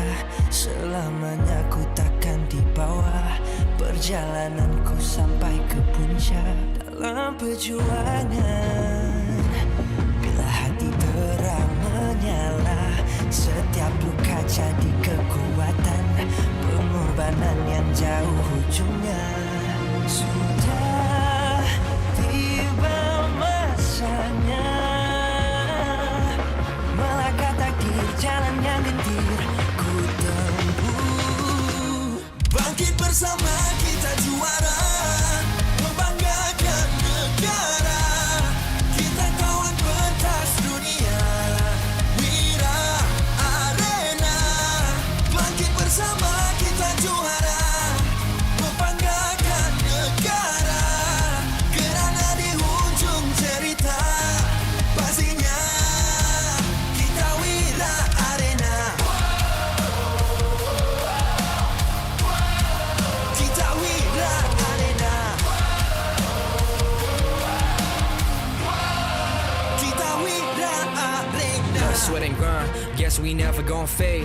This that definition of a legend. Every single move that I make, feel it ain't no doubt. Dorang kena aku, I'm a winner. Cuba check gerak-geri aku semua tiptoe macam ballerina.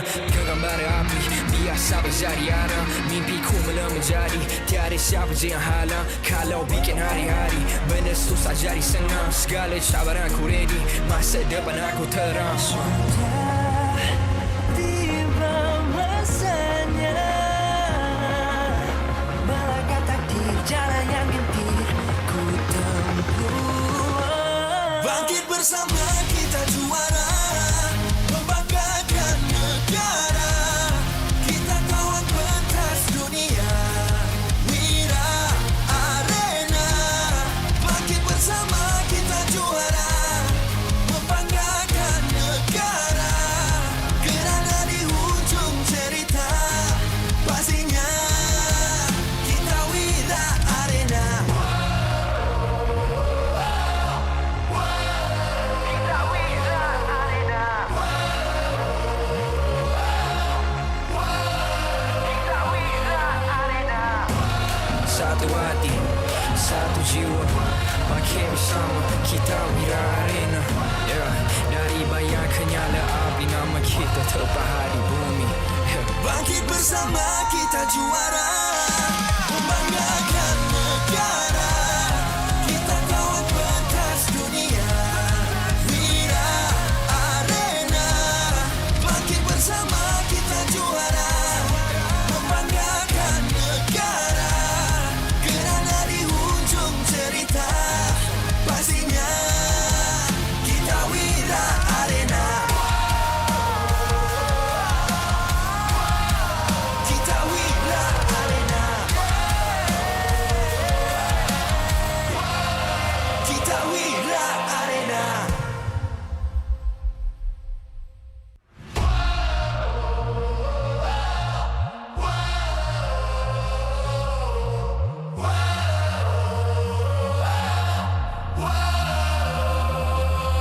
Adakah takdir lemas ditelan air mata? Selamanya ku takkan di bawah perjalananku sampai ke puncak dalam perjuangan. Bila hati terang menyala, setiap luka jadi kekuatan, pengorbanan yang jauh ujungnya. Sudah tiba masanya melangkah takdir, jalan yang gendir ku tempuh. Bangkit bersama kita juara, membanggakan negara. Kita kawan pentas dunia, Wira Arena. Bangkit bersama kita juara, membanggakan negara. Kerana di ujung cerita pastinya kita Wira Arena. Kita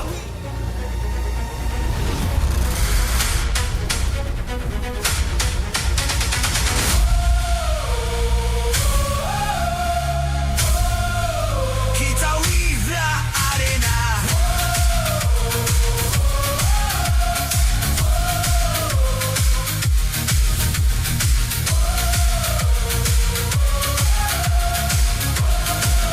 Kita Wira Arena.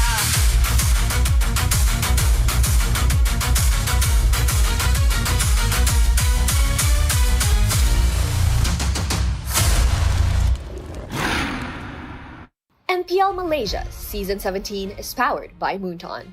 Presented by Celcom DG. Power up now with Celcom DG Prepaid 5G. Climb to mythical immortal with unlimited 5G power, uncapped hyperspeed, and endless entertainment. Celcom DG Prepaid 5G. Limitless. Made for Gen Now. Bloop, bloop, bloop, bloop.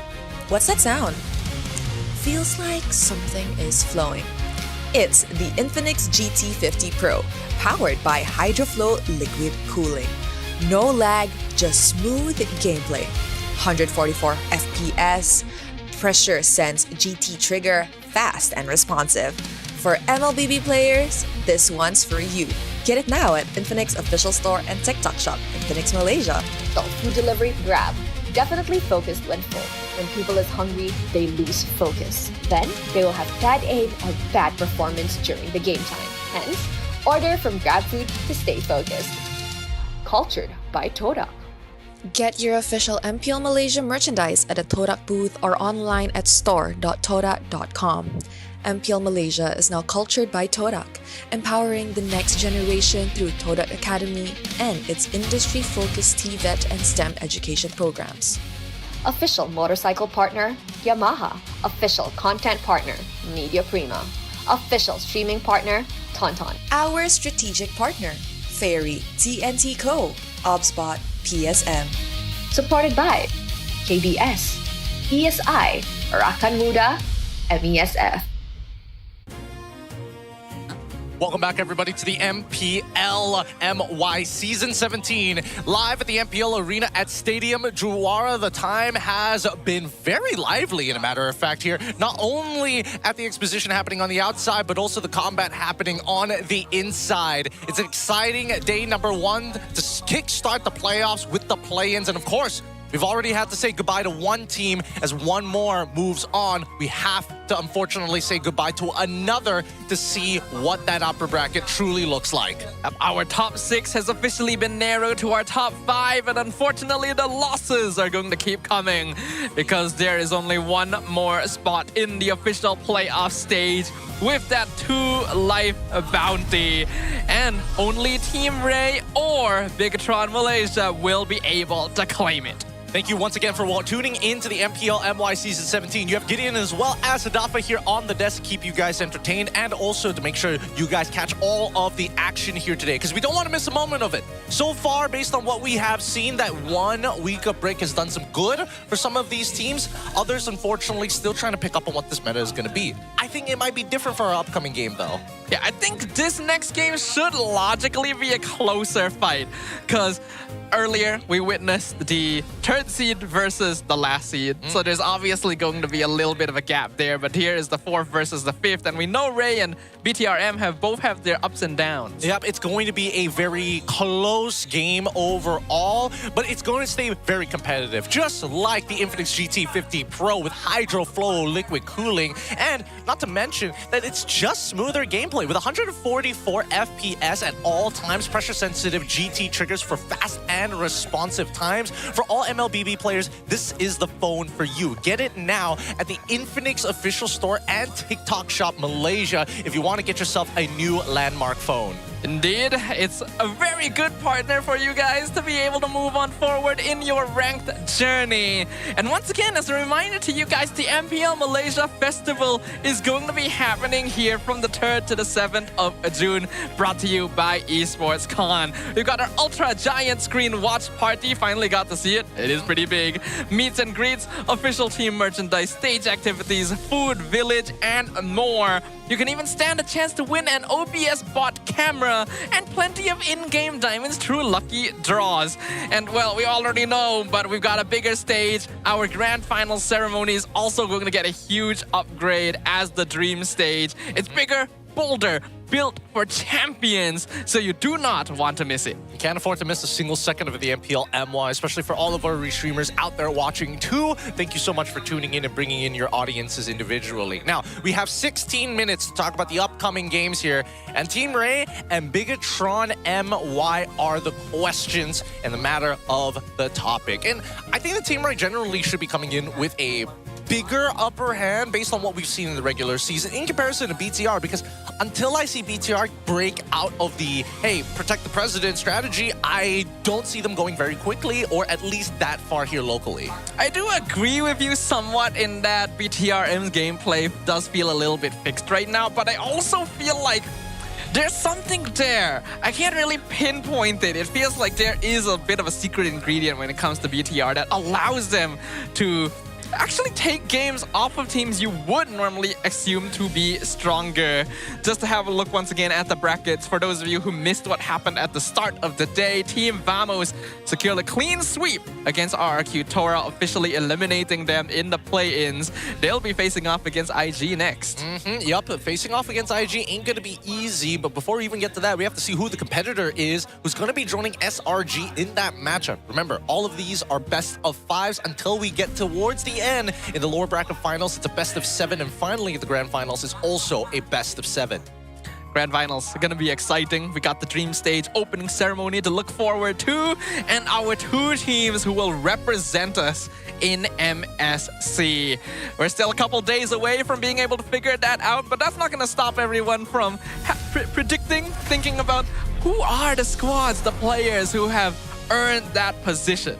Again, a lot of these players have been playing out of their minds. We're trying to at least put the best performance. It's really difficult to judge, so I'm curious to see how that plays out at the end of it all. But before we get into anything further, we have a little bit of a poster because it's a complete battle between the middle table. One fell from the top and the other rose from the bottom. Indeed, Team Rey had a very strong performance in the middle of the regular season, with many even thinking that they may be the second place team in terms of power level, but then kind of dropped off towards the end, whereas BTRM has slowly been plugging along from the bottom. They've remained a little bit more consistent positioning-wise compared to Rey, but they also feel like there has been notable improvements, especially once they swapped out some players. The addition of Chibi and Z and Lynch really brought a new energy to the squad. No, it really has, and also pretty much defined how this team likes to play their games. Like, and there's no question about BTRM Malaysia by Vitality on how they want to operate within the Land of Dawn, but Team Rey has that extra bit of flexibility, which is why I'm giving them a free pass here on why they're coming in with a bigger advantage. Overall, we've seen multiple playstyles. Siska as an EXP laner is very well suited for the meta. Lolios as well, but his performance is going to be a bit of a coin flip, as we always know. However, but then we start looking towards the mid laners, right? And that's where things get a little interesting, because I think mid duos on both sides have its ups and downs. Rasi, for an example, and even Martizi, at times have had their on and off performances. Yeah, things have been not the most consistent overall when it comes down to these mid duos. I would actually say, surprisingly, the most consistent player of them all is Z, who is also the newest player of them all. It feels like he's been really, really solid. But this is his first time ever on a playoff stage. And that is a very different experience from the regular season. Yeah, it's going to be completely different. But let's look at this head-to-head here, because when we're talking about regular season and their history, 0-2 victory for Team Rey on week 3. And on week 7, we saw a 2-1. So obviously there's some clear growth, at least from Bigatron's position. I think that for Team Rey, that win on week 3 really shows that, yeah, this is potentially what the peak could be when we figured out the meta. I don't know about now. Yeah, I do think as well that Team Rey has higher highs. Like you mentioned, they have a lot of potential. They have proven that they're capable of having a more flexible hero pool, of approaching the game with different strategies as compared to BTRM, which has still been kind of a Chiku as the CEO gameplay journey. Now there has been a gap as well. We pointed this out before the first match. There has been time for these teams to kind of figure out, okay, what do we want to do? What is our identity? And also watch the other MPLs and MSLs to see how the meta is developing, how they want to switch things up. And we saw that improvement from Vamos. What kind of improvement can we expect from these two squads? Personally, I think it's going to be tough, right? I think for Bigatron, it's the number of picks that we're expecting in the gold lane. I think Obsidia is probably going to show up. Irithel might not be the best situated hero for the particular draft. Who knows, right? The second one is EXP. Because I think that Siska naturally is more inclined to playing more playmaking style EXP laners, damage EXP laners, in comparison to his counterpart. And generally speaking, has been the go-to lead when it comes down to sandbagging. I mean, just look at the parade that's happening on Team Rey. The fact is, when you're talking about EXP, Team Rey is the first one who makes it out. But that's not all. We have words from Martizi himself. Hey guys, Rose here. Sebelum kita mulakan play-ins kedua untuk hari pertama playoffs musim ini, Rose actually nak interview Martizi daripada Team Rey. Hello Amar. Okay. Okay. Happy Happy. Dapat cuti seminggu. Apa you guys buat masa cuti? Training. Okay.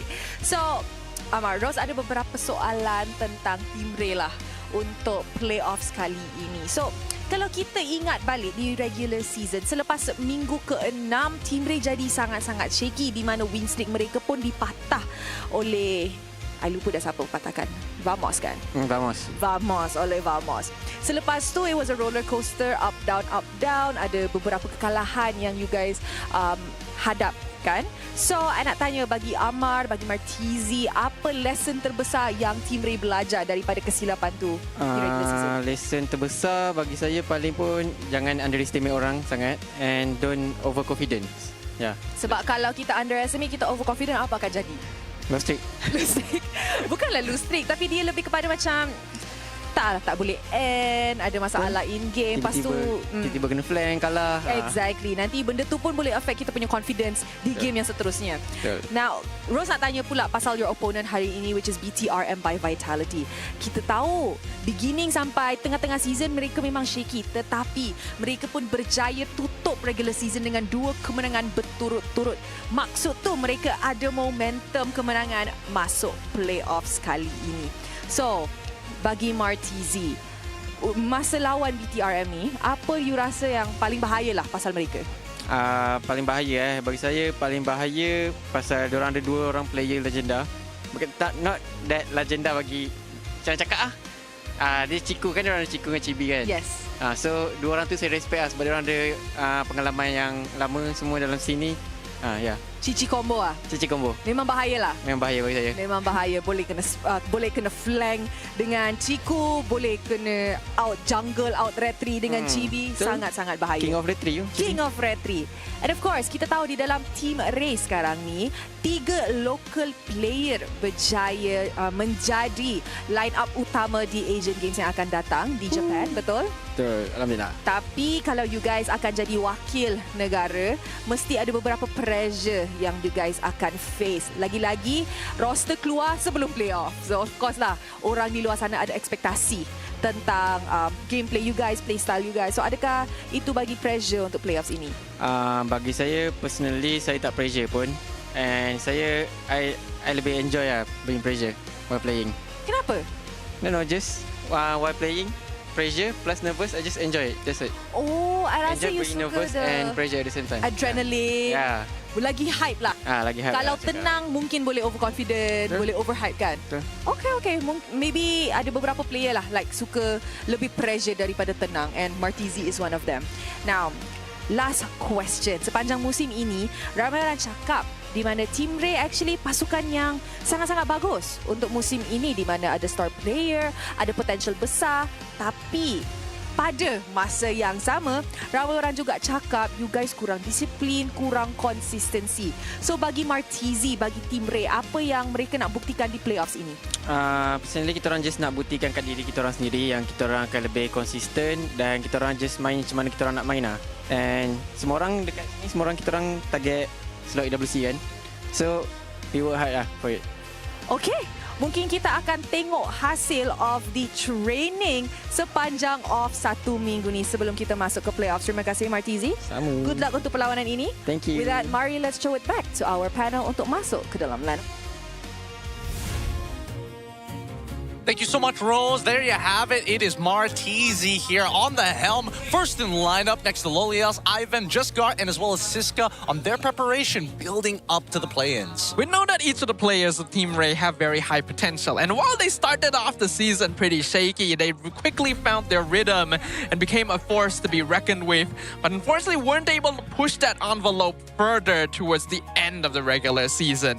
They have wide hero pools, they have strong capabilities, it's just a couple of missing pieces that they need to work on to make things work. Siska literally got a Savage on the Paquito as well, so he's gonna be looking for that pick. Yep, in comparison to Bigatron MY by Vitality with, of course, Chico Guys, Rasi, Zay, Chibi, and Lynch. That matchup between Lynch alongside with Siska is going to be very interesting. I would like to know what Bigatron's solution to the Paquito problem is going to be, but we'll see in just a little bit, because if we're talking about drafting styles, I think that Bigatron is very textbook. However, it's that last gold lane pick which catches people off every single time. They like the classics, right? Chico is a legend for a reason. He's been around a long time. He knows how to play older hero pickups, and he feels more comfortable on them as well, which is why you saw the Irritel so often. But you are right, not really as good these days, and will BTR still fall back to it? They might. It might be one of the few solutions that they have. But with that being said, the games are about to start. Let us bring out and introduce both of these teams as they begin their walkout.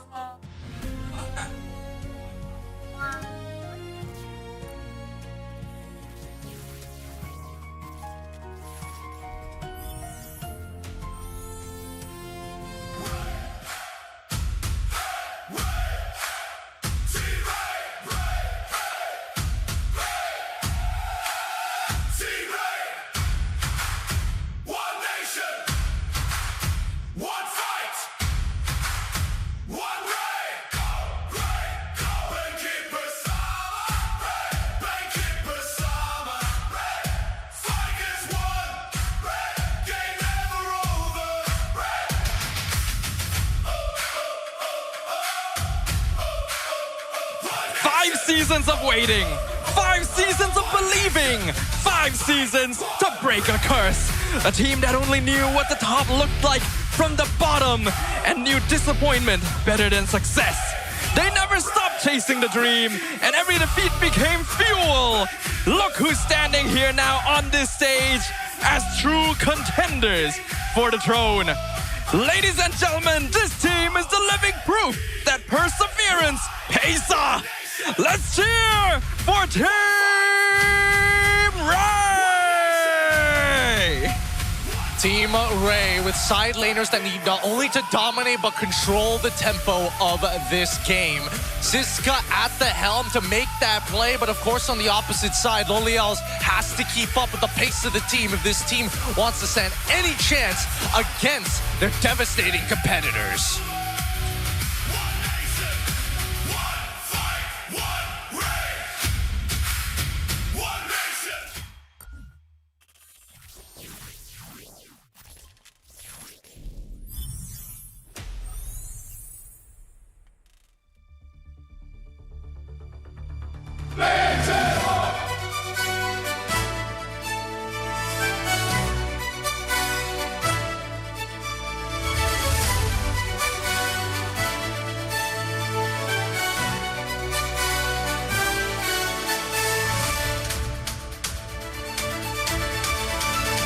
The season began with stumble after stumble. Losses piled up. Critics growing ever louder. Many believe their season was over, but pressure forges champions. 3 new additions transformed their fate, rewrote the code, rebuilt the robot. Now the Red Robots stand on the playoff stage with a new mission: domination. Always programmed to win. This is Bigatron Malaysia by Vitality. With the GT duo leading the road forward. Can they bring the Malaysian Red Robots to the next round? Can BTRM taste victory and find themselves in the top 4 of status befitting of the legends among them? And now it is time to bring up the coaching staff of both teams, the masterminds behind every match, who will be joined by our head marshal, Rez, to ensure every game runs fairly and smoothly. For Team Rey, we got head coach Caleb and assistant coach Saint DeLucas. And for BTRM, we got head coach Kenji and tactical coach Annabelle. Let's keep it going with the fist bumps between the teams. True sign of professionalism and the last point of contact that our competitors will have before facing each other one more time in the land of God.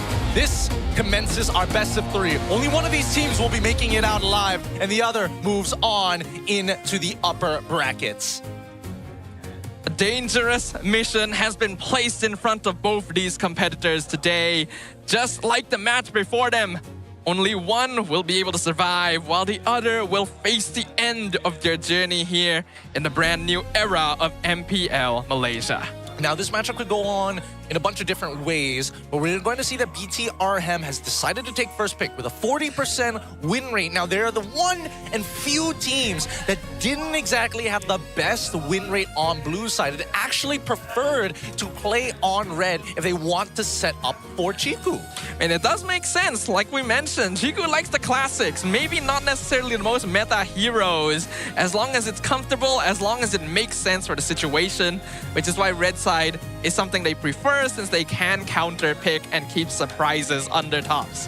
Now, we do have a player quote coming in from the EXP laner himself, Siska of Team Rey, that top 3 isn't enough. This playoff feels like a redemption arc for me. Back in Season 15, I managed to finish in the top 3, and it happened right here in this venue. This time, I want to go even further than that. I also felt really inspired when I saw TLPH and Falcons secure their EWC slots. They look genuinely happy, and it seems like the best feeling in the world. Honestly, it's a really nice perspective to see these sort of things, because you look at these players, we witness them as spectators, and you just don't really think about what has been happening behind the curtain, all the preparation and the setup, and the feeling of being up there, competing for pride, for your team, for the people who have supported you. And I think he's right. Even if I haven't experienced it myself, the feeling of knowing that you have made it, that you have achieved something with the time you put in is such a life-changing emotion. Yep, I'm sorry. I wanted to say something to follow that up, but then I saw the banner of the Upanipin Grand Final. I lost it. That was so distracting. Yeah. Now, player quotes coming in from Rossi. Experience gives us the edge. Finding scrims have been a little bit difficult because MPL Cambodia and MPL PH have already ended. But I think BTRM still has an advantage because we have more playoff experience compared to Team Rey. In our team, we have players like Chiku guys, Chibi, and myself. So in that sense, I think we're more prepared for the playoffs. Interesting. Interesting sentiment. So they've been finding their scrims around MPL Cambodia and PH, huh? That does tell us something, and yeah, it's a kind of an issue we never really thought about. The other MPLs are happening, so you do have less scrim partners to work with. Though I think it's also interesting to point out that Rasi thinks they have more playoffs experience because he has literally played with some of the people over there, Siska especially, right? When they were back together as DXS. Look, Rossi, he had a name for himself before he was playing with Siska. That's fair. He's still a person, you know? Oh, he's still the man behind the camera. And I think that, unfortunately, in this particular matchup, it's going to be tough. It's going to be really, really tough. Overall, because I think that right now, Team Rey is a little bit more put together. And until Vitality kind of break the current pattern, teams that generally play around their gold laner or they play around one main carry generally tends to fall off. And I think maybe it's blue side, red side related, but I also think there's a good degree of comfort. So unless Chiku guys has a winning matchup, which is already hard to set up for, let's just see where this is gonna go. And we will see very, very soon, because we are about to jump into the draft for game number 1. Now, as we set things up and choose the map that these players will be battling on, I will say, in my personal opinion, I feel like the team that has the most potential to surprise us with something completely different is BTR. I feel like they've really been setting up for something. And yes, they stuck to the Chiku CEO gameplay for a while, but there's a reason they play for Chiku. Man is a mad genius. If there's anyone who can figure out how to really bend the meta or shift the team in the time they've been given, it's going to be him. But it's a matter of scope here, right? Like, sure, you can kind of bend the meta within your influence, but when you're affecting an entire team of 5, right? 2 or 3 of the roles, you would assume only 2 roles are affected by this. I think because of this, the way the gold lane is going to work out, supports and mids are going to get affected for sure. But I also think that even the EXP matters in those relationships. So that's already 4 roles for 1 guy, and I think that's just too many resources if we're trying to bend these rules. That is fair. Chiku has proven on multiple occasions that it is worth investing those resources into him, but it also feels a little easier if you don't have to always depend on one guy to turn things around in the late game, because if Chiku just doesn't have a good game, then BTRM has a bad time. Or just he doesn't have access to Irithel. This is based on stats, right? I mean, unfortunately, Irithel is his highest win rate marksman by far. Even his Claude doesn't even come close to that, which is ridiculous. Now Marcel gets banned out. Leomord alongside with the Freya from the side of Coach Caleb. Kenji decides on Baxia. Gets rid of the Jushin alongside with the Gwen. Instantly, the Fredrin lock in from BTRM. Also a hero that has been increasing quite a bit in pick rate among other MPL regions, even more so than the Baxia. And we know that Chibi has a lot of experience on Fredrin, but prioritizing it is an interesting choice. Yep, I think here you need to see Team Rey take away carry. They need to get rid of carry, arguably even Harith. I would say it's better to take carry at this point because now you have a direct answer to the Fredrin rather than risking, oh, I happen to Chrono Dash in the wrong direction and get clipped by the energy eruption. I'm dead. I'm also wondering about the Paquito. Earlier, Vamos prioritized Paquito every single game they had it. Well, I was going to say Phoveus. It was supposed to be Phoveus alongside with whatever they wanted to go for. I would say Phoveus carry would have been nice. Yves, I think it's totally fine here. Probably the second best option that they have. The Paquito, not so much. This should be Phoveus. It has to be Phoveus, logically speaking. Eve is a pretty good solution here. She's good at holding down heroes like Fredrin. Not too bad at melting heroes like Phoveus, but it is still a bit of 50-50 there, and Phoveus should definitely have the advantage against the Paquito.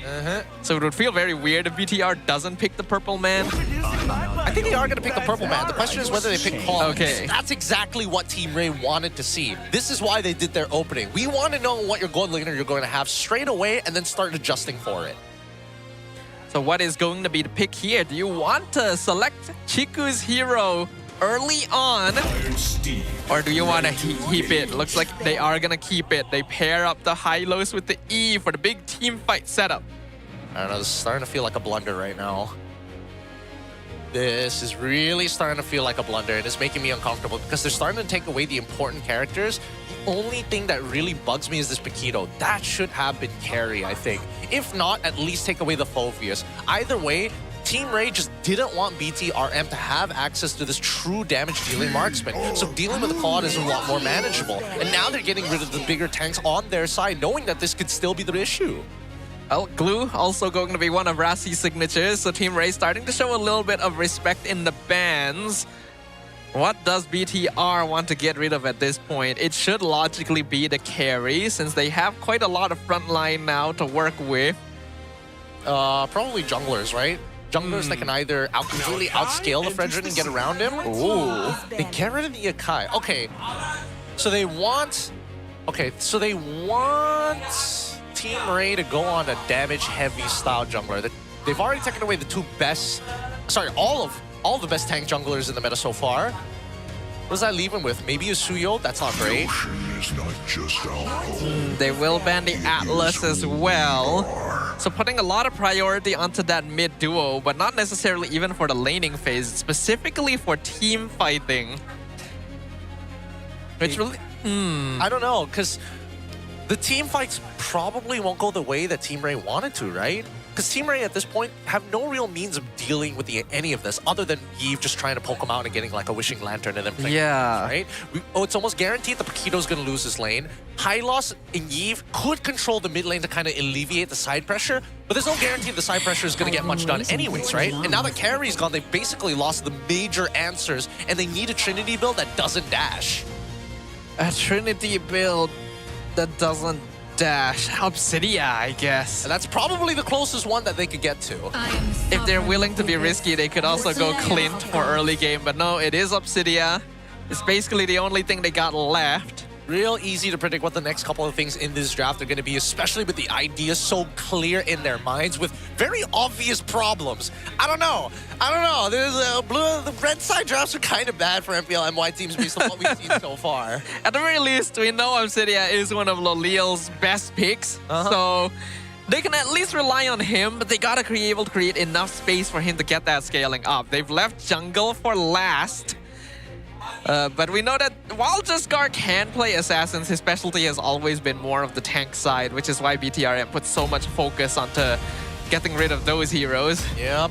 But there's not a lot of good options for the side of Team Rey, if I'm being perfectly honest here. Yeah. I might end up on like Leomord just to be safe. It's banned. Oh, yeah, you're right. Yeah. I guess all he's got is Suyo to kind of like keep up the pace. That or Nolan. I would have said that Leomord would be the next best thing, but they banned it themselves, so... yeah, things are going to be tricky for them. Meanwhile, BTR is playing CEO Chiku. It's just basically the same. 3 frontline tanks, then you got the 2 backline DPS. This, I mean... the way the Vitality loses is if Chiku, he goes in with a Blazing Duet and then gets hit by the Hunter Bone. That's probably the only way he dies here. Right? Export jungle? Kind of slow these days, but... against Fove, Gord, Gator, and Fredrin, I don't think you can really push them out. With what they have? Oh, actually, maybe. You might be right about this one. Export isn't the worst thing in the world. It's just that it's slow. Yeah, that's the problem, but... a lot of the meta options just don't feel quite as good. I guess they will go with the Suyo anyway. He would rather the mobility, rather than... at least he has a safer means of poke. He has opportunities to force gangs, something that unfortunately Export just doesn't have. This is going to be a tough one for Team Rey. It is. I think that the end game scenarios, if we get there, BTR has an opportunity, and that's based on the performance of Chiku. So their entire composition really is riding on how badly Chiku plays in the late game team fight. And we know that Chiku generally does do a pretty okay job, though he can kind of overextend himself on Claude. It's happened more than a few times. Hey, take that from Loliel's on the opposite side. He knows what an overextension looks like. But based on everything that we've kind of lined up here, I think that Loliel's, he needs to win this lane. If he wins this lane, he could win the game by default. He definitely could, especially with Chico going sprint as well on the Claude. I wonder if he intends to pull Loliel with him, but we'll find out, ladies and gentlemen. We're hopping into the land of Dawn. BTRM on blue side versus Team Rey on the red. That's such a funny image in my mind. Run, Chico! Yes, sir! And then you just see Loliel getting dragged behind him. Oh, boy. All right, the early levels are going to be pretty rough for a majority of these laners. We currently have one winning lane on the EXP, a winning lane in Chiku, guys, a winning lane in Zay and Rasi. For the most part of it, well, actually more of a sandbag lane, but I'm being completely honest, but Team Rey, on the opposite end, is making things work because of that early pressure through their mid. This is exactly what I'm talking about. Go walk out, harass people, don't make them feel safe. Pretty much in this game, BTR has the very safe option of just playing front to back, whereas Team Rey are the ones that kind of have to make things interesting. They've got heroes that can gank the backline and take out the DPSs, and then work on the tank slower afterwards. Most ideal, most ideal. Luckily, while all this is happening, Chiku, guys, is actually doing pretty good in the lane. The best he's probably gonna see from him for now. We'll see the results later if we do see the conversion. But so far, Siska having the time of his life. Poor guy. Oh wow, he Lethal ignition. He wants to hurt, but he already missed the proxy, so there's no way. There's no way to set this up. That is a potentially risky choice, but I guess it makes sense. Meanwhile, TB comes in, pops the retry on Ivan. Revitalize comes out. I think TB was expecting to hit level 4 a little bit sooner here. He doesn't have retry for 20 seconds. That's fine. They're going to drag this out anyways. They kind of want to team fight it more than anything else. And I think more importantly... Wait a minute. How is Zay How is Zay completely out of this? He is nowhere close to 4. I think he's just been getting zoned out constantly. Well, it's now 1v2. Siska surviving. Revitalize comes out. RWM locks down all the tanks, and Ivan front lines. Good separation from Team Rey. Free turtle for Jaskar. Yeah. Minimal loss, though, at the very least. Nobody ended up dying. No big battle spells other. Then the Revitalize had to be used there. All things considered, not the worst. Not the worst. As long as Vitality ain't giving up big leads, should be fine. So far, so good for now. Team Rey holding on to a very slight 500 gold lead. The gank actually dodged down bottom by Chiku. He saw it coming since he was in the bush already. So they are slowing down Jaskar from getting any sort of early game snowball. Yeah, but they can't really punish this right now. Unfortunately, Ivan will not get one shot for the full combo coming in from Zay. Not yet, at the very least, right? The true damage is going to be relevant, but it's not going to kill him. He'll walk away with about 20% HP. So realistic targets: Marquise, Loliels, Siska. I think Siska is most likely going to be that target. But then this awkward thing happens, right? Where Rossi is trying to go for the taunt, and then the knock-up strike comes. Whichever comes out first will win. Thing is, I feel like even if BTR throws everything they have at Siska right now, they might not have enough to fully burst him before he just gets the shield back. So I don't know. I feel like even Zay, I guess if you really throw everything, then yes. But it's a lot of conditions to meet. Glorious Pathway comes in from the flank to slow down the back line. They connect the Blade Surge onto Rossi, push him back. Revitalize ain't saving you this time. First blood for Siska. Good call from Rossi. He told everybody else, yo, I'm dead. Like, we're all gonna die or only me just die. And he's told the captain of the ship, no, it's just me today. Going down with the ship. Going down with the ship, man. Make sure the rest of you just crew it well, because look at this pressure that BTRM is doing right now, right? Chico, guys, yes, he nearly died there. Hold on. Careful, Jigu. You don't want to... Wait, does he have BMI? Okay. Okay. If that connected, he'd be dead. Meanwhile, up top, RWM, Lynch goes down. A 4-man gank from Team Rey, and this is the proactiveness I want to see. Yep, BTRM fortunately making the mistake of losing their lives early on. They really needed Lynch for this fight. And now, with it being obsolete, they're backing away into their own jungle. Not even a contestation here as Team Rey gonna happily take a free turtle. Are they gonna re-gank him? They could, honestly. Jaskar is... Okay, no. Looks like they're gonna take it easy on him for now, but Siska gets a lot of gold off this tower. Yeah, he's so far ahead now. Oh, it's gonna be tough. It's gonna be tough. I want to see what Lynch is going to build at the end of the day. Hunter Strike already completed by Siska. It looks like it's full tank coming in from Lynch. We should expect Siska to go at least half damage build here if he's going Lethal Ignition. So, and his goal is going to be just the same as everyone else, basically. Hunt Z and Chiku guys and then deal with the tanks later, which can work so far. Team Rey hasn't been going too far for kills because they know the goal is just to outfarm. Yeah, but also it's going to be a bigger issue later on because Siska is going to lose relevancy, right? With Rossi, Chibi, and Lynch being so huge as tanks, it's just not worth Siska's time to keep trading against them. Unless they have, like right now, where he's by far the strongest. And I think this is going to happen for the next 5 minutes or so. Pretty much. It's up to Team Rey now to decide what they really want to do because they are the ones holding on to map priority. They can try to gank side lanes, take advantage of Siska's 2 early kills to make things happen, but looks like BTR also gonna put some resources up there to make sure he can't move too freely. Shouldn't be able to move too freely. Gotta keep them locked in, locked down. War Axe purchased by Jaskar. And now these invasions are becoming a frequent occurrence for Megatron, right? This is starting...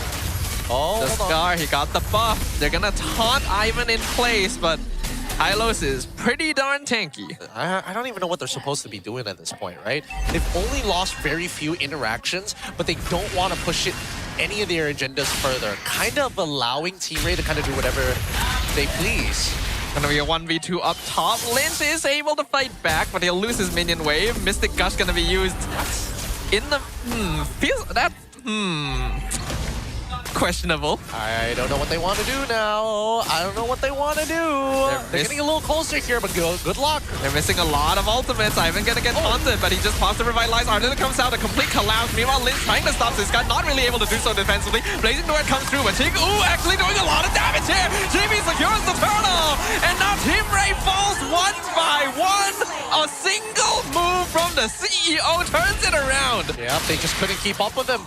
They had no way, and he could maintain that distance forever with the help of that sprint. Good stuff coming in from Chiku. Looking at his item build, VHS first item makes a lot of sense why he had the damage. So let's look at this one more time.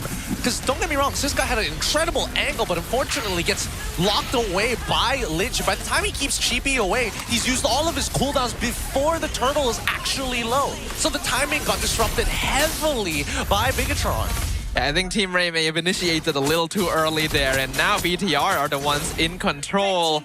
Chiku gets his tower down bottom, which means this Claude is officially unlocked and can start participating. Well, on the opposite side, we do see a tower trade at least, right? Siska gets one back in there. So now it's not just a free turret for Chiku guys to run to the top side and farm some more. They're going to work mid first, and then eventually set up for that top wave. 500 gold lead for Team Rey still, but it's definitely smaller than what we saw prior. Siska gonna go for that War Axe, so seems like your more standard fighter Paquito style. I'm pretty sure he's gonna go for like Queen's Wings after that, right? Just to make sure that he can sustain a little bit longer. Or Oracle. I don't think he needs Oracle at this point.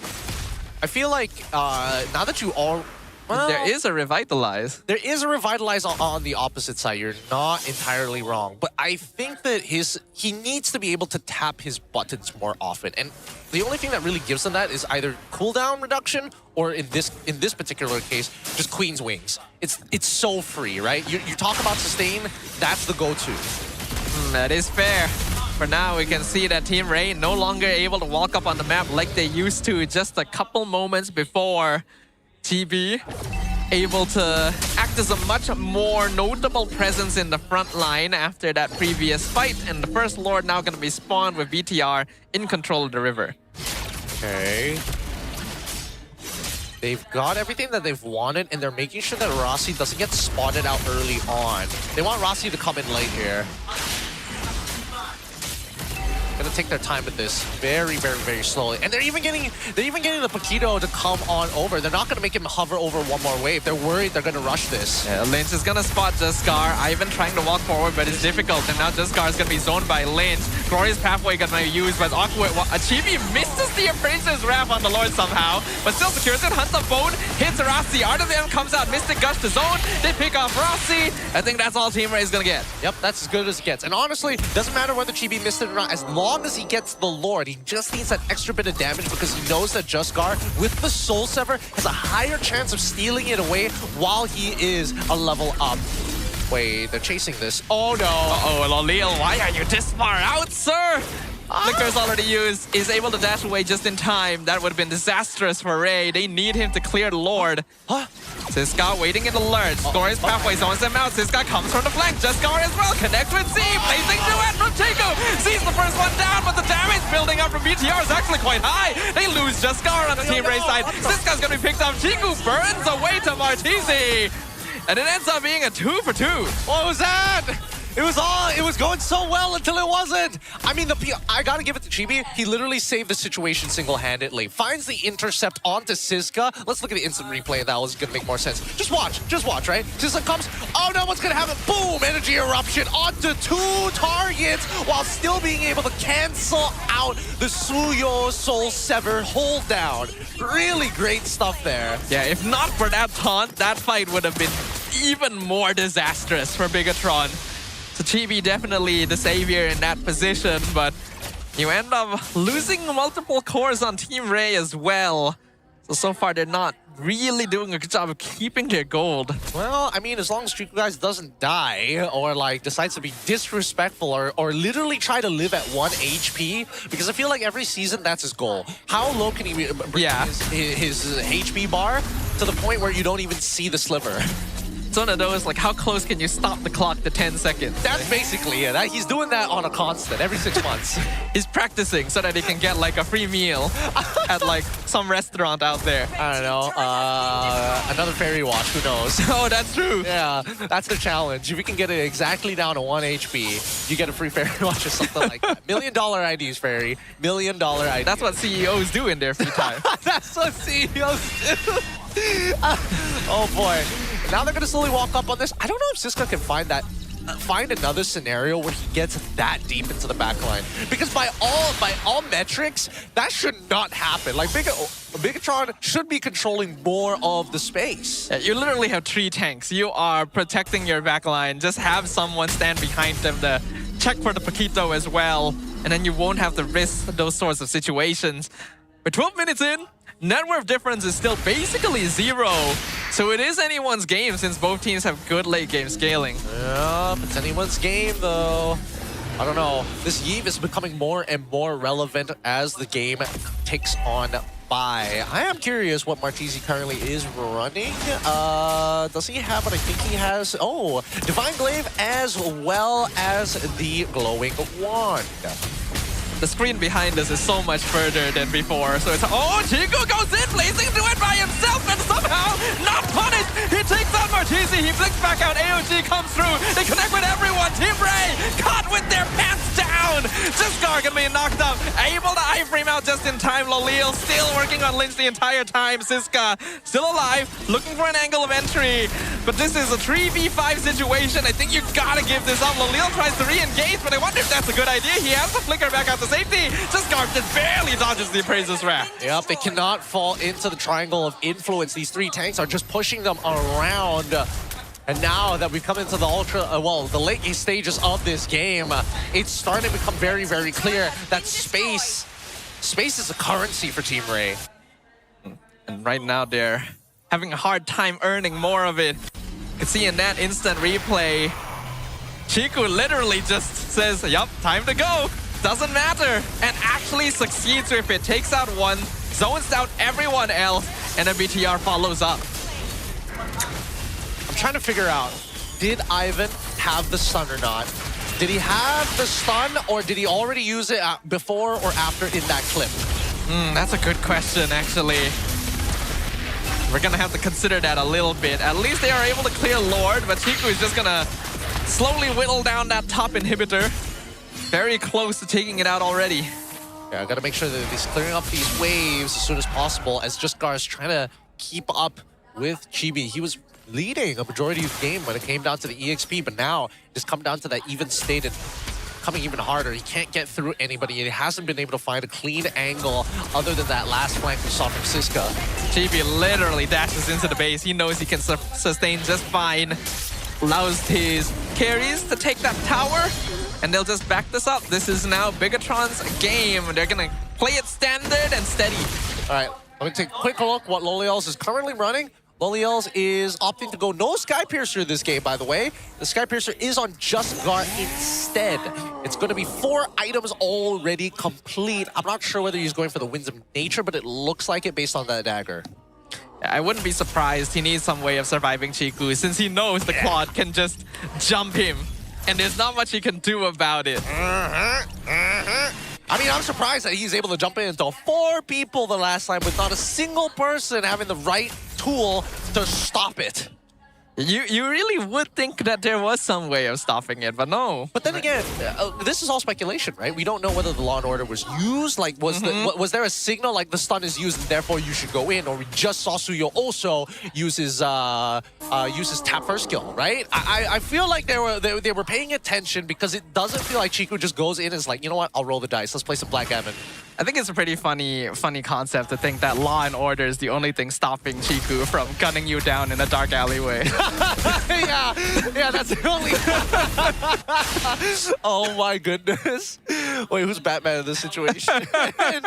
Because if Chiku guys is Joe Chill, like this. We need Lolil to be Bruce Wayne. He needs to be Batman.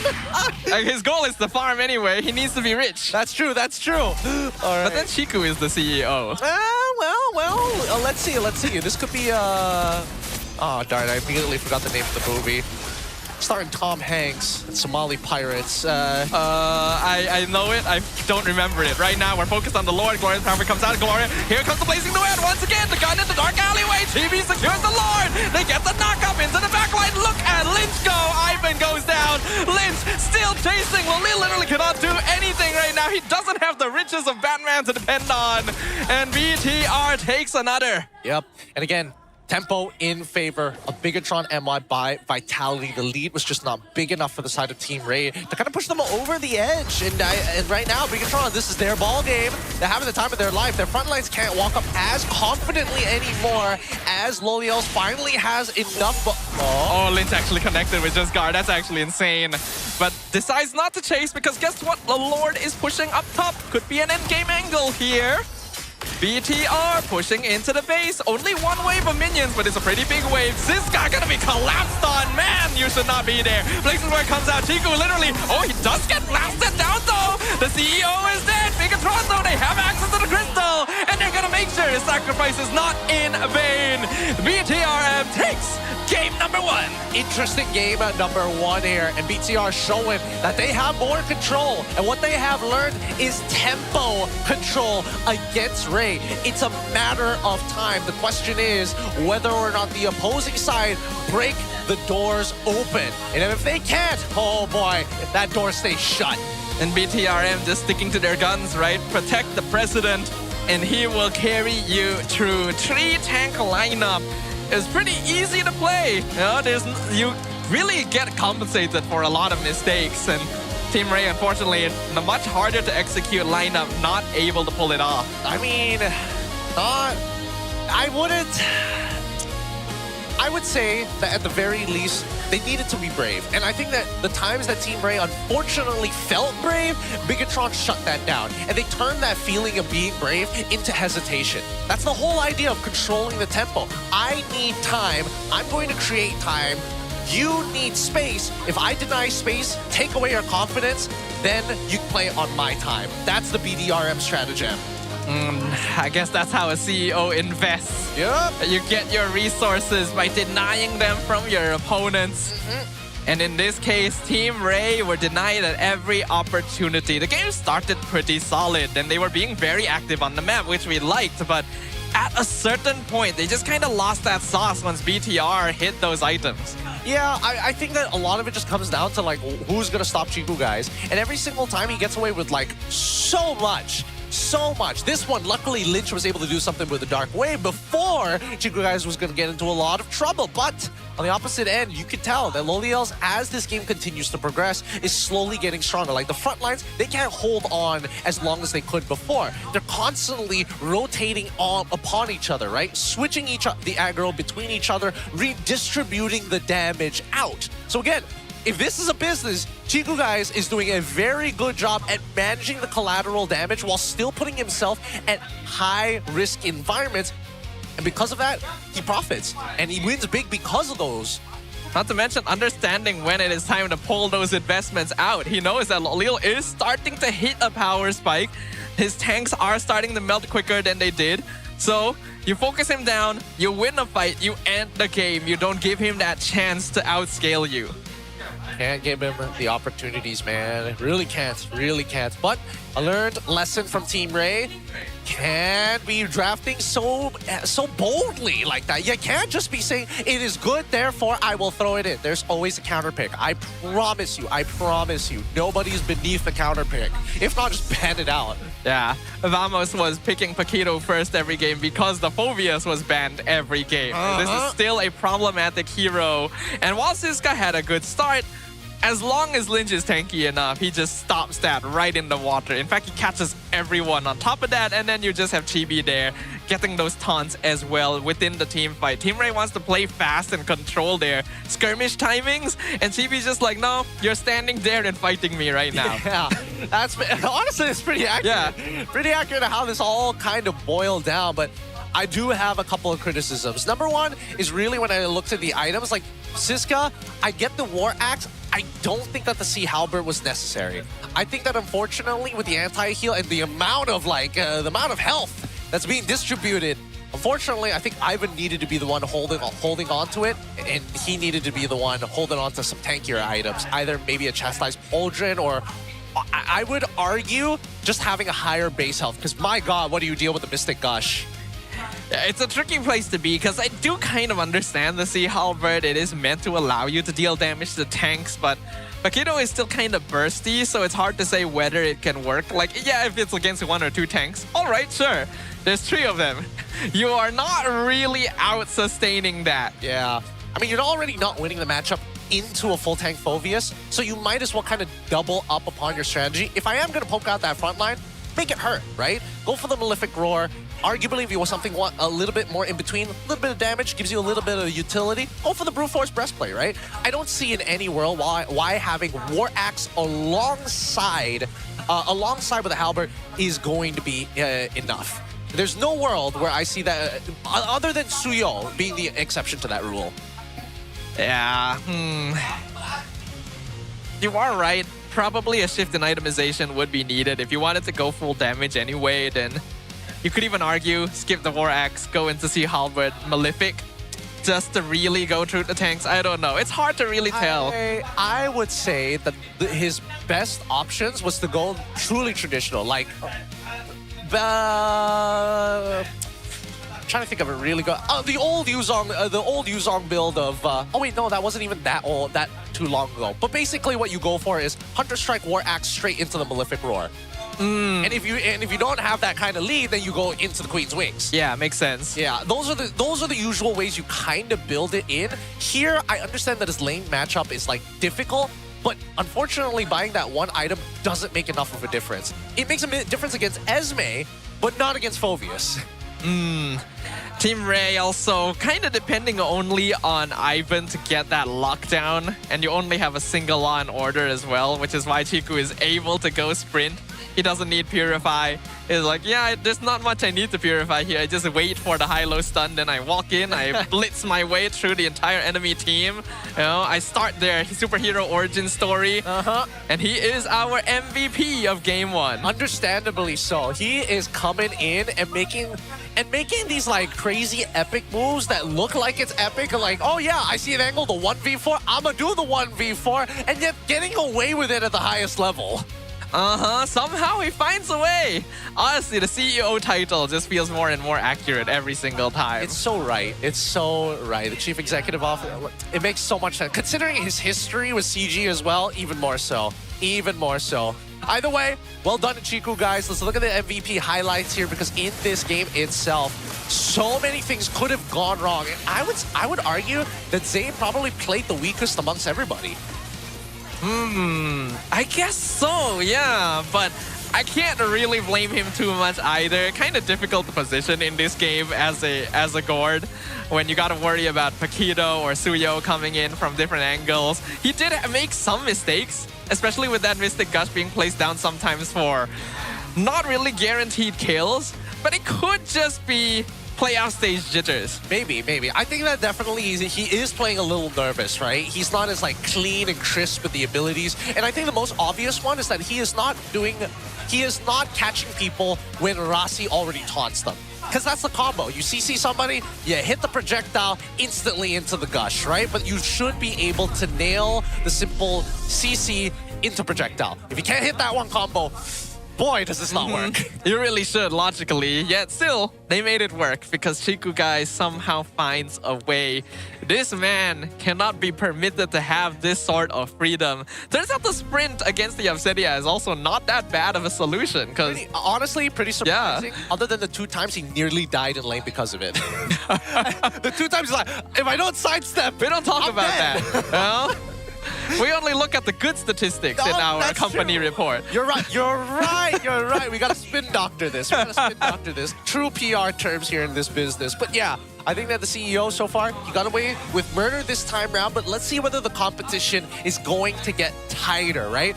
I can only imagine on the opposite side, Loleos is thinking about it. It's like, dude, I was supposed to be the replacement to this guy. He was cultivated by Tora, and now he's losing to him as well. And you guys could be also...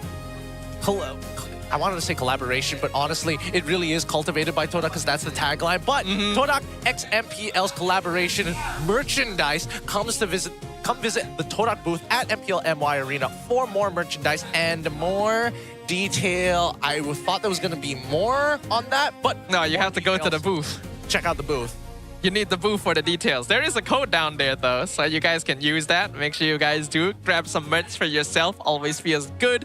And then we want to tell you guys about Mobile Legends Adventure as well, the relaxing idle RPG. That's a great way to spend your time when you're a little bit tuckered out from your ranked games. You can collect over 100 heroes, level up with ease, and enjoy idle rewards anytime. Build your strategy in auto battles, explore endless game modes, and fight players worldwide in global PvP. Download Mobile Legends Adventure and start your idle adventure today. Yep. Gotta start your adventure somewhere. Better now and better while you're still idle. Still plenty of games to be going on. And honestly, this is only the very first taste of this best of 5, right? First taste to see what it's going to feel like between BTRM alongside with Team Rey. But we do have Poji on the opposite side. It looks like he was able to get a bit of an interview. Let's see what he's up to as we throw it over to our boy Poji, I think, on the stage. Terima kasih banyak-banyak rakan-rakan custom dia kembali bersama saya Poji dan juga Women's Call bersama Geng Garino. Apa khabar Geng Garino? Hello, khabar baik. Hello Poji. Baik, sihat ya? Apa khabar? Macam mana game hari ni semua okey macam? Berat hati ke? Apakah ada tim yang kalah ke? Happy ke hari ni? Audio. Okey. Alright. Sekali lagi. Sorry. Dengar. Oh, tak apa. Saya ulang semula. Macam mana hari ni dah tengok game daripada awal? Game match 1, match 2. Best ke? Mencapai expectation ke? Macam mana? Game match 1 tadi mencapai expectation tapi not in a good way lah. Tapi match 2 ni best. Okay, game 1 best. Sedap mata memandang lah. Sedap. Alright, untuk match 1 ni kan, pada pendapat awak lah kan, bagi awak sendiri kan, apa benda yang paling mengejutkan awak untuk game yang kedua ni? Dan juga pada pendapat awak, di antara kedua-dua pasukan ni, pemain mana yang buat paling banyak kejutan yang awak tak expect langsung? Kalau kejutan ada tapi tak expect tu tidaklah. Pada saya, konsisten performance daripada Ciku guys memang tak boleh nak dinafikan lah. Dia salah satunya goal laner yang walaupun dia maksimum duduk goal lane tapi playstyle dia tu macam bersifat initiator. Initiator ni biasa Roma tank, ESP tank, EST fighter. Tapi kalau kita tengok balik game tadi, dia yang open perang, dia yang buka jalan untuk tim dia kan. Sebab dia faham power spike Claude ni bila dah ada winter. Dan hero-hero matchup belakangan tu pun dia tahu tak boleh buat apa dengan dia. Lepas tu mudah untuk tim dia cuci-cuci. Tak, awak kena faham bila awak cakap macam tu kan Garino. Ciku pernah main Rome masa dekat Todak juga. Mungkin itu pengalaman. Betul, mungkin. Dia dibawa pengalaman, dia pernah main Rome, dia pernah main ASP Gold. Senang cerita apa lane yang ada, apa role dia dah tapau dah. Betul, dan lagi satu Team Rey pun sebenarnya kalau dia memang nak main Pakito tadi, dia kena buang apa obvious tu. Itu kesilapan besar Team Rey lah, lagi satu. Kacau sangat. Tapi Geng Garino, hari ni kan awak, kami perasan, kita orang check awak dah stream daripada awal opening match dan sebagainya tadilah kan. Pada pandangan awak, macam mana ke? Macam opening match tadi, best tak? Kita kan ada opening ceremony kan, ada lagu-lagu semua walk in masuk. Happy tak? Seronok tak? Ada tak benda yang macam wow, MPL Malaysia gahnya? Especially season ni saya sebagai seorang restreamer, sebagai penonton MPL memang sangat happy dengan MPL sebab bukan saja stage, malah crowd. Saya sangat happy tengok crowd walhal di baru peringkat play-in. Okay? Belum semi-final, belum apa bracket final or whatever, tapi crowd penuh. So kita orang, saya dan viewer saya mention di rumah tengok online pun rasa vibe playoff tu kuat-kuat strong. Okay? Terasa adalah macam sandu je kan. nampak hidup lah eventnya gitu kan. Betul. Ya betul. Alright. Jadi bila awak cakap kan vibe-nya dah terasa, timnya semua pun main best kan. Pada pandangan awak juga Geng Garino sebagai seorang penganalisis online kan. Untuk untuk tim yang bermain di playoff kali ni kan, siapakah tim yang boleh kita label sebagai dark horse sebenar? Kalau saya season ni saya akan pilih Vamos lah. Tapi to be fair, tim-tim selain SRG, tim-tim yang masuk dalam playoff kali ni, to be fair, ceiling dorang semua sebenarnya lebih kurang je. Tapi bukanlah ceiling lebih kurang tu maknanya dorang ni macam tim biasa-biasa ke, tidak. Pada saya semuanya dah above average. Definitely kalau kita banding dengan season-season sebelum, kesemua tim selain SRG, season ni semua memang memuaskan. Memberikan kita keyakinan yang mungkin dah ada tim baru boleh teman SRG dekat international dalam level-level top team kan. So saya akan pilih Vamos lah for now. Vamos mantap. Nanti register Forza Vamos. Alright, kalau macam awak cakap tadi kan, mungkin Vamos kan. Maksudnya sekarang, sebab soalan yang terakhir saya nak tanya awak adalah kan, pada pendapat awak, di mana yang boleh pergi ke EWC? Kalau saya memang obviously SRG, okay. Jauh sebatu SRG. Dan kedua, kenapa saya pilih Vamos? Walaupun saya sangat peminat Ciku guys, saya minat Hazel, saya minat Chibi, okay. Tapi overall saya akan pilih Vamos sebab Vamos ada satu benda yang tim-tim lain dekat playoff ni masih tak ada, iaitu sinergi sebagai dalam satu pasukan. Kalau tim-tim lain tu mungkin dia punya trio mid kuat ke, duo mid kuat ke, ASP Golden dia kuat ke, tapi Vamos somehow dorang dengan kadar masa yang sama, training time yang sama, tapi boleh capai satu sinergi level yang setakat ni tak ada tim lain boleh capai lah. So saya suka dengan benda tu. Maksudnya tim lain tak jumpa jalan nak melembikkan dia orang macam tu. Belum lagi. Terlampau strong lah Vamos ni. Terima kasih juga sebab untuk vote Vamos dan sebagainya ni kan. Alright Geng Garino, kita dah pun sampai ke penghujung soalan kan. Terima kasih banyak-banyak Geng Garino. Anything awak nak ucapkan kepada penonton-penonton kita, penonton-penonton awak yang tengah tengok sini live? Okay, terima kasih semua. Terima kasih juga penonton-penonton MPL MY, terus support datang venue and everything. Okay, kalau korang tak datang venue, kita orang yang kat rumah tengok ni pun jadi macam boring-boring tak. So terima kasih ya. Terima kasih juga kepada semua geng Bas Rino saya ya. Last time diorang marah saya sebab tak mention. Nanti saya dah mention ya. Ada rekod, ada receipt. Okay, terima kasih. Alright, terima kasih. Bye. Okay, terima kasih. Itulah dia panggilan istimewa lantas saya dan juga Geng Garino. Dan kita nak pergi berehat sebentar untuk maghrib prayer kan. Kita nak solat-solat lah kan. Ingat Tuhan sikit kan. Berdoa insyaAllah. Itu saja. Jom berehat.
telan air mata.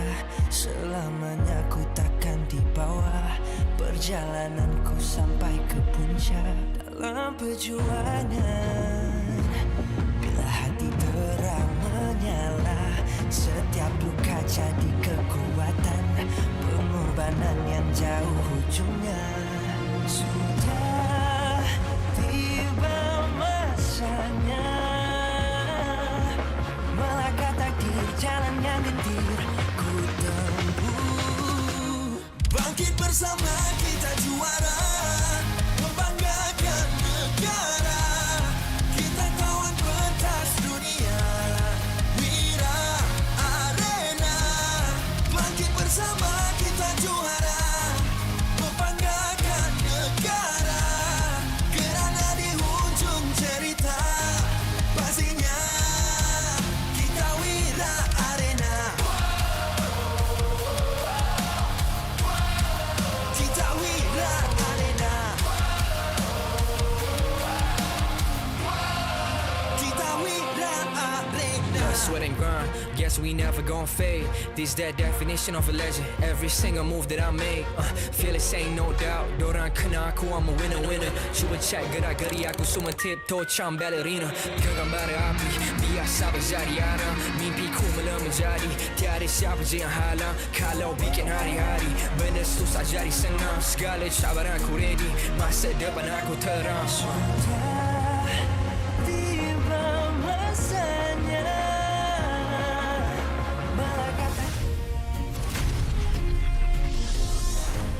Welcome back, everybody. The MPL MY Season 17 continues here at the play-ins. One of these teams are going to make it through, and so far, BTRM have shown and have drawn first blood. 1-0 in this best-of-5 against Team Rey. But they achieved it by sticking to their guns, just playing the same old style that they know and are familiar with. The triple tank front line, protecting our CEO Chiku on the Claude to achieve basically a mid-game comeback since Team Rey were actually leading initially. Now that we're going to be jumping into game 2, I hope that Team Rey will be able to switch things up in preparation of this kind of idea. Now, let me tell you, that 5-minute break already passing by their player booths, I'll tell you right now, BTRM are feeling the momentum. They're already cheering at that first victory. And coming into the second one, I think they're just as amped to take a 2-0 over Team Rey early on. Yeah, it is going to be quite the blow if Team Rey finds themselves that behind that quickly, since it is a best-of-5 after all. First, the 3 wins, and remember, it is their tournament lives on the line. The chance to represent us at MSC. BTR going to be on blue side this time around. Hopefully Team Rey has a plan for this. So far, based on what we've seen, it just feels a little odd, right? A big blunder in the draft already has put them so far behind, and that's how small the margins of mistakes are allowed to be. Oh, honestly, pretty good pull there. 4 of them with the regular like playing cards one, but that fourth one was nice. You always want to get those big and nice fancy art cards. So if you guys want some, make sure you guys grab some of those cards for yourself. But for this very next match, we really gotta keep an eye out on things. Let's talk a little bit about that goal lane, because a lot of things are being determined from there when we compare Lolil and Chiku. Oh yeah, when it comes down to the fine print in terms of game played, unfortunately Lolil's had to play just a little bit more, and he comes off the better KDA, meaning that the victories with Team Rey are very convincing. The numbers that we do see that Chiku guys does beat him in actually starts from DPM and not even GPM. He gets, again, you heard it from the interview himself, he plays like an initiator, which explains why he has a 2% higher, well 2.5% higher kill participation and a higher average DPM. We literally saw it in game number 1. He's the one starting fights, the Claude, the marksman. All of a sudden, in the middle of your team, blasting you to bits with that blazing duet before you're even prepared to actually start things off. You anticipate a regular Lord dance. Chiku guy says, nope, we do things differently around here. here. So you can't really allow him to have these sort of heroes that have that carry potential. Yo, is that the full squad of SRG? I've never seen that in my life. I didn't know that was possible. Huh? I thought they only came in just like one-off cards. That exists? I didn't know you could get like a full team. Why didn't Prod tell us that? Wait a minute. This whole time, we've been looking for these individual cards. 5 cards for each of these teams where you could have just gotten one. We could have been getting a 5-for-1 deal. That's so funny. Oh my God, Pochiaski are going to be fuming. They're going to be fuming so hard. That's good stuff. All right, draft's about to begin in the next 15 seconds or so. Excited to see, first off, what map are you hoping for? Ooh, what map am I hoping for? Because I'm hoping as long as we don't get clouds, we're good. Generally, my favorite map is Rivers. I think it just accelerates the game state, makes it more fun. That's still, I don't know. I hate the fact that all the seats look the same. I can't pick them out from the crowd anymore. It's just, there's no landmarks. There's no way to tell. I don't know what exactly was behind him other than a gray floor, and everything is gray. Oh boy, let's jump right into it. The drafting phase begins right here, right now. Random map draw. Please, please don't be clouds. Yes. Oh, okay. Wait, hold on. Wait. It is clouds. Dang That's it. not the picture it landed on. Yeah, that freaked me out. I was like, wait a minute, Saber, it's dangerous. Clouds? Dangerous clouds? Man. Desire sensor working at full power. Desire sensor. Even without gacha. Are you aware of that term? Yes. You do know, right? I'd be do. surprised if you didn't, yeah. Sorry, the FYP is, for 30-year-olds, it's all getting there. It's all getting there. Either way, it's still a 45% win rate on either side, blue or red, for Team Rey and BTRM on opposite sides of this matchup. Now, the bans have been quick, and I've yet to see the answers. They do ban the Claude to make sure that Chiku can't do the same thing, but BTR just gonna go ahead and snap up the Fredrin again. Now is the time to shift. All right, what now? What now? What are you gonna do? We need to see heroes Team Rey? like Carry. Zusin's already banned, so BTR definitely intended for this to happen. Because they've swapped it out. They got rid of the Claude instead of the Leomord. The Leomord. I'm trying to compare the draft to see if there's anything out of the ordinary. Other than order, it's basically all the same. Okay. All right, not bad. Can Z play Faramis? I wouldn't put it past him. I wouldn't, yeah, but perhaps this is something Team Rey is contemplating as well, because if they do pick Faramis, then RWM ends up working better. But that's the thing. Instead of going Yi, we go Vixana instead. We take Vixana, then we can say whatever our mid lane, whatever our support can kind of be whatever, because Vixana naturally clears the lane fast. I guess so, but she is also very immobile. So is Gord. Yeah, I was just about to say, like, that didn't stop him before, I guess. I think it's probably going to be like kind of Gord set up here. Why? Now just pick Phoveus, you're good. It's got to be Phoveus. Okay, but then mid's already been picked. All right. So that kind of limits it. That limits it. That limits all the problematic possibilities. What? For real? Really? Is just Guard that concerned about playing Assassins right now? Really? I mean, I get it. Like, I get it. It is tough to deal with 3 tanks without having a tank of your own. And I get that the composition kind of wants to make sure that he doesn't get locked down here. So Akai is actually really, really good, considering they've already got a bit of a setup in terms of a combo. Yeah, Akai can just pop the heavy spin to get out of taunts, get out of the Mystic Projectile stuns. So I can see the answer to that, but you are giving up the chance to counter with the Phoveus. Oh, surely BTR will ban that now. Then what do you play to deal with Lynch? Dude, this is so stressful. How did they get such like a skewed idea? Okay, they go into Kalia, so they want to set up for Harith, but they can just ban Harith out. They get rid of Bene? It's got to be Bene and then Phoveus, right? You gotta ban Phoveus. Do you really want to limit Siska like that? Because, like, at the end of the day, if you're worried about him beating you in the lane, that shouldn't be the problem. It's about control, right? So even if Siska decides to say, like, whatever, I'm gonna play Ruby for all intents and purposes, that still gets the job done. That's fair, actually. Maybe they want to limit the gold lane instead, then. That's what I'm thinking. Get rid of the Obsidians, get rid of the Harith, put him on something useless, and you've won. What would you want to ban ideally here? I think... Would you prefer to ban like carry since you have Fredrin? Personally, carry goes really well on either side. I think carry is most likely going to get... Gatot ban? Okay, okay. So now that Gatot is gone, less likelihood to get a secondary tank unless we see maybe Atlas. Atlas from BTR? Yeah.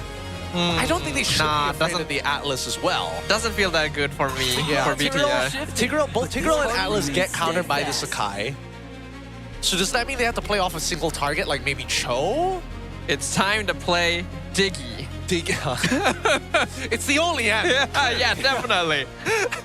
How else are they going to walk out of the RWM without any crowd control whatsoever? I don't know. This is a particularly tough one. Mainly because it feels like Team Rey is responding with their own... What's the best way that I can phrase that? Because it's clearly not an answer. But at the same time, it's not just really their brand. Is it their brand? I don't know. Not really. I feel like now it is starting to become their brand because they're looking for all the purple characters and they're like, ah, man, I don't know what to put in the jungle anymore. We do have a lot of purple in MLBB. Yeah, a surprising amount. But Obsidia making an appearance again. They don't have a Claude to worry about anymore, but there's still a lot of heroes that would easily outscale Obsidia early. Or does this end up being Irithel again? It actually is not a terrible Irithel game. Yeah. You go sprint. Oh, no, wait, hold on. If you get caught by glue, Akai I'm less worried about because at least with heavy spin, flickers always are important. But now that you have access to Purifies, what do? Yeah, there we go. The Atlas, and then here's the carry. Okay. Carry pick should have been within the first 3, at least for the side of Team Rey. I don't know. I don't know what Team Rey is trying to do here, especially since like this Fredrin first pick this is like a reenactment of the goddamn grand finals with a bit of mixing and matching TLPH and a little bit. And I was about to say Brent, but Falcons, yeah. Well, at least this time around, BTR is not just turtling their way through with a Chiku victory. They have more heroes that can set up, more heroes that can output DPS, which means that they don't need to be grouped together as much, which gives Team Rey angles to attack. But when it comes to their composition, things are still a little bit concerning.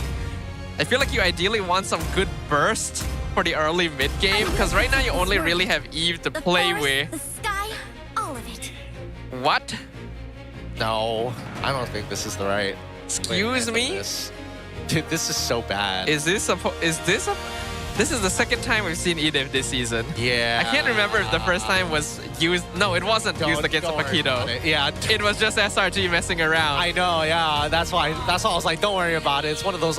Is Edith a Paquito answer? It is... Let me really... I wouldn't really say so, right? No. If he's expecting to win the lane, no. But I definitely think there's an opportunity coming level 4 where Paquito messes up, you could get a potential solo kill. But that's the only way. And I think that Concussive Blast is most likely the case for Siska. So good luck. I mean, there's got to be some logic behind it. I'll try and figure it out. Team Rey is definitely cooking something. I just hope that it ends up being an actual edible meal at the end of all of this, because they need points on the table. We're looking at the play-ins. Game number 2, Bigatron Malaysia currently 1 victory up. Can Team Rey stop their advance? Oh, we'll find out here. And honestly, they've got all the tools to not only disengage from an advance, but completely stop an engagement. In a lot of situations, they won't be able to do too much here. Oh, okay, this level 1 is not going the way that Zay wants to, but, you know, good enough. Both Romer is just going to be smacking the enemy mid. I'm kind of surprised that Rassi's allowed to smack Martisi that much. Yeah. Especially when... Atlas level 1 is so... I know, right? That's why it's like, huh, he's taking a lot of damage here. Like, you gotta calm down trying to get those Void Blasts onto Zay. Like, you're taking a little bit too much. But to answer the question, which team has the better draft, and you can come and vote, I think I gotta give it a Bigatron here. I agree. I feel like they've got very simple answers. But at the end of the day, I think that Team Rey, they're banking on that late game. Siska has said, you know what? I'm done with the playmaking. but I want to be able to tank. I want to be able to peel more confidently, and I want a better lane matchup. I don't know if he got those things. The most that he has is peel. This guy's just like coming out of nowhere saying, you know, I've always wanted to be a marksman. They're gonna initiate on the Atlas. Rasi is able to dash away. I really don't know what the purpose of the Edith is for. There's definitely a reason. I just cannot brain it. I think maybe there's like a clearer target on somebody who's allowed to get caught. Like if Sissa gets caught now as an Edith, it's not that bad. And especially when you have, when Siska has his ult, there's a chance that he gets away from the combo if initiated in time. I don't know. I feel like if you just want to like catch and escape, even Cho EXP would. Look, I'm pulling at straws here. Yeah, I'm trying my I get you. You're trying. There's really. Oh wait, hold on. For now, Rasi will go ahead, stun Ivan, freeze him in place into the Mystic Gush. Ivan has to flicker out of the way. Meanwhile, Jaskar able to get that heavy spin pin onto the Paquito. First blood to Ziska in the RWM, and they get the onward on Rasi.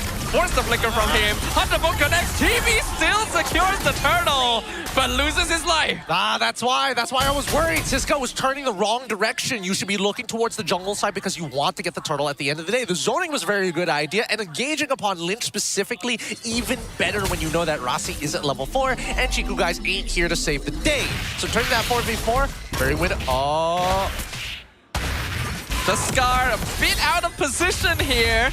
About to show us why pandas were endangered. Not anymore, actually, so that's a good thing. Unfortunately, Jaskar still is. Are they really not endangered anymore? I think so, if I'm not wrong. Have they confirmed that?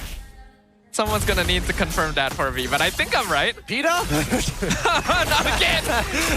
We're back at it. I'm committing crimes against animal kind today. You know, it's kind of strange, right? We always make that. We always make the joke of like, oh, animal cruelty, PETA, but this whole.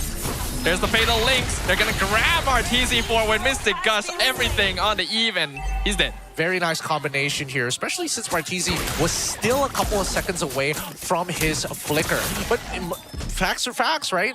In terms of better grab, BTR by Vitality doing a very, very good job at showing that they've kind of won the game from the get-go. Okay, actually, there is one thing that Team Rey's draft specializes in, and that's just like very long-term single-target pickoffs across the board. Right? Because you Hana bone someone, you grab someone, you heavy spin someone, then you onward air chat someone. You can't just... Okay, let's get to this next fight first. Yeah, the CEO is being pinned against the wall and will actually go down. So far, the Kaya is working.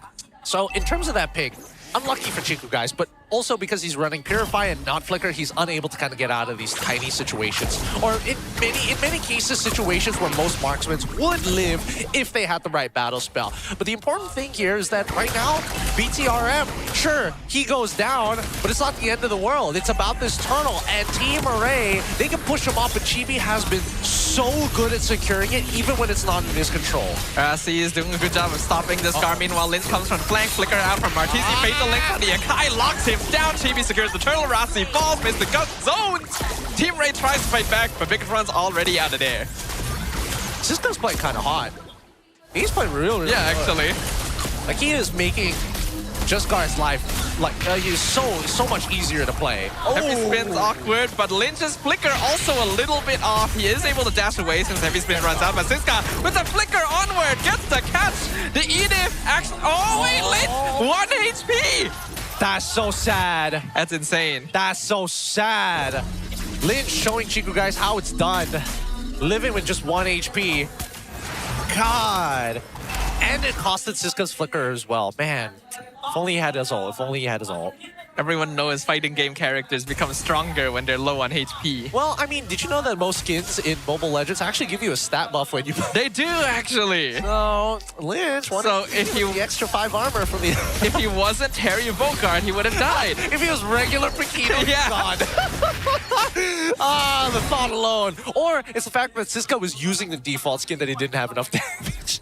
One or the other. Is Siska on the... Oh, yeah, he is on the default skin. Yeah. He's not... Or is he on the... No, it's a different color. It's a different color. It's that extra 8 damage would have killed him. Imagine that. Imagine that's the reason It actually why might he have. loses. That's one of the few situations where MLBB is pay to win. Oh, it's so funny. So funny. But with that being said, the trades are coming through. It's so odd seeing how this game has so many similarities to game number 1 with completely different heroes. Well, it's the same teams in the end, so I guess the pilots really are just the thing in the air. I couldn't find the word, but you get me. The pilot, not the plane. Yes. Yeah, that's the one. That's the Top Gun Maverick quote. Sorry, Top Gun quote. Is that an actual quote? Yeah, that's what Maverick says. He's like, it's not the plane, it's the pilot. Now I'm wondering if I've actually seen that movie before. I guarantee you probably have. There's a very high chance. Got to dig into the memory bank because I think this is about to fall into the hands of Team Rey if this continues. He's coming in from the side. Just Scar pops that heavy spin. Chibi once again, the king of retries himself. Gets the turtle. Ivan grabs him on top though. Pushes him forward. RRQ going to be used as well. Treatment. 4-man fatal. Links Rossi. But the first damage. Where's the damage? There's no damage. Glunch comes in, finally finishing off 2C, finds the shutdown double kill as well. That could have been a lot cooler though. Oh my god, how do you get a 4-man? Oh, dude, I hate it, I hate it. It just goes to show that it was a reactionary motion from Rossi. Let's see.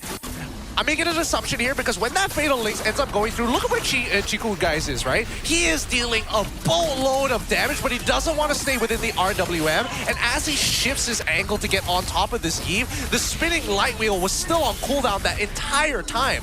If he had the spinning light wheel, everybody dies there. Yeah, and not to mention that Lynch actually went to chase Lolil, which is the right choice, don't get me wrong. But if his damage was in there, he would have killed everyone too. He just made the choice that, like, yeah, Lolil's more important. Yeah.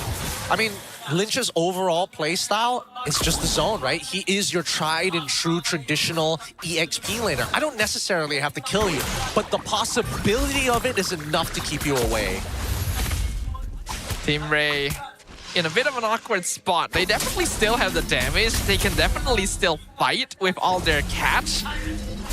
But Zuskar is not hitting these retries, and that is adding up over time to give Bigatron the slight goal lead. Yeah, and he really needs to win these retributions.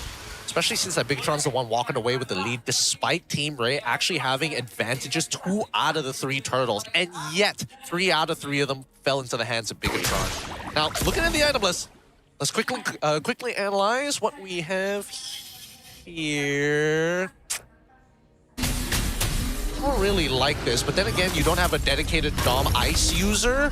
So I think this is probably the best to go for Lynch. Considering that he's also 3-in-1 as well, he's got relevant damage, especially against the tanks. I think it's okay to go for that Sea Halberd on the Paquito, but it does mean he can't really frontline as much. He is definitely the cleanup guy. Right now, he is doing split push down bottom. Team Rey knows they have the numbers advantage.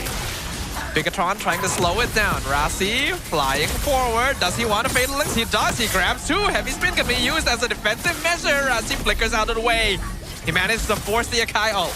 I can't stand it. I can't stand it. Who's not talking to who? Is Zay not talking to Rossi or is Rossi not talking to Zay? Because this combo, one way or another, needs to come out, and I am getting real tired of not seeing it pulled off yet. I think it's possible that they decided not to full commit there. Use the Fatal Links to buy time so Lynch gets a free tower because he's now going to make his way back over. Chibi on half HP. Mystic Gun comes down on top of Ivan and he burns to death. Lolil with Hunter Boom connects and Juskar finally finds the Lord. They take out Chibi to take out Z. But Chico, guys, the CEO, he's still doing it along with Lynch. The mega kill for the Paquito.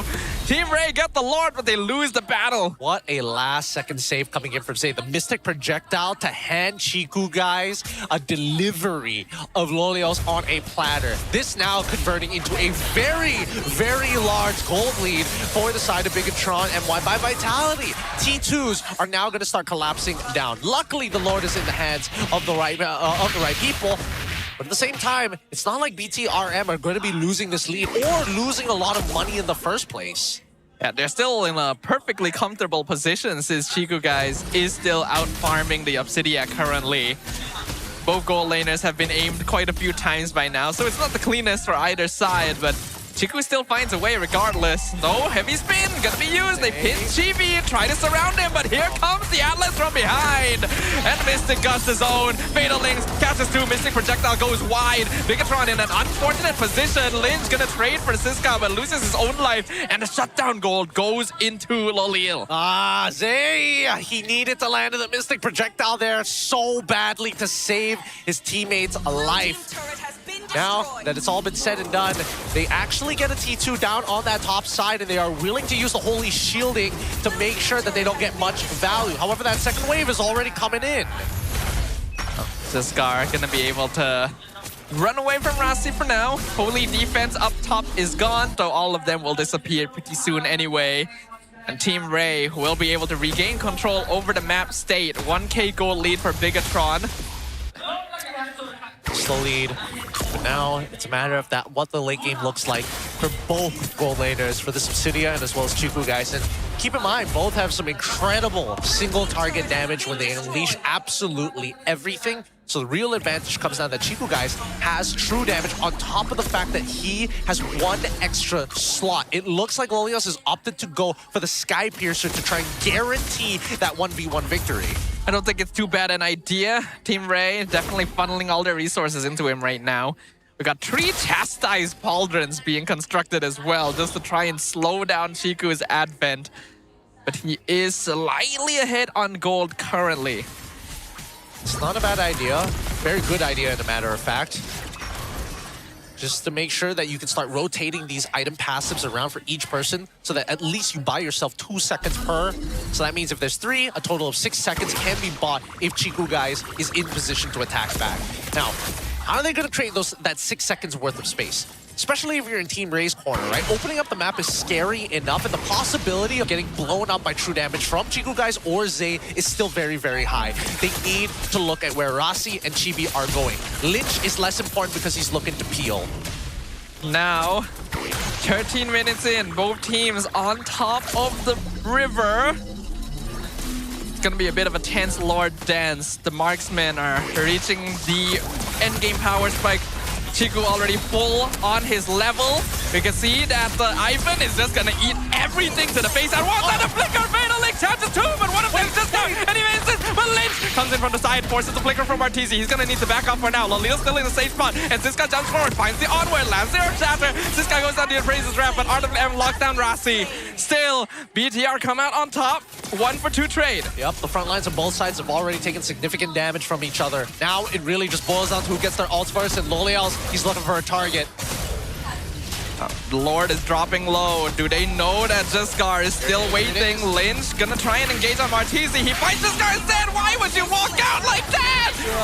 Ziskar throws his life away. Chibi gets the Lord. Oh my goodness, thank God for Martizi's body block. A surprise! No Hunter Bone was used from Loliel's that whole time. He was getting some good damage down. He could have guaranteed a singular kill on Lynch or Chiku guys. He had to pick one, but he was guaranteed to die after that. He's got 31 stacks so far, and he's already maxed out to 25 on his bone shards. So things could not be going better for Loliel's, and yet he decided not to. I think he just wanted to make sure the stacks were preserved here. Risking his life for a kill didn't feel worth it. Trade-wise, especially since they need him for the Lord defense anyway. So a choice was made. I actually think it may have been the correct one, but Team Rey is still gonna have them out of defense. Now they have to just slowly take their time. Looking time after time for an opportunity. Winds of Nature finally purchased by Chiku guys. Now he has a legitimate chance against Loliel's in that 1v1 if it does boil down to it.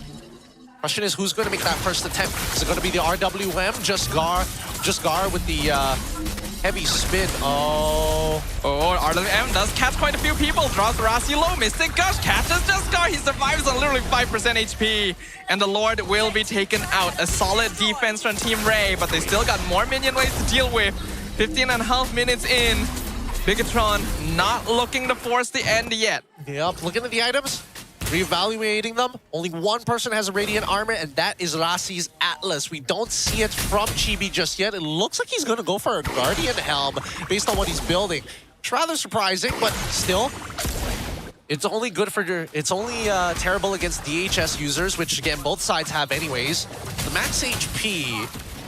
Does he want to just to live a little bit longer, or is it purely because he wants to stay in the fight? It is a good question. I think it does just buy more time for him. It's the most universal item that he can grab at this point, since there's a good mix of damage coming from Team Rey and multiple factors. So having that sustain is going to be very useful, not to mention that it does translate into offensive pressure for Fredrin too. Rapid boots finally completed by Rossi, and with 37 seconds left, let's see what the lane states. Top side already pushing in to enemy territory. And Concealed play used very far off. The flicker forces a purify from Loleo. And that's about it. All right. The timing of it, though, literally roughly about 30 seconds away from that Lord. So Chibi knows his retribution should be back up in time because Team Rey can't blow it up within 6 seconds. That is known as fact. But they also got the Purify out of Loliel's. The next engagement here is crucial. Bigatron definitely have an angle here for a really big team fight victory. Loliel has the position very, very safely without that battle spell.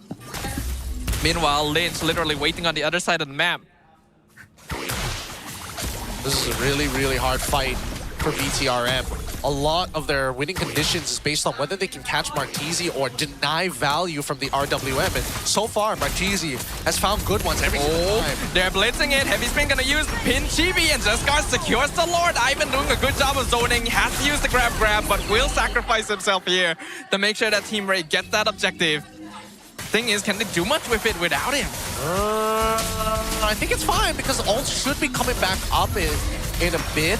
Oh, Rossi, does he want to fade the links just the hand? He might not even need to because Jescar gonna get taunted into Mystic Gush. RWM gonna be used to save him. Shiku dropping low. Z actually lands the final blow with the injunction. Team Rey just has to accept their losses. All right, and then they just back off. They just start backing up, and they make sure that the entire jungle is going to be cleared out before they do. Spring comes early for these boys, and the cleaning is already done. 4.6k lead, but the goal of the lead doesn't really matter except for item swaps. Bot side is already stacking back up, but yeah, at this point, Guardian Helm already finished here by Chibi, and everything is falling into plan, right? Team Rey, as well as Bigatron MY by Vitality, are just attacking each other's front lines. Ivan, as well as Rossi, have been so proactive that they're dying the most. They kind of have to here. When you've reached this stage of the game, the tanks are just sacrificial pawns. The idea is whether or not you can get something done before you die. Both gold laners were compared before this game started, and this is about to become their playground. 19-minute mark. Gold lead starting to become less and less valid. It could still go either way. We'll see. Because again, the fights are looking even. The range advantage from the Subsidia definitely helps a lot, but now the Chico guys also has a Malefic gun on top of it all. Not the worst in getting that free space, free auto attacks. It's just about the initiation. Both sides, whenever the initiation feels a little botched, it goes terribly each and every time. Ivan has made that mistake, Rossi has made that mistake as well, and at this point, the next person who makes that mistake is pretty much going to lose the game.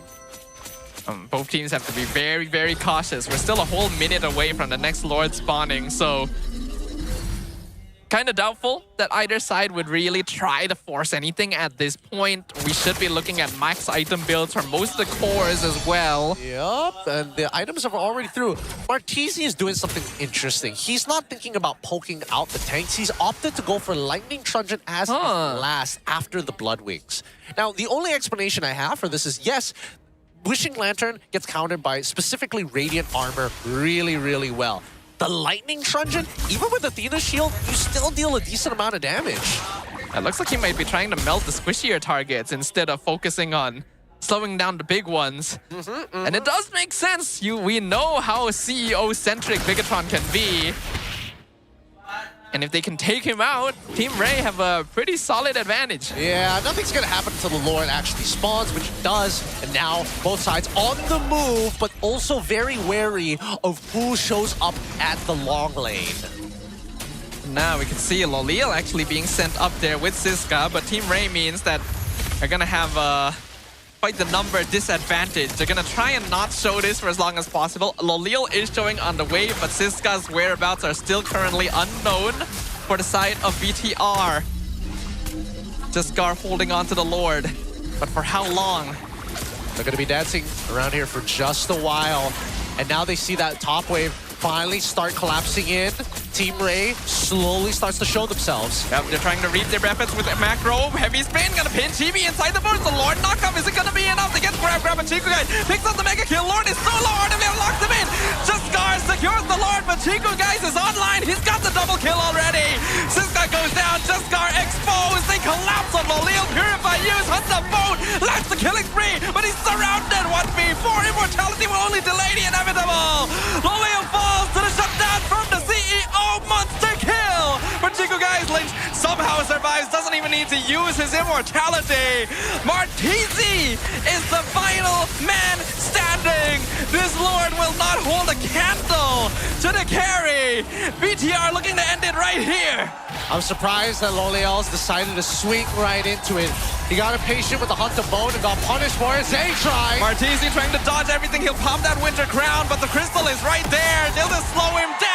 BTRM, one step away from sending Team Rey home. Woo! 2-0 so far, match point for Bigatron, Malaysia by Vitality, and Team Rey really need to look at the drawing board. They've got plans and comforts that sort of work, but they are more optimal solutions here. Really, they gotta work on that first half of the draft. Yeah, I agree. I think that right now Team Rey may need to revisit some of their fundamentals, because we know they can play. We've seen what they're capable of. But there is just missing a link. Those gaps are what BTR is taking advantage of. They're not necessarily doing anything overly fancy. They're just keeping it standard and close to the chest. But by making less mistakes, they are eking these victories out. Yep, significantly. Even the casters or our panelists on the outside were watching the games on the big screen. Can't believe what they just saw. I mean, let's keep it simple here and start showing you guys the highlights of this game and recap everything that just happened. Because again, we first started in the draft and we were already like, okay, maybe something's gonna happen here at level 4. And then, oh, this Edith is actually kind of cool. Every single time Siska has his flicker available, he's making plays. If somebody's slightly out of position, he punishes them. Reminds me a lot of how Kirk plays his version of Edith, not only in the laning phase, but also in team fights. But what they cannot forget every single time, dude, Chiku guys, he doesn't care if he's hitting front or back. As long as you trickle in one by one, it's a free fight. It feels like sometimes Team Rey were a little bit desperate to try and make something happen. And as a result, feed themselves into the BTR machine. Chiku knows how to position. You cannot hope to just randomly execute him, especially when you don't have heroes like the Paquito on your side. I can see the idea of the Edith, certainly. It worked early on, but I feel like having a Phoveus would have been a little bit more of a universal stopgap. Yeah, probably. You know, Phoveus and even the carry, both of which, again, they decided not to go with. It's strange. I don't know what the idea is exactly, but you can definitely see that they want to play around two things. One, control. Two, lane priority. And the important thing is, hey, we've seen both sides now. We've seen Team Rey decide, you know what, we're going to be playing for our lane prio. We're going to be looking to win lanes. That's what we want to do. Now we've seen, hey, let's play a little bit more mid-centric, mid-trio-centric to help out the side lanes. Both sides didn't seem to work. Now we need to see something else. Ooh, what else is going to be in the pockets of Team Rey here? If they're hiding any strategies still, they gotta pull them out, because another loss will end their journey, and it would be a very disappointing end for a team that looked so promising before. It really does come down to having a more solid draft. I'm a little worried that they're overcooking somewhat. Maybe they could be overcooking, or maybe they didn't exactly get what they wanted in the earlier stages. Because again, level 1, we're already seeing that Martizi getting chunked out into lane. That reduces the speed of their rotation. Loliel's even finding a couple of moments where he almost lost the Chiku guys in that lane as well. So more and more, I'm feeling like Team Rey just not on their best just yet. Oh, but when will they be? Do they have enough time? I mean, hopefully by game 3, they start showing where the ceiling is. Like, you gotta at that point. Backs against the wall. It's time to really put it all on the line. But yeah, I think this game there was a chance. We got some good pins, some good catches. They were clearly trying to funnel into Lolil. But I feel like Team Rey attempted to do a similar thing to what BTRM is known for, but are just not as used to perfectly executing it. Yeah, I think overall, best executors had to be Siska. I would make an argument for Martizio or even Lolios, but both of them made mistakes in that game. Overall, just a tough one. It's a tough pill to swallow after 22 minutes of gruesome combat that BTRM once again comes out victors. It could have ended differently, but Team Rey, unfortunately, still missing that connection, that singular secret ingredient that can get them to that finish line. And BTRM is just playing the same way they always have. I think having that identity, that confidence in that identity is becoming a pretty crucial measure in these playoffs, because it was a very similar case when it came down to Vamos versus RRQ. Vamos knows what they want to play, knows what they're good at playing, and knows how to draft for it. It makes sense that right now that the clear self-identities is just giving better direction in terms of the mental load these players are carrying when they get into the game. Because you're thinking about, all right, level 1, what do I do? Level 3, where am I rotating to? Where does everybody need to stand during these team fights? And the possibilities of counterplay from the opposite sides. A lot of that kind of occupies a lot of the spaces in your mind. So having a clear direction of, oh, I know what our team wants to do. I know what the enemy team wants to do. I can start filtering out the useless information. It's a lot less of an what's the word I'm looking for? There's a much lower chance of overcooking if you already have a fixed boundary to work with. It's not what is the best solution for this problem, it's what is my best solution for this problem. And that already solves issues of maybe not being as comfortable with things. But of course, once again, Chiku, guys, our MVP for game number 2. Yep, and he's already VOD reviewing. He's already looking, hey, where are the holes? Where are other exploitations that we can enact upon this team to get our 3-0 victory and make this Wednesday real fast? 6, 2, and 8. Purify was a spell that cost him a couple times in the early game, but once he figured out what Team Rey is attempting to do, just play it safe, trust the team to hold the front, bait out resources, and then he can just walk on in and blitz everyone down with those light wheels. Yep, and as expected, that's what he did. Man, I don't know. Let's see whether they give up blue side for Team Rey. Or is there anything better they can do? I don't know. The fact that they gave out blue side twice, 2 times, I don't think it's enough. I definitely don't think it's enough. Camera's a lot closer up than I remember it being. Hey, man, gotta make sure to put the spotlight to all of our talents here. Of course, Dodo as well, up on the stage here with us. Well, yeah, what we're talking about, I got very distracted by it just being me on the camera. Hey, no worries. We're just talking about the problems that Paquito is facing. Well, not just Paquito, but this particular matchup. I don't know. Some part of me is starting to feel like unless we see something different, like not just something as simple as like blue side, red side, I'm sure as hell hoping that we do see a completely different side of Team Rey. Like they're gonna go back to comforts here. That's what I think is gonna happen. It just feels really weird to see, because like I feel like Team Rey was one of those teams that understood like, okay, this is what our players are good at playing. You know, their drafting was pretty solid in the middle of the regular season, and now it's just, you know, what happens next, right? Why are the first halls of the draft so weird in some way? But I guess we will find that out a little bit later. For now, I realized why we actually needed the camera on me. It's because we need to swap out someone on the desk. You know? Yeah, you know, it would have been nice if we could have just cut to the camera, cut to this camera later once the call was given. But you know, this works out. This works out just fine. I can't believe I'm doing this again. Yeah, I heard that someone's coming up to replace you in a moment. In fact, they already have. Hey, you know who it is? It's Hot Takes with Eb and Grab. All the way back from New York. I got into 3 divorces and married 2 extra wives in the meantime since the last time we met. But this time, we've got some hot takes.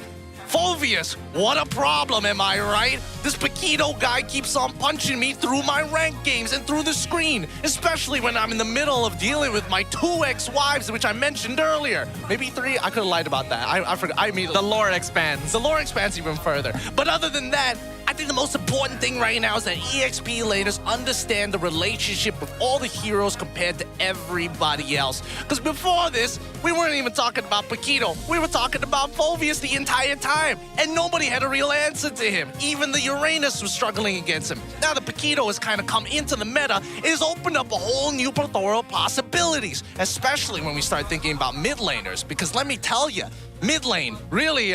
Man, there's a lot of things that kill the mid lane right now. It's not a fun time to be a mid laner. But the most important role, besides your jungler, overall, I think right now the MPL needs to move in a direction which gives more options to the EXP lane, and hopefully, I'm guessing, brings out more options in the jungle, because there's just not enough. Now, don't worry again. Keep in mind that Alban Grab is going to keep you guys nice and covered, right? Full stomachs, full focus. Use the Grab Food code from 9 p.m. till 4 a.m. and keep that late night grind going strong, because let me tell you, my bank account is completely axed out. There is nothing inside of it anymore. And they call me Alban Grab for a reason. It's not because I'm rich. That is true. That is true. But you know what you are rich in? You are rich in experiences of delivering great food to deserving people. Thank you very much to our Alban Grab. Wow, where did he go? Yeah, I don't know. Probably that was fast. Probably giving street justice to his ex-wives or something like that. Or finding a new one. One way or another. The lore expands further. I don't know what else I don't know what else I can come up with that's still like borderline okay. Either way, we still have a potential one more game here for BTRM to close out in a 3-0 fashion. And that'll be one of the few times, well, I don't want to say one of the few times because play-ins hasn't been around for that long, but one of the few times that we're having a complete sweep day on the play-ins. That's true. We used to get that a lot, not so much these days, but who knows what could happen. For now, we got a section with Rose prepared for you guys, so let's throw it on over to her. Hey guys, selamat datang ke Game Break interview bersama dengan Rose. And of course, kita ada tetamu yang sangat-sangat special daripada Philippines. It is Storm. Hello MPL Malaysia. Hi Storm, welcome back to MPL Malaysia. Did you miss us? Rindu Malaysia. Rindu kan, the vibes dekat sini memang unmatched and unbeatable. Now, I saw on Facebook that you were posted in an inactive roster by TNC. So Storm, are you coming back to MPL MY? Right now, I'm having a vacation only, and maybe if Malaysian team want me, who knows? But yeah, I'm open to everything. You want to come back? Yes, I think I really want. What do you miss most about MPL MY? The vibes, I think, and the people, of course. Yes. So mostly that. Yes, guys, we have one of the best fans in the world. Now, Storm, let's talk a little bit about this match. After watching 2 games, and it's currently 2-0 to the side of BTRM, how do you feel? What are your thoughts about it? I think, because right now I'm supporting Team Rey. I want Team Rey because have my boy, Siska, and Lulil. Have Brasi, but 2 beats 1, of course. 2 beats 1, okay. So, I think Team Rey is still struggling because of basically what their problems are in regular season, they are still showing here. So I hope that they can change that at least in the next games. So are you saying that you feel like during the 1-week break, the problems of Team Rey has not been resolved? Yeah, I think that in the macro part, in the early game, mid game, they can do that. But in crucial parts of the game where they have to execute the lore dance, they really fall off. Really towards the execution. I honestly don't know what is happening, although right now it is looking very BTRM coded. So I'm going to ask you, do you think it's going to be a 3-0, a 3-1, a reverse sweep? Stone, be honest. Probably a 3-1. I think Team Rey will still put up a fight. Maybe they have a draft that they want to surprise BTR with. So, but overall, the gameplay, I am still leaning towards BTR, so 3-1. Oh, it's now 3-1. Ooh, that is very tough. And you know what? I see that, your ex-teammates are now on stage. Like you mentioned, there's Rasi, there's Siska, there's L or Loliel. Is there perhaps any message that you want to give to them before we continue this series? Siska, jangan kena aura dari Rasi. Rasi. Jangan kena aura dari Rasi. Yes. You think Rasi punya aura kuat ke? Strong? Yeah. Because in Untitled before, Rasi like the big brother. He just do this to Siska. So Siska may be aura against Rasi. So he needs to be braver lah, Siska. He needs to be braver, yes. Dorang actually sangat-sangat rapat, for your information. You guys are very, very close. Rasi treats Siska like his little brother back then. So you know what? Aside from a message to your ex-teammates, is there a message for the fans here in MPL MY, Storm? A lot of people actually do miss you. A few people have recognized me here, even though I am trying to hide with my hoodie. So to all fans of MPL Malaysia, thank you for still welcoming me and loving me. And I hope maybe I'll see you guys in next season or next few seasons. Harap-harap kita boleh jumpa dan ketemu Storm balik di MPL Malaysia. Terima kasih, Storm. Terima kasih. With that, Mari, let's show it back to the panel. Will it be a 3-0 or will Team Rey be able to put up a fight? Thank you so much, Rose. That was Storm from TNC Pro Team. Used to, playing MPL PH, came over to MY, went back to PH, and now it's like I'm on vacation, I'm having a good time, and maybe could be coming back to MY. That could be interesting. He does have several teammates, old teammates up on stage right now. Gotta choose who he is here to support. But BTRM in a pretty good spot. Who was first pick? I think I missed that. It was supposed to be Team Rey. Okay, so they did decide to go blue. Yeah, they did decide to go blue, which again, I'm just hoping, fingers crossed that they've got the draft down. Because again, a lot of it just comes down to whether or not they have the winning draft or not, or at least a draft that goes even. Especially when you're seeing that a clash of styles now. Most people, it's either I can play the early game really, really well. I can play the game. Is so good. It doesn't get old. It really doesn't. And I'm surprised that the bigger troopers didn't come up with this in Indonesia way earlier. Actually, thinking about it, it's always been hanging there, right, for people to grab. But we did reach out to Chiku guys and the MPL MY Insider about how his prep was over the break. And he said, it's always like this. On Mondays, we play like we don't even know MLBB. On Tuesdays, nothing goes right too. It's only on Wednesdays that we start warming up. But wait, today is Wednesday. And he's like, yeah, Wednesday, let's go. Woo! And then starts all over again. And then Thursday, they just start sucking. It's Wednesday, and but then Friday. And it's Wednesday. It's the only time we're going to be doing great. I mean, if this is how they feel, and it's just purely on superstition, by all means, I'm all for it. I'm all for it. But they better have some real solutions to some very real problems coming up to this game.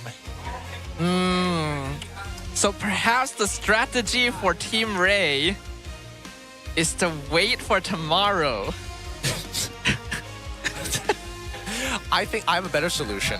Okay. I think that BTR, if I'm in Team Rey's position, I'm saying the Lucas right now. I'm looking at head coach. Okay.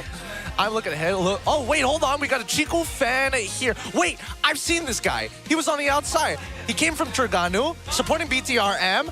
And he's straight up blind. He came all this way despite his impediment. And he's got a caretaker who's sitting right next to him just to see Chiku guys. I literally met him on my way outside. Yeah, I think I saw him walking around as well. It's so nice to see that he's here to provide support. Even without the gift of sight, you can still be here to watch and enjoy the atmosphere. Because right now, Chiku, one step away from making it to that next stage thanks to the support of fans like him. Let's jump into the draft. All right, let's find out what is it going to be. Don't be flying clouds. Anything but flying clouds. Anything but flying clouds. Maybe Maybe you need to just not say anything. Maybe it's like solo queue. That as soon as I start complaining about the queue time, I get into a game. Exactly, yes. Honestly, that happens a lot. It happens too much, actually. And not even just in MLBB, in other games. I'm like, once you complain, then things happen. Yeah. It's like a natural body timer. It's like they're spying on us or something. Oh! Look at what Team Rey's doing! They take blue side and they ban out the Claude alongside the Frederick! Ah! This is literally what you talked about during the break. I literally told you. You know what they're gonna do? They're gonna go on red side and ban out Claude and Frederick. Claude or Frederick. Cut to them going to the worst possible scenario. We're on blue side and we're banning both of them. There's so many things that slip through because of this. The Freya is open. So good. The Zeusin is open. I mean, I gotta give it to Kenji. He doesn't fall for it. He gets rid of the chip, gets rid of the Guinevere because there's not a lot of things that deal with the Guinevere, leaves everything intact. It says, you know what, Team Rey? You did us a favor. You get to choose Pretty what much. the power picks are going to be. Go ahead, pick your one power pick. If Team Rey goes Freya, instantly you will see the Phobius. They can't start with Paquito for the same reason. If they pick Phobius first, then you will see heroes like Carry show up since there's no longer Claude to counter them. Oh, yeah, baby! There's a lot of different ways to do this. A lot of different relationships.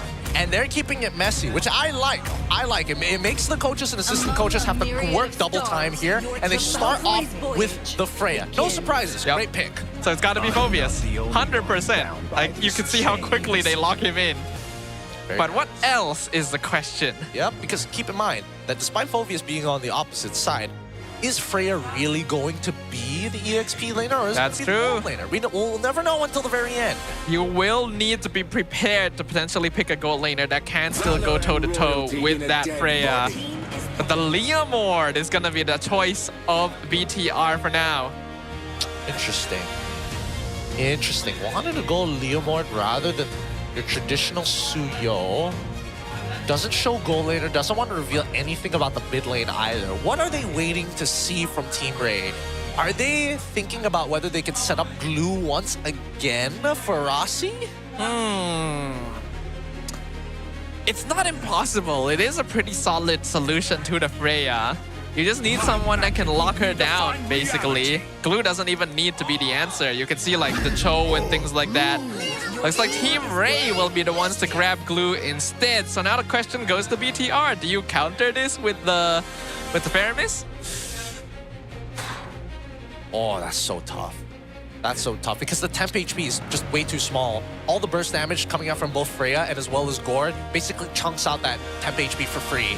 I don't think it's worth it, but neither is it good to just go Vexana and just pray that Freya doesn't get on top of him somehow. I think that if you're not going Faramis, then you just go for your typical tank burning mage like Lilia or something. Maybe. So they do go Cho. Okay.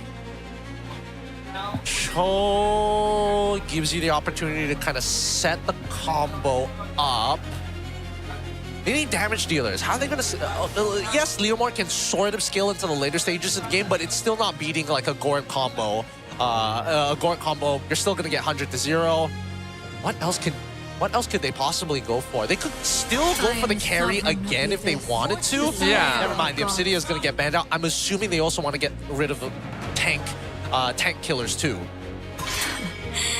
What other tank killers? Well, carry would be one, but I feel like BTR were the ones that were thinking of getting it, so Team Rey will remove it from the pool.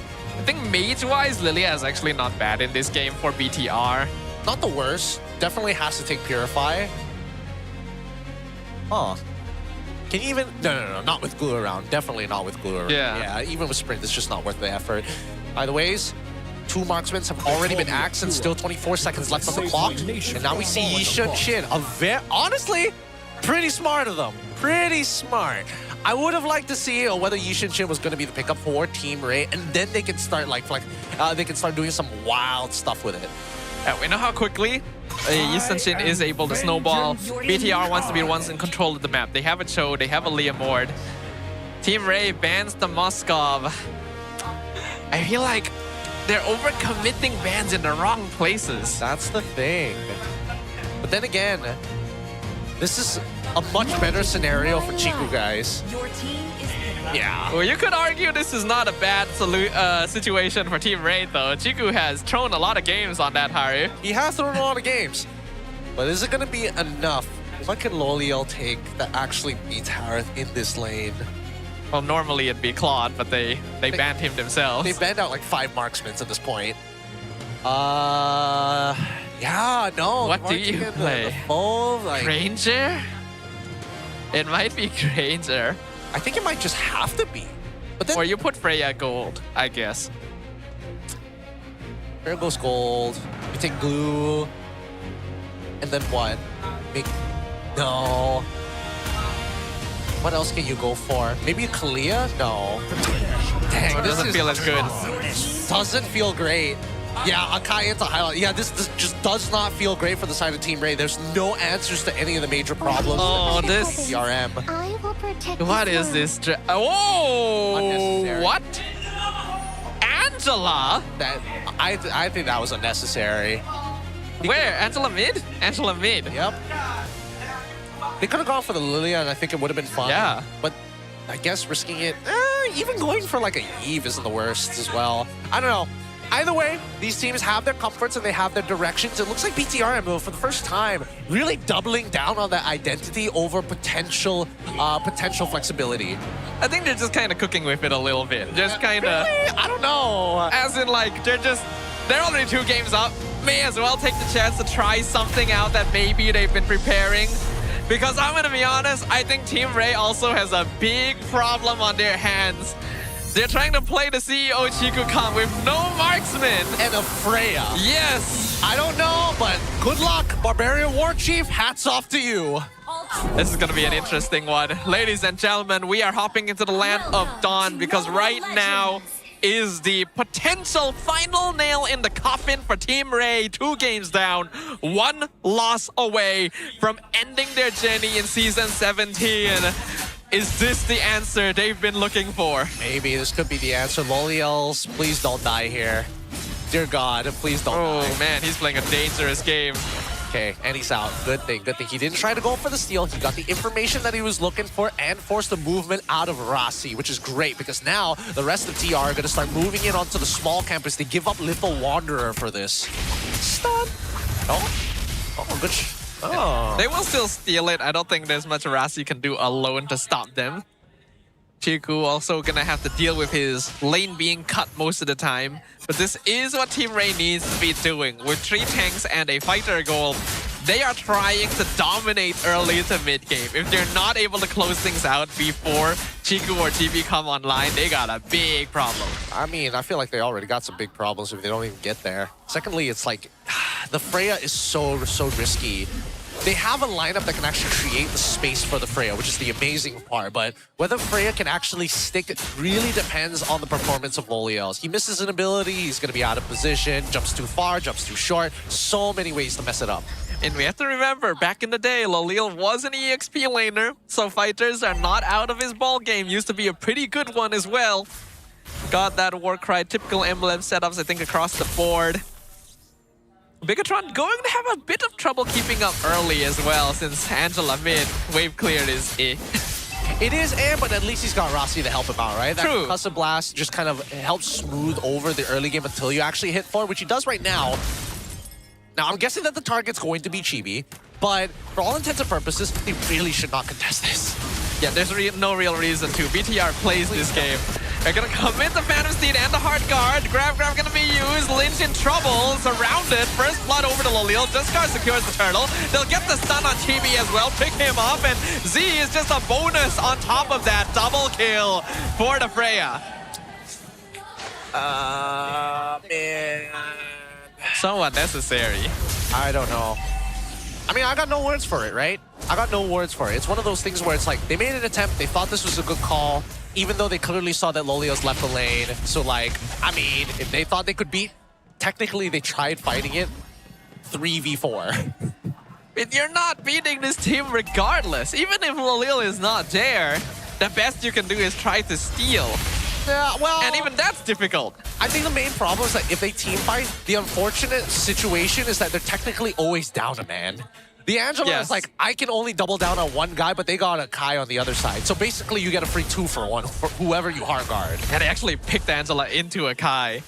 Again, wild, right? So wild. So wild. They could have gotten Lilia here. He could have gotten Lilia here. Lilia would have been so good.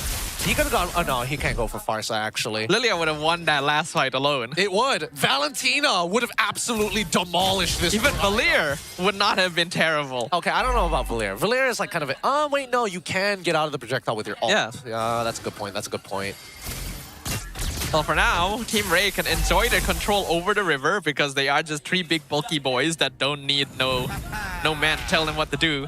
Taxman's here, just Gar. You can take your taxes. Ooh, sweet income. Or Rossi just has to just stick around, right? Because kind of don't have a choice. Chiku Guys is already, and honestly, first time we're seeing that Chiku Guys actively losing the lane. Oh yeah, it's a Freya. Freya basically beats anyone in that lane.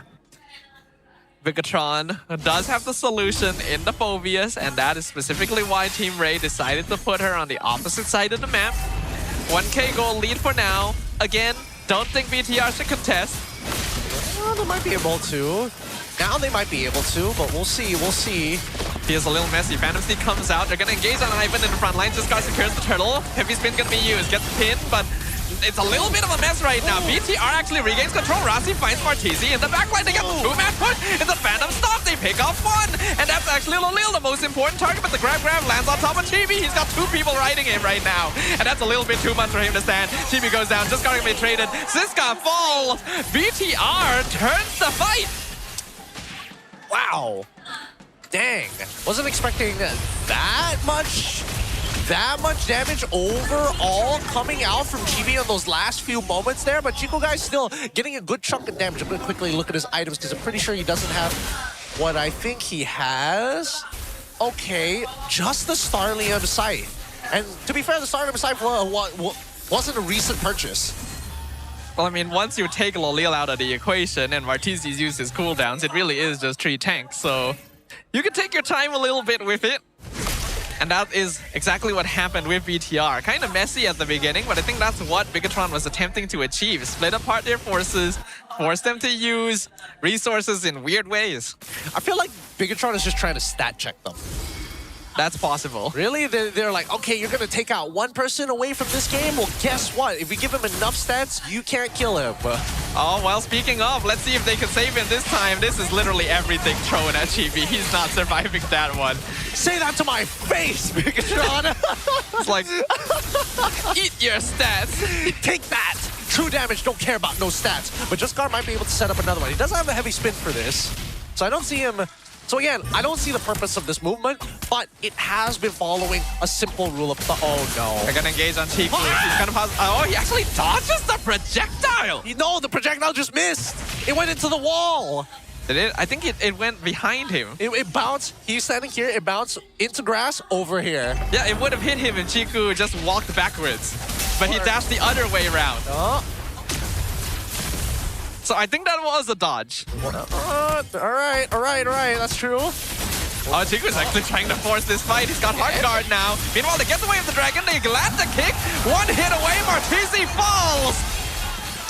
And Angela actually kind of doing work. Doing a decent amount of work here, especially into the Freya. Also knowing that Freya doesn't have ult gives you so much confidence. That's true. Because God, is she so strong with that ult on. Oh, what? Oh, Lynn's trying to fight in the pit. Heavy spin actually kind of messes up, but Jaskar is still able to get that turtle away. Do they want to fight this? They'll flicker forward. They land the knockup. They're surrounding the panda, and they're putting him back on the endangered species list. This guy gonna try and re-engage. The glue gonna jump on top of Chibi. No heart guard. It's actually gonna be used on Chiku. Instead, they basically sacrificed Chibi for this one, and now Rasi has to use the kick to try and get away. But Lolil surely finishes this off, right? Yeah, Rasi's dead. Yup, they got him. They got him by the throat. Now they start opening the map back up. Even game from both sides. It's been a struggle to actually get this fight down. Lynn's doing a good job of keeping them off the tower, while Chiku gets a free one down bottom. So pretty good actually. I don't get why they like try to contest knowing that there's people there, right? They know that the closest person to actually make this rotation is going to be Lynch as well as Zay, and the closest tower is going to be mid. So why not start splitting your resources, give Gord the minions anyways, and then send Freya back up to your target? Or if you're double waving, have both of them show up and then send Freya as soon as you're done. Don't even try to contest for the mid turret. I have a feeling that Team Rey just doesn't have enough brain cells left right now to actually think that far ahead. It's just do what needs to be done when the moment calls for it. Because I feel like that's what their actions are showing. It may be, but I also think that we're starting to see it get a little sloppy, right? Because all the movements are just like about a second and a half later before after it's done, right? Oh, I cleared the mid lane. Now I'm gonna wait like a minute, about a second and a half before I start moving to the top side. Luckily, he still is able to capture all of the minions, which is the most important part. His item build, going for the golden staff, very traditional. Alongside, decides to go for the war axe this time around, and it looks like he wants to go into the halberd. I could be. Well, it is an Angela, so it would make a lot of sense to get that anti-heal for now. Chiku has rushed that Holy Crystal. He actually has it done already quite early on. And Z also just finished that Flask and Fleeting Time. So the Angela Harif combo is pretty scary right now. Yeah. I love Chiku's optimization of this because he knows he's not that far behind. So therefore, at least he can build up enough attack speed to make the motion smooth of having essentially infinite chrono dashes when you do eventually unleash the Zombie Force. It's about how smooth you can get it to go, right? Oh no. This looks kind of dangerous. They see Rossi clearly. Yeah, feels a little awkward. Does Team Rey really want to force this? Lane's gonna engage to get the kick. I really can't see who they kick because it's such a mess of bodies in there right now. Lane's gonna engage. Hard guard gonna be used on top of Chiku guys, but the Diamond Force. Lynch will go down first. Heavy spin used as well. Wasted a little early, I would feel, because GB is still around, but the Phantom Steel will run out. Rossi buying time, but he's dropping low on HP, and they land the stun. Grab onto GB, but Chiku guys is still alive. The CEO is still here. Team Rey, you gotta worry about him. Diamond Force comes over. GB! He steals the Lord! And Chiku guys gets the triple kill. The hard guard comes out again. GB trying to run away from Siska. He's sidestepping. He's sidestepping there for so low. Siska will get the kill eventually. Meanwhile, in the bot lane, though, Martizi just gonna be abandoned in this situation. Yep, and the extra help coming in for the hard guard. Now Chiku is at full fighting force. He is very, very strong. Look at him go. Look at him go. Pew, pew. Fears nothing. Can't take any damage because of the shields. So strong. Such a fun, balanced marksman. It's great. But, I mean, look at this fight, right? The initial kick ended up on the correct targets. And yet somehow Martizi gets to walk away for free through it all. It was a perfect kick into Dark Wave.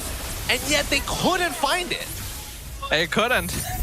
But even so, Megatron's just playing for the CEO. They're setting up for Chiku guys. That's why they're popping the hard guard on him instead of GB. They don't care about the Leaf Award anymore. It's just this guy.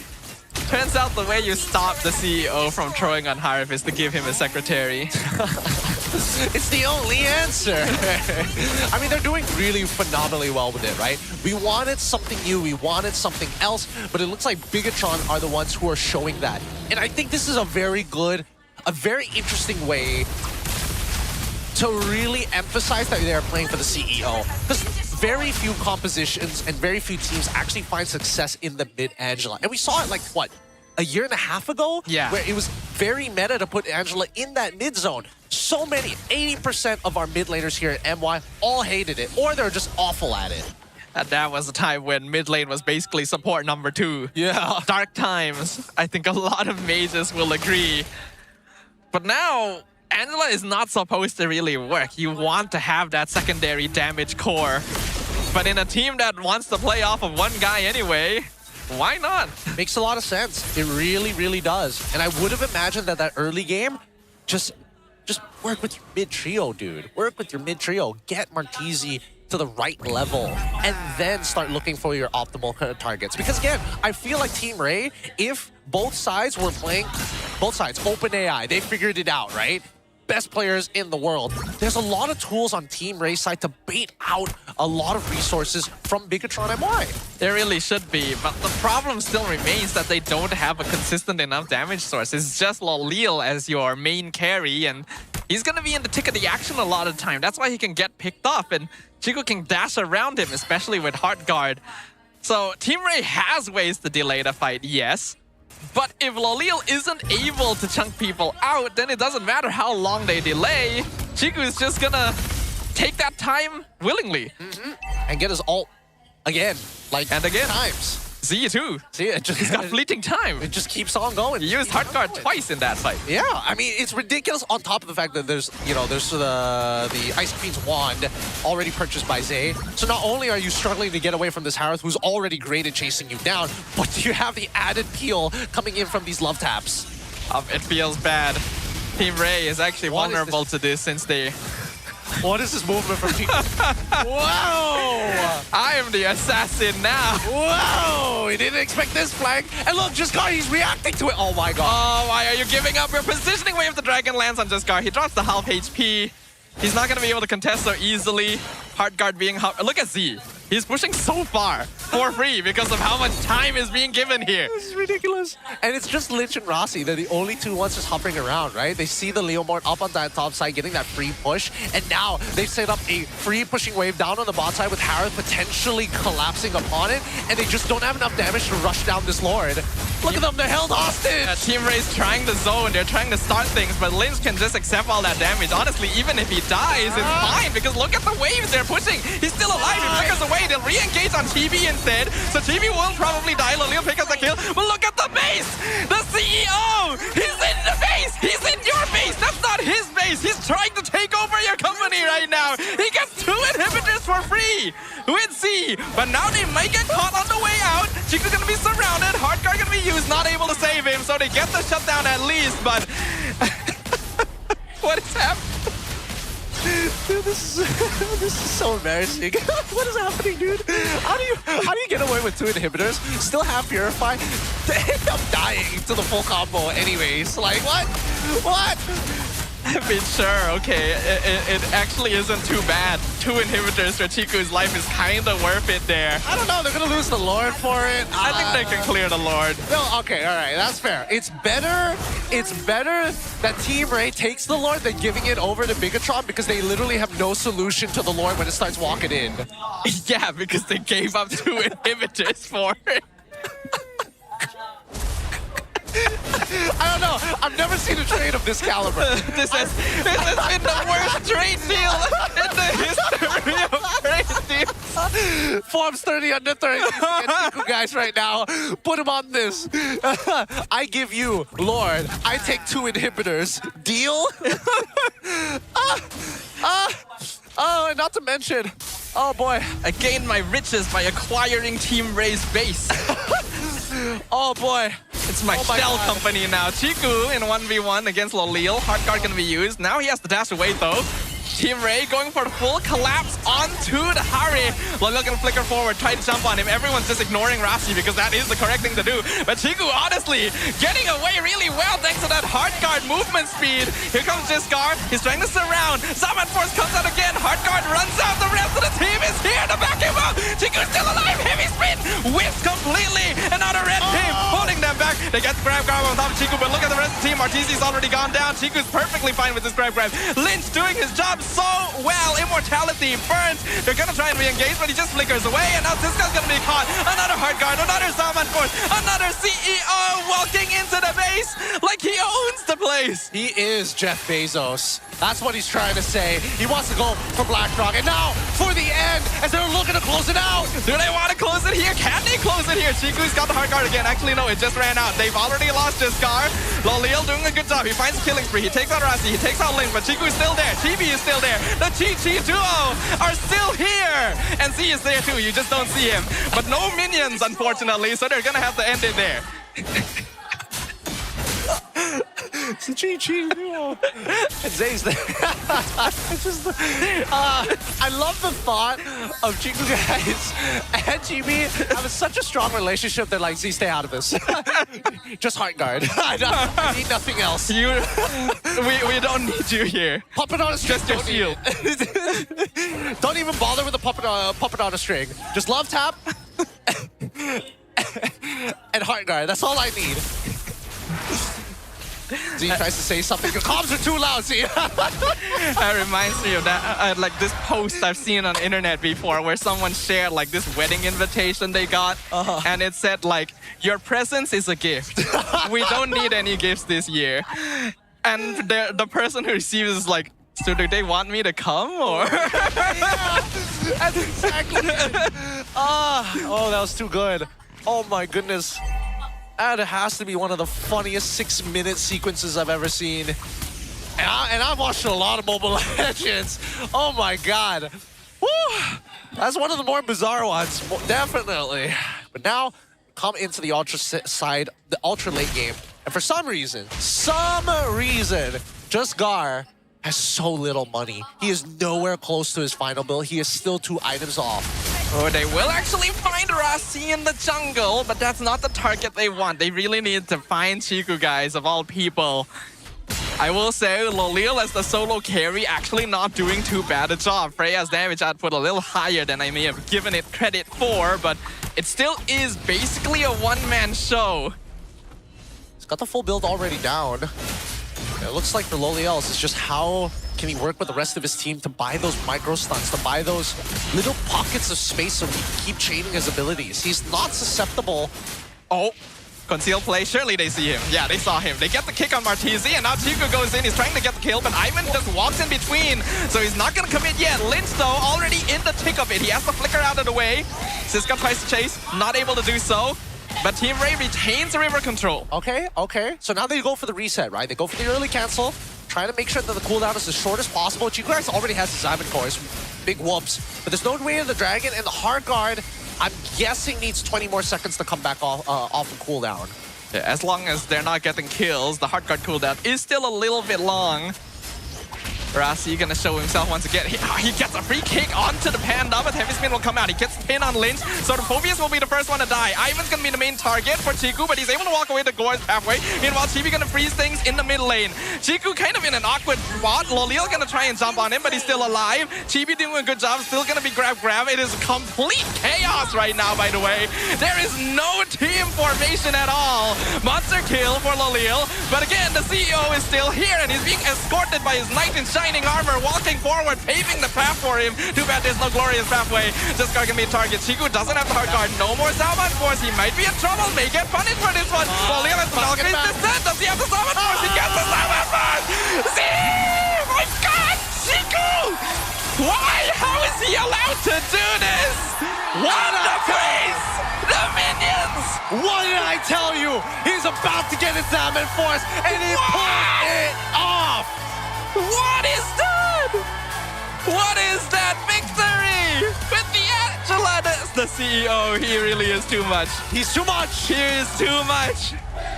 The stocks oh my God, through the roof. He has evaluated this company to be just another extra million. Add 6 more zeros to that number. You know what? Make it 7 because he is just that good. And he got so rich with his investments that he could outsource ending the game to the minions. Oh my. He could hire extra resources. Team Rey. Oh. Did they overthink? Did they overheat? That is such a devastating blow. What a devastating loss. 3-0 fashion as well to a team at the bottom, just barely making it into the playoffs. And now they are in the upper brackets. I think the bigger hit is losing to an Angela in such a manner. You lose 2 inhibitors to a Harry split push. And then the minions end the game because you just can't kill the CEO. There is a method to the madness, and Chiku remains that guy. Truly crazy. We're going to throw it over to Poji to have a conversation with our competitors. Poji, take it away. Sepanjang regular season, Team Rey merupakan pasukan dark horse untuk MPL Malaysia musim yang ke-17 ini. Mereka menjangkaui jangkaan semua orang. Namun, pada malam ini cabaran di pentas Dream Stage, mereka terhenti. Siska, kali terakhir awak berada di pentas Stadium Juara ni, awak dapat tempat yang ketiga. Pencapaian baik. Namun, untuk malam ini, bukan sesuatu yang baik. Apakah perasaan awak untuk kali ini awak tak mencapai satu tempat yang lebih tinggi berbanding yang sebelum ini? Perasaan mesti sedih kan sebab kalah. Tak dapat. Sorry pada fans sebab tuan tak dapat. Lanjut ke next terus lah. Martizi, mungkin awak boleh kongsikan sedikit sebanyak kepada saya dan juga penyokong peminat apa yang berlaku dekat dalam game tadi. 3-0 bukan satu benda yang kita boleh terima dengan hati yang terbuka sebenarnya. Mungkin awak boleh kongsi dengan peminat supaya mereka lebih faham apa yang berlaku. Apa yang berlaku dalam game kita orang pun tak tahu lah. Saya pun tak tahu kan. Saya just dah cuba yang terbaik untuk menang kak. Tapi still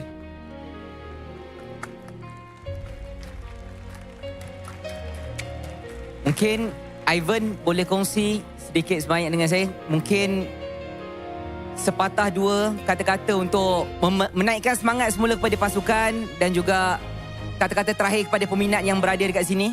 Paling dari gue, terima kasih untuk fans yang dukung kita. Yang pasti ini bukan akhir dari segalanya. Yang pasti ini pasti baru permulaan lah buat Team Rey juga kan banyak player-player muda yang potensial kan. Udah pasti mereka bakal bisa panjang lah di MPL MY ini. Terima kasih banyak-banyak. Remontada Boys hadir dengan impian namun harapan terkubur di sini. Saya berharap dan kami semua berharap pasukan Team Rey akan kembali semula dengan harapan semangat yang lebih membara untuk musim yang akan datang. Rey akan kekal menjadi Rey. Buktikan mereka adalah pencabar kejuaraan untuk musim yang akan datang. Maka dengan penuh duka cita, in 3, 2, 1 dipersilakan untuk final bow. Itu saja daripada saya dan juga Team Rey. Maka saya akan terus hantar ke mini stage untuk Rose dan BTRM. Dipersilakan. Stadium Juara, give it up for BTRM by Vitality! Wow! Satu lagi 3-0 bersih di play-ins hari ini. Ciku, I nak tanya you secara jujurnya lah, masa musim bermula, did you see yourself here today? Adakah you rasa you boleh pergi sejauh ini di playoffs ini and mungkin even further than this? Kalau saya, selagi saya main, saya rasa saya confident je saya boleh pergi ke playoff lah. Ya. Mentality yang sangat-sangat matang. Now, Ciku, kita tahu di mana di game pertama, Claude Chico ada 100% kill participation dan juga MVP sampai dia kena ban di game kedua. And of course, as we all know, Claude adalah salah satu hero signature Chico di gold lane dan ramai orang respect ban hero ni. Tapi bila your signature hero kena ban di pentas, adakah itu memberi satu impact di dalam BTRM or tak kisah pun nak respect ban sebab you banyak je hero yang boleh keluarkan? Kalau perspektif saya, sebenarnya diorang buang ban lah. Sebab kalau tengok pun hero-hero saya, mostly hero macam Iritel, Harit, Clean. Saya tak main sangat pun Cloud tu. Ya, so saya pun tak tahu kenapa diorang ban. You rasa it wasn't worth it lah? Tak worth it pun nak ban? Bagi saya, tak worth it lah. Okay. And of course, kita boleh nampak dari 3-3 game yang kita saksikan hari ini di mana BTRM punya playstyle hari ini actually sangat-sangat agresif. Adakah ini yang BTRM tengah cuba train selama seminggu break ni ataupun tak sengaja keluar aggressiveness hari ini? Sebenarnya selama seminggu ni kita orang training very hard and masa Raya Haji pun kita tak cuti. Kita orang, kalau macam contoh scrim tu 3, kalau kita orang start cukup, kita orang sendiri minta kat coach, we want scrim more. So coach sampai cakap no need. sampai coach yang stop. Biasanya coach yang nak lebih. Wow guys, ini memang dedication dan juga kita boleh nampak banyak sangat sacrifice daripada BTRM untuk mendapatkan their dream of course to represent Malaysia di EWC yang akan datang. Honestly, good job. So, selain daripada scrim dan training, you guys tak buat apa-apa lah kalau hari raya haji pun tak ambil cuti? Kita orang fokus training and kalau macam training tu teruk sangat, malam tu kita orang akan cuba pergi GSC ke macam tengok sinema lah apa-apa. Oh, tengok movie adalah cara untuk relax and distress. Tu sahaja. Tak ada bowling season ni?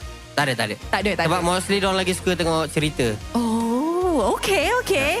Of course, kita pun nak borak dengan Chibi. Hello. Wow. Chibi, Rose just nak tanya. Kita semua tahu di mana Fredrin adalah salah satu hero signature dan top pick Chibi untuk beberapa musim lepas ni. Tapi last time yang kita nampak Fredrin was musim 16 and tu pun sekali je pakai. Tapi musim ni kenapa playoffs baru pilih untuk keluarkan Fredrin? Sebab Rasi suruh pakai. Rasi suruh pakai. Kenapa Rasi suruh pakai? Tak tahu lah. Tapi Rasi yang paksa pakai. Oh, dia just Chibi, Fredrin macam tu? Betul. Kenapa? Nampak? Kenapa? Betul. Dia tengah berpeluh tu. Sebenarnya macam ni. Okay. Sebenarnya sebab kita orang tengok MPL punya team yang di mana pendidikan topik, so kita orang cuba bawa Freddy tu dekat MPL MY lah. That's all. Daripada tengok MPL lain lah, region lain. Now, Rasi, speaking of Rasi. Yes. You pernah cakap di mana BTRM ada advantage lebih besar berbanding dengan Team Rey sebab you guys ada lebih banyak experience. I nak tanya you, Rasi, how important is having experience di dalam MPL MY? How important? Ya, betapa pentingnya ada experience di playoff dan international scene dekat sini. Bukan di MPL MY aja sih, di region manapun ketika kalian ada player yang lebih banyak experience tu pasti bakal lebih bisa menguasai stage lah. So mungkin boleh handle pressure and of course the crowd lebih elok, lebih pandai kalau ada banyak experience lah. Ya, betul. And of course thinking outside of the box, all that kind of stuff. Betul ke? Ya. Okay. Kita tak nak kacau Rasi banyak. Kita tengok dia berpeluh-peluh dengan stres, I rasa, adrenaline of the game. So guys, kita pun sudah saksikan perlawanan 3-0 bersih. Tapi hanya seorang yang boleh menjadi MVP of the match. Bigger Troopers, apakah MVP anda? Mari kita tengok MVP perlawanan ini in a count of 3, 2, 1. MVP jatuh kepada...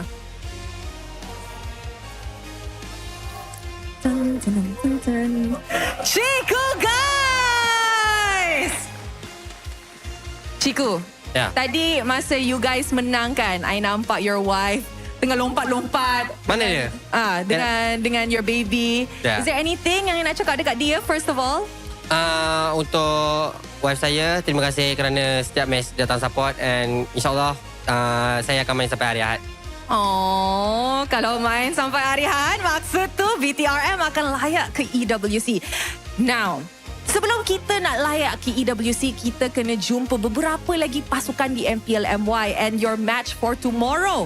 You guys akan jumpa SRG.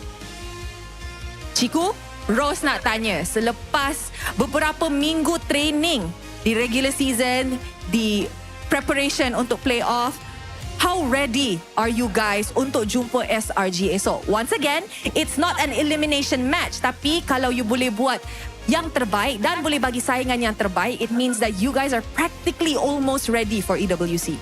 So untuk saya lawan SRG, saya tak nafikan ni ada orang memang the strongest team dalam MPL Malaysia, dalam sejarah Malaysia lah.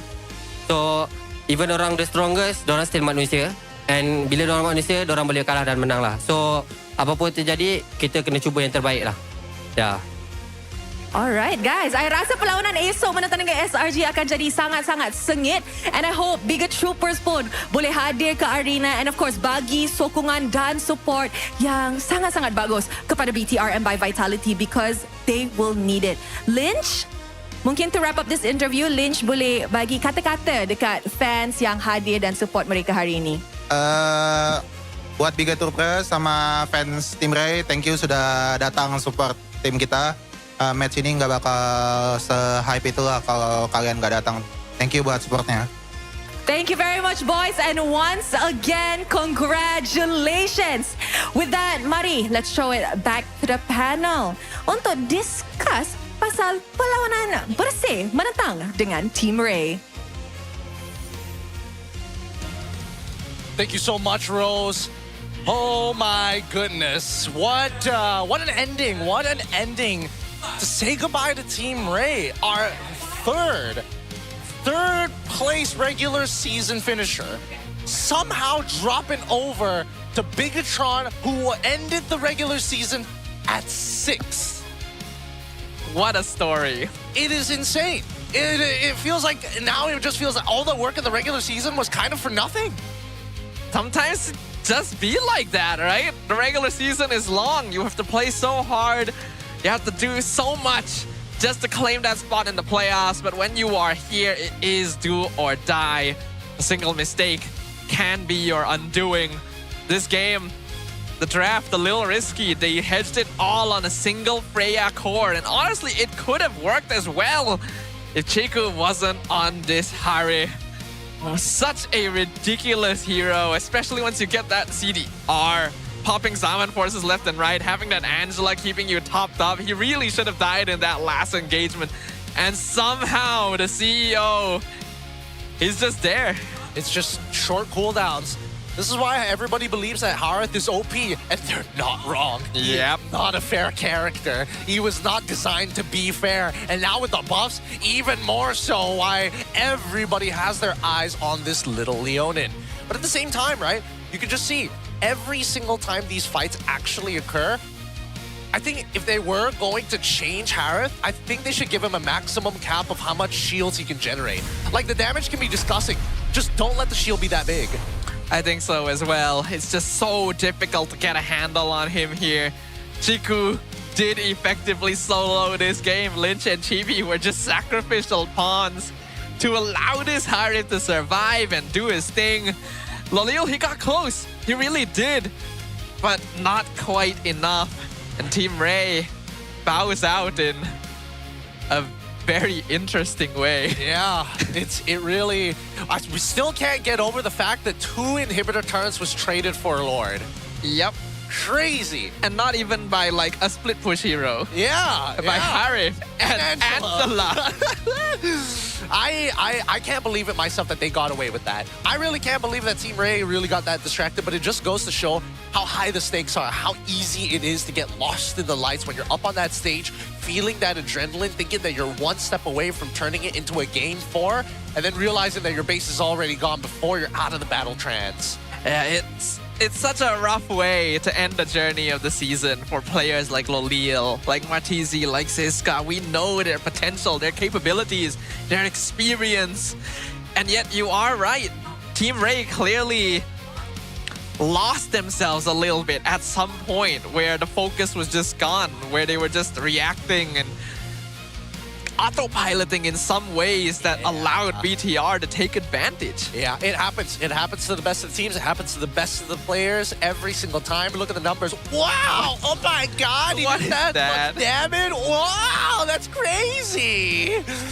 Oh boy. Now I'm going to do some quick math here. 90, 120, 120. Yep. No, it doesn't even... It just barely, he barely just outdamages his whole team combined. The entire rest of the squad. That's why he's the executive officer, right? He lives up to the title. Double the damage dealt of anyone else on the board, including Lolil, who is basically his team's main carry as well. Hey, let's not forget about CFO Zay. He's important too. That's true. Without him, he can't get the operational cost down to 0. He got demoted to secretary this time. He got demoted to secretary. It's like after his Gord performance, they were like, no, you can't do that. Like, we just need you to help Chiku. That's it. Just give him a hand. Just give him a hand, man. Oh, I like to think that at some point, like, just look at this. Look at the way Chiku plays. Wait, that's not even the craziest one. I hope that they get the last one just so we can watch the cooldown. Uh-huh.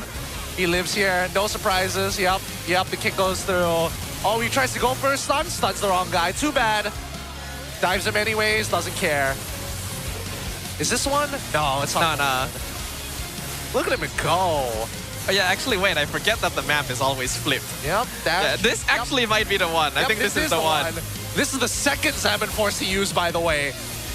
Oh wait, no, this is the third one. It could that be. was the third one. We were watching the clip between the second and third Salmon Force. How ridiculous is that? Because there were so many of them. You know what I'd like to think? Earlier in the game, Z was using hard guard on like Chibi. At some point, someone was just like, no. It was Chibi. Only Chiku. Chibi. He took the CFO position. Don't care about me. Yeah. He is the lifeblood of this company. Madam Secretary, don't you dare put that hard guard on me. You put that on me one more time. By the way, here's the final bracket. The upper bracket quarterfinals is officially over. We now have our upper bracket semifinals set with IG facing off against the one and only Vamos, SRG facing off against BTRM. And don't worry, at least no eliminations will be done when that happens. They will have a second life. They will have the losers will meet each other down below. Pretty shockingly quick day though. Like, I think match 1, a lot of us were expecting Vamos to dominate. But match 2, to have it end like that is... It is wild. Very... I wonder how many life savings we've either casted for, well, how many life savings somebody has lost or has earned potentially off of this game. I don't know, but BTR is sitting real good right now. They're looking solid. We knew that they would come into this probably with the team with slightly more momentum, but man, they really show us what they are known for. And hopefully tomorrow we will get closer games because they will be up against the top seeds. Yes, of course, in between though, we will be having the award ceremony to really be thankful to everybody who is going to be around within our scene, outside of our scene, who contribute to us. So we want to make sure that they have their time in the limelight. But immediately 30 minutes after is when SRG faces off against BTRM. And that's what, oh dude, it's going to be so packed tomorrow. Yeah. It's going to be a very exciting one too, because BTRM just came off of an impressive victory, but this is going to be the return of Cram to the main lineup after so long. Right. Can SRG return to prime form? Have they improved even after learning what it's like to play without him? It's a good question. Well, luckily Lich plays the way that he does. Defensively, sandbagging. It's perfect for Crab, who's coming out with like literal brass knuckles, like I'm ready to throw down, like I'm so He's been ready. waiting a while. Yeah, he's waited for so long. Guys, if you like the show, please let us know. How can we improve? How we can make it better for you guys? Scan the QR code down below and answer the survey to give us those ideas or at least lead us into the right directions. Of course, we're not going to be taking terrible feedback from anybody who's just like, the colors are weird.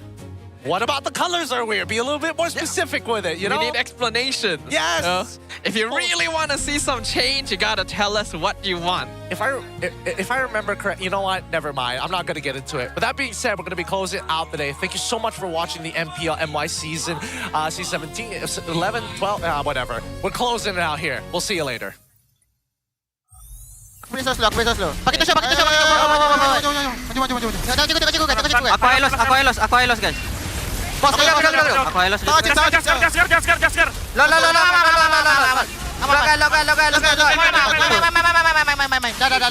Pakai tu cik dekat mid. Lock belakang kita dah main lock. Aman. Jangan ambil.